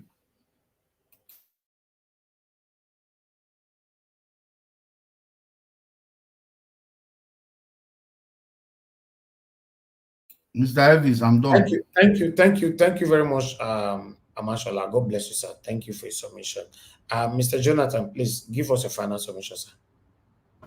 Oh, Mr. Elvis, thank you. Yes, sir. Thank you very much. Thanks to everyone there. See, with respect to this Edo thing, when you talk of diversion, this is diversion because we're talking about serious issue, national issue, before the politician came in and diverted successfully, though, diverted the conversation. But my take is this: see, don't let us deceive ourselves. If we are truly fighting for change in Nigeria, all of us, and we're looking for change in Nigeria, we must ask the pertinent questions and be honest and truthful to ourselves. And I will continue to ask those questions. For today, one of such questions is, what is the difference? Let's answer this question honestly. What is the difference between Asue Ighodalo? What is the difference between him and Governor Obaseki? Or what is the difference between what Aswell is doing right now? I mean right now. That is different from what any other politician that passed through this same process has done in the past. Please tell me the difference between what Mr. Ighodalo, because he's the only one I want to speak about now, because he's the only one that has come out here to speak. And if we want to insert Akpata into it, fine. The same thing goes. What is that difference between what Dr. Aswell Ighodalo is doing right now, today, as of the 20th of April 2024, that is different from what any other politician that is currently in his shoes or that has passed through this process? What is the difference? I will tell you, there is none. There is none. So if you are expecting a change when there is no difference, then you are either naive or deceptive. It is one of the two. It's either you are naive because you don't know, or you know very well, but you are being deceptive. See, Dr. Aswell Ighodalo, Olumide Akpata, each of them and the other candidates, they must set themselves apart. That's what we're asking for. We were looking for a change in Nigeria. We want a change in Nigeria. So these people must set themselves apart from the status quo, for crying out loud. Because, see, I will build roads. I will improve medical care. I will borrow for capital projects. I have three PhDs. I am a billionaire in Naira, in dollar, or in pound. I will improve the educational system. All these things are not differences. We have had them before. These are not the differences. These are not the things that set them apart. We've had this before. There is no politician in Nigeria, current one, those that are in the past, that we have not heard all this from them. So for me, in the final analysis, I am waiting to see the differences in the form of commitment and accountability to the people of the state, Edo State, and Nigeria in general, when it comes even to national election. That is what people that are looking for change should focus on, especially as far as Nigeria is concerned. That thing that sets them apart from the status quo, even if it is one, I want to see it. I heard Dr. Ighodalo, and I said, yes, he's a fine man, but there is no difference between him and any other politician as of today. Until he take that step that we clearly, I am not naive though, it's politics. I'm not saying he should come out and disregard the party, disregard his whatever you want to call it, his sponsor or whatever. But that clear difference in terms of commitment, you should be able to do that, to stand out as a man of integrity. So if I'm going to support, like any one of us here, see, what we're saying here, it will either bring one or two supporters to the candidate or take one or two supporters away. So what we're doing is not a joke. That is why talk is not cheap, especially when you are talking true. Deceptive talk is cheap. Corruption talk is cheap. But real talk, honesty talk, it comes with a price. People will not like you. People will disown you. People will disrespect you. People will misalign you. People will call you names. Because why? You are talking the truth. So talk is not cheap when it is the truth. So for me, before I will support any candidate, with my clear head and my clear mind intact, that difference, that clear difference, that will set him apart. If it is Mr. Ighodalo, that will say, this one thing sets him apart. I can see it. Why? Because I want a change. I want a change. Because if you are expecting a change and you are not doing something different, you are still doing the same thing. Both the followed and the followers, they are insane. There is insanity there. You are expecting a change, but you are still doing the same thing. Still the status quo is prevailing, and you are expecting a change. Something is wrong. The person you are following and the person that, and you the follower, that is called insanity. Pure insanity. Because there will be no change. That clear difference must be there. Before I will say I will support Mr. Akpata, Mr. Akpata must give. What is the difference between Akpata now and any other governor, sitting governor, or past governors? What is the difference between Akpata now and any of those people? What they did when they are going through this process? Please tell me one. There is none. I will do this, I will do that. I will build school. I will borrow money for capital projects. I will bring in experts. I will bring in technocrats. These are the language they use in Nigeria. So we can't fall for it if we want change. Let's look for that specific thing that sets them apart in the form of commitment and accountability to the people of Edo State. I will leave it at that, Mr. Elvis. Thank you very much, and thanks to everyone. I appreciate it.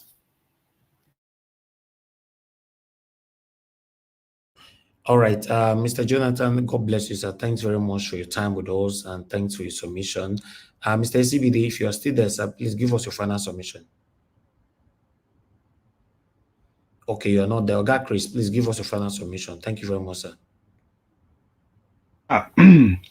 Thank you very much. I'll just answer Mr. Jonathan's question. I've answered that before. Clearly, Akpata is doing something different that sets him apart from other politicians.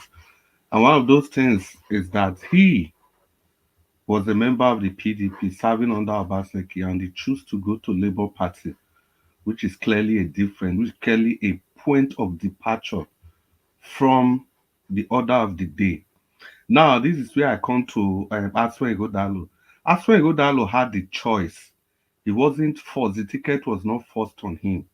He could have gone to any other party. He would have separated himself from the PDP and the influence of Obaseki, which they know is not good for his candidacy. But he chose to remain in PDP because of obvious reasons, because of the influence of the PDP and all the paraphernalias, the structure of the PDP. At least those will help him to win the election. But he must also remember that there are baggages for making that decisions. So he shouldn't expect to enjoy the influence of the PDP, and he will not want people to talk about the negative effects of the PDP as well. You can't appropriate and reprobate. He is a lawyer. He's going to benefit from the PDP, but we must also keep reminding people what effect, the negative effect the PDP and the Obaseki's governance has had on the people. Now, back to Olumide Akpata. I pick up from where Give Us Our Mandate stopped. You see, this man confronted Buhari head on, whereas these other people we talked about, they have been the people working with Buhari, confronted him. He had opportunity. It wasn't his personal business, but he felt Buhari, the way he flawed the constitution was not right. Olumide Akpata took on him. But unfortunately, because of this northern-southern dichotomy, that thing didn't succeed the way we wanted it to succeed, but he still made a way. He still had a very huge influence. And also, Olumide Akpata, when I was submitting before responding to Jonathan's question, he had a law firm like Aswe Ighodalo. So Olumide Akpata has also openly on national television, not once, not twice, not 3 times, told everybody that he doesn't believe in Obaseki's style of governance, that his government is going to be a major departure from the beliefs, from the system of Obaseki's governance. He has told us about the 13 billion naira for security, how he's going to expend those funds. I listened to him. So this man has been bold enough to dissociate himself, not by insinuations, not by innuendos, but by words of mouth, black and white, that I don't like the way Obaseki has governed the state. I'm going to govern differently from the way Obaseki. Then I asked him, how do you hope to govern differently? He talked about the security votes. And that was the first time I even heard of this 13 billion. And he mentioned every other thing, but just because I have 3 minutes. Now, the point I'm making, Nigerians listening to me, Olumide Akpata, barrister, has demonstrated a lot of capacity. And for the fact that you are able, as a candidate, to leave the comfort zone of the APC and PDP and choose to go to another party, it is already an indication that you don't want things to be done the old way, that you don't believe that fresh wine can be served with old wine bag. That is why you took that decision in the first place. So that alone is a pointer to the fact that you want change. And not just change, you want change for the people. And you are able to tell the people, even at the risk of losing your election, that you are going to do things differently. Those alone speaks volume for me. So for me, as it stands now, I cannot stand here to say Aswe Ighodalo is not qualified. No, that is not what I'm saying. What I'm saying, you might be qualified, but what about the capacity? Which was demonstrated by Obaseki was eminently qualified to be the governor. But what is the pass mark? Some of us said he failed woefully. Some of us said he failed. But the general consensus is that he had not met the expectations of the common people in the streets, of the common Edolites, who risked their life, who ensured that Obaseki enjoyed the dividends of democracy. He didn't meet that expectation, despite the fact that he has all the credentials. So it is the same vein that I'm speaking. Aswe Ighodalo has he has the credentials, he has the capacity. Right. What about the willpower? And this is where Olumide is different from all of them. Thank you very much. Vote wisely, vote Olumide Akpata, vote Labour Party. Mr. Elvis. I like your campaign. Mr. Elvis, please, 30 seconds. Just 30 seconds. Hold on, let me quickly say something. Let me say this, sir. Please, I beg. You see, you know why I like Oga Chris? Oga Chris, he go argue, but he go tell you, say, now my candidate be this.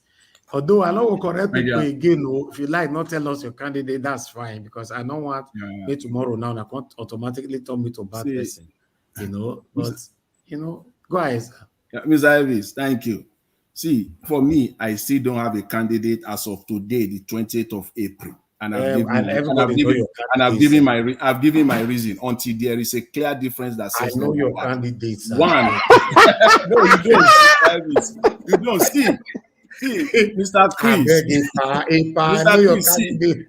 Ipa, we know your candidate. Now, how you take no? Now you tell us yourself now. Now you tell us now. Monday, Exactly. Ikpebolo, right? You want change? Now, See, Monday, the sheer- will be your candidate. see, Na Ekpegolo. No. See. I don't know. Say Mr. Jonathan, na APC member. No, I don't know. Say I na don't strong APC member. See, the sheer move, we all know this, so these are facts. The sheer move from just ordinarily a man just move from one party to another. It's not and cannot set a man apart. That one is clear. Because I move from party A to party B, then no. And to fight. Mr. Jonathan, please let me finish. Let me make the second point. See, that a man fought a sitting government also cannot set a man apart. How many politicians fought previous government in Nigeria, even military government, fought them to the ground? Where are they today? Are they not in politics?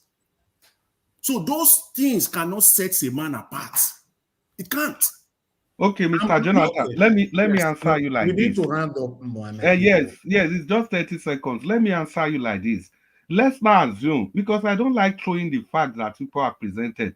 Now, let's not assume that what you have said is also true.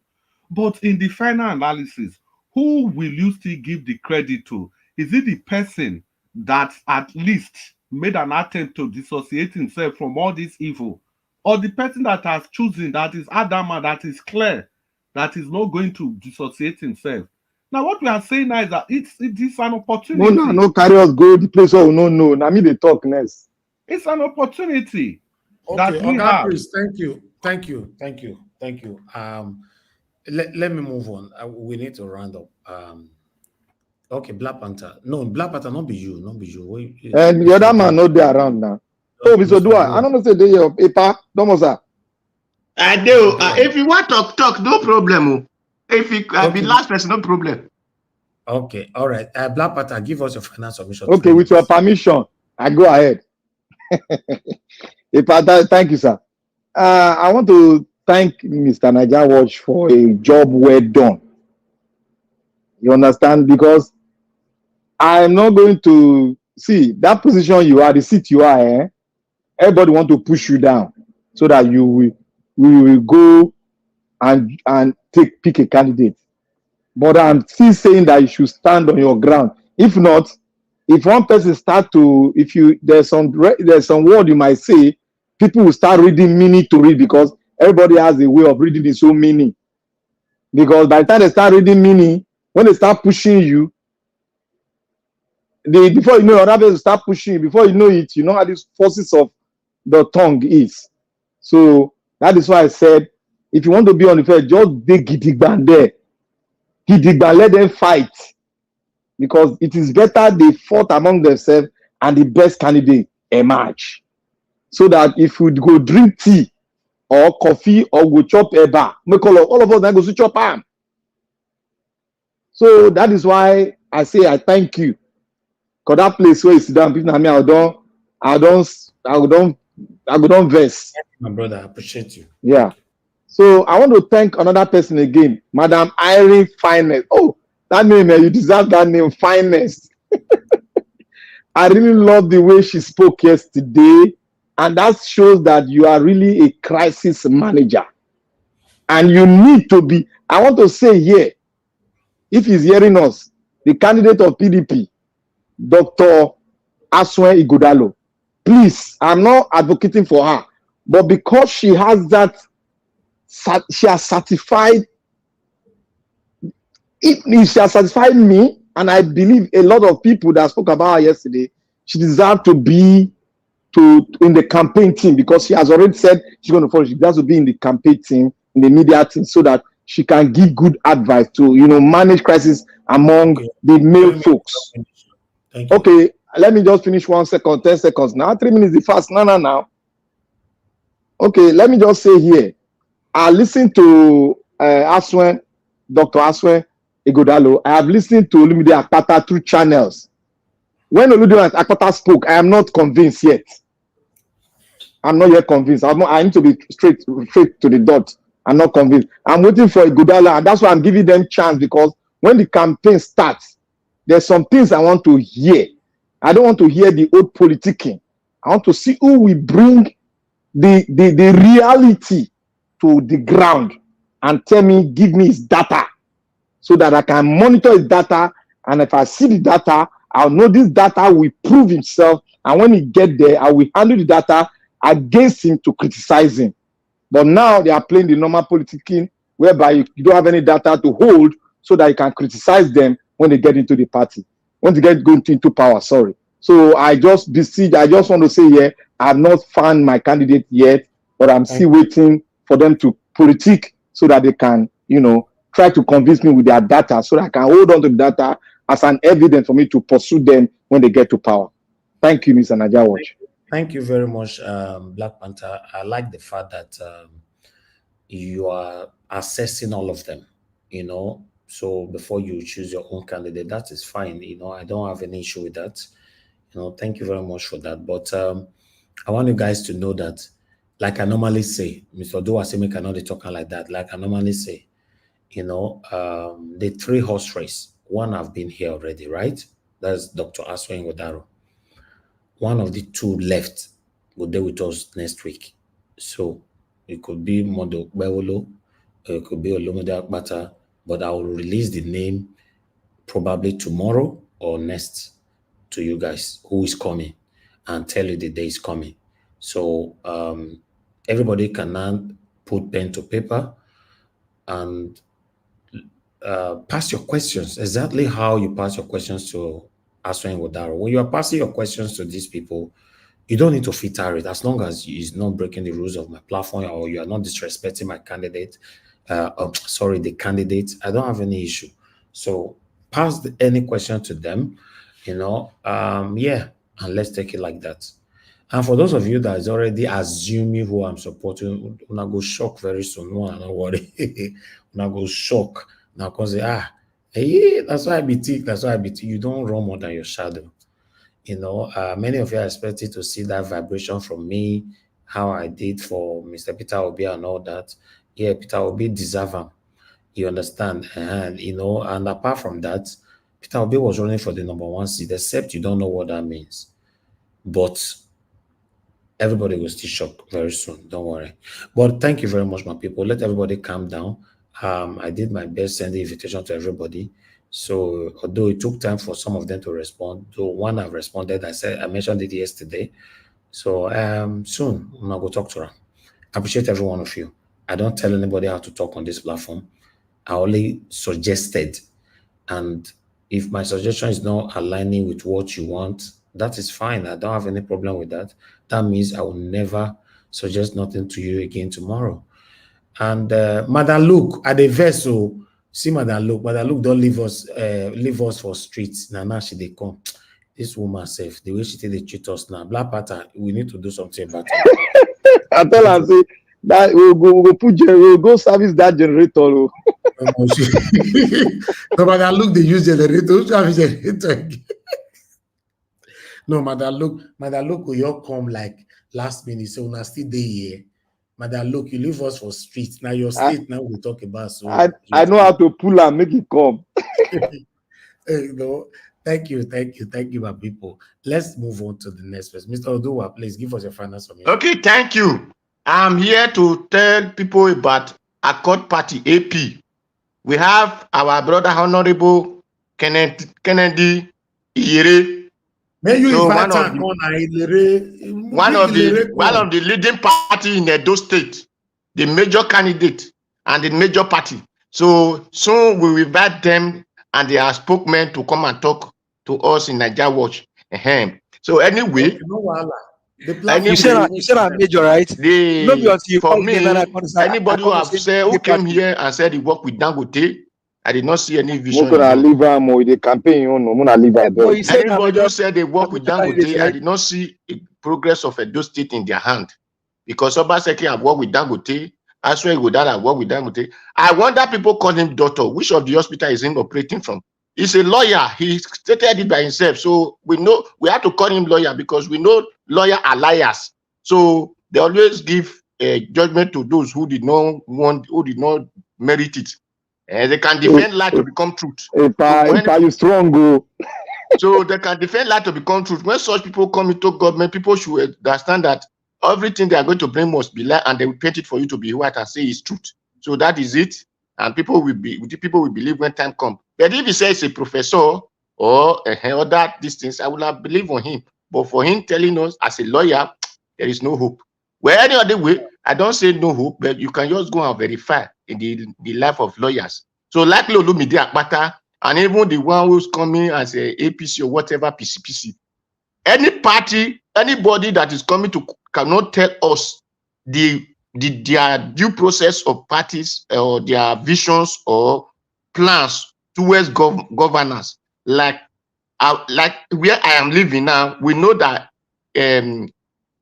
Chikwesteles are campaigning for the people. Her life support. Republican is what is, then AD is your 3 minutes don't finish. Okay, yes, but other people are coming. It's anti-immigrant. So this anti-immigrant. So we want to know the motto and the agenda of PDP, APC, Labour Party. They should be telling us the agenda, what they can do and what they can do, so that we will hold on to those things. Thank you. Thank you, sir. No say Paudua, well, don't let us scatter everywhere.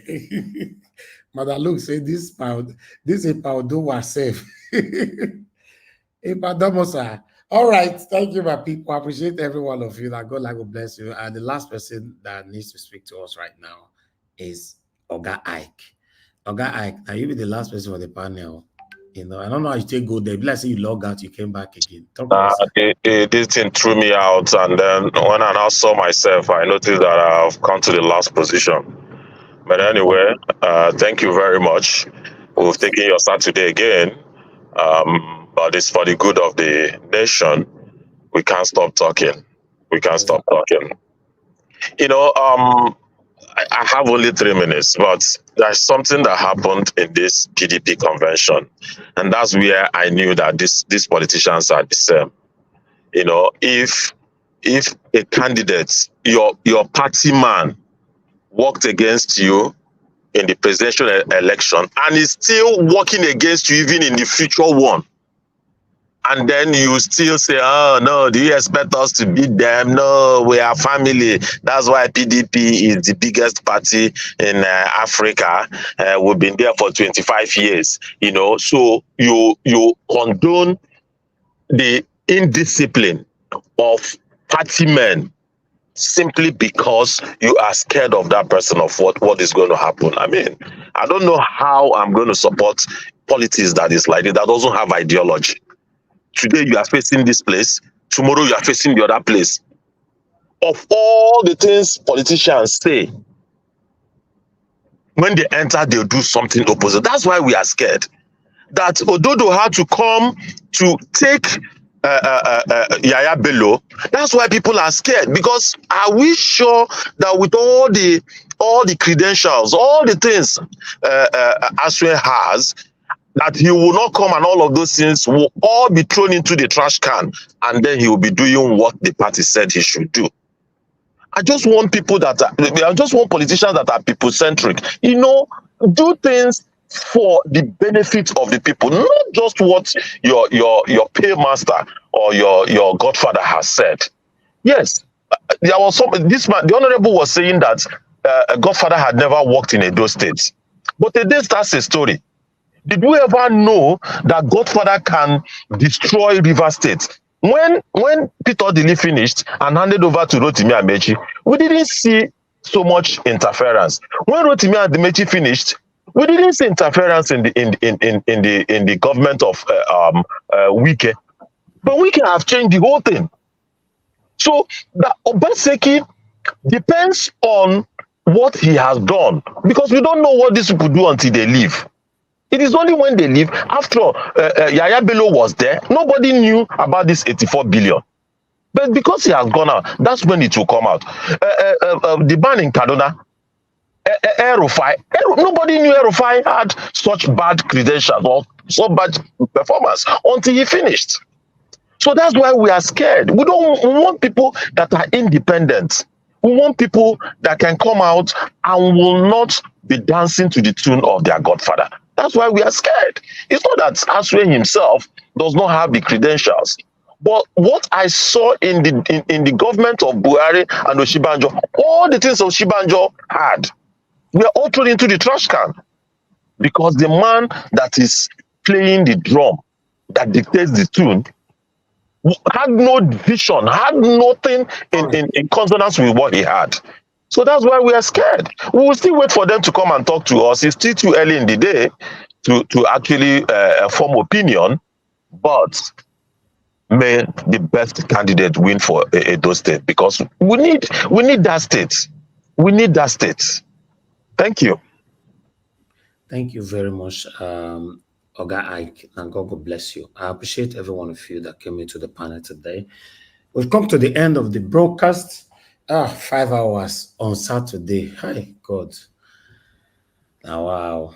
He hot too. My brother. Your body won't burn. When that honorable, you come, everywhere you scatter. Eh? Okay. You know, politicians, they be dangerous people. Unless come with pepper body, scatter everywhere again. You know, anyway, it's fine. That's why it is called panel. You know, I appreciate every one of you that joined us today, everyone on the panel. Thank you so much. Give us a mandate. God bless you, my brother. Mr. Jonathan, appreciate you. God bless you. Oga Chris, thank you very much. God bless you. Oga Chris, your submission yesterday. Was it yesterday? Yes. I received a feedback, but I'll leave it like that. You know, thank you very much. God bless you. Mr. Dua. Bad feedback. Is that what? No. Bad feedback. No. Very good feedback. You know, thank you very much, sir. I appreciate you, Mr. Odua. You will leave me camp now. Okay, thank you so much. Thank you very much, my brother, Black Panther. Thank you, Mr. Ike, and God will bless you, sir. I appreciate every one of you. Mr. Alex, thanks for coming in as usual. Thank you, Honorable Sam. We appreciate you. Thank you, Madarita, though you didn't give your submission. Who again now? I don't know. I can't remember other people that joined us today, but I want to let you know that I appreciate every one of you that came into the panel today. Those of you that called in, I'm not sure if I picked that lots of calls today, but I want to say I appreciate every one of you that called in. Thank you very much. No, Mr. F.A. called in. I can't remember many more, but God bless you all. Love of God is my strength. We miss you, ma. We have not heard from you for like 2-3 days now. And I understand, but it's good I say this.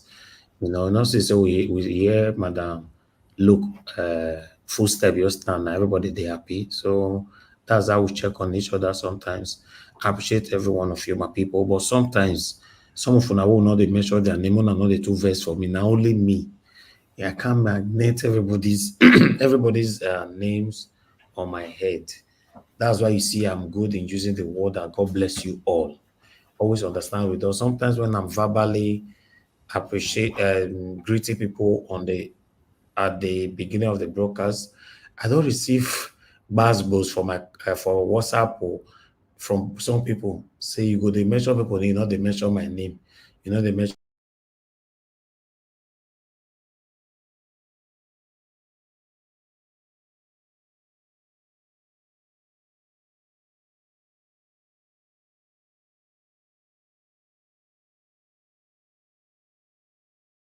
All right, can you guys hear me?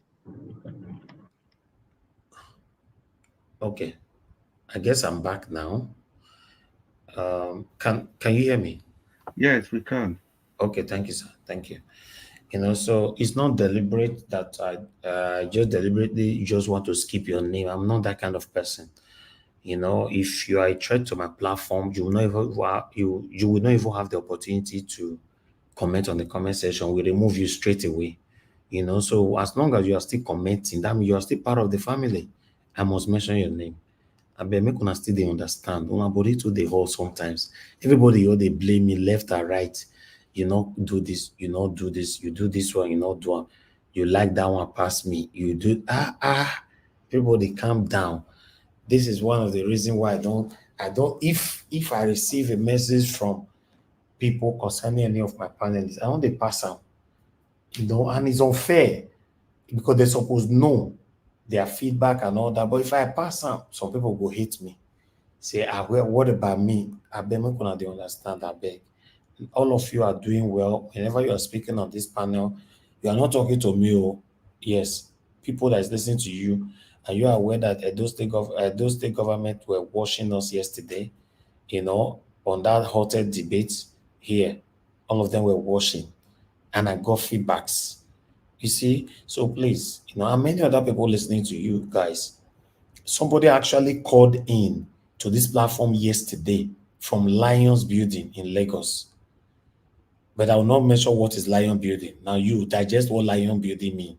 Now only one Lion Building in Lagos. Go and do your research. What is it? He called into the show yesterday. But he disguised. He passed his message yesterday.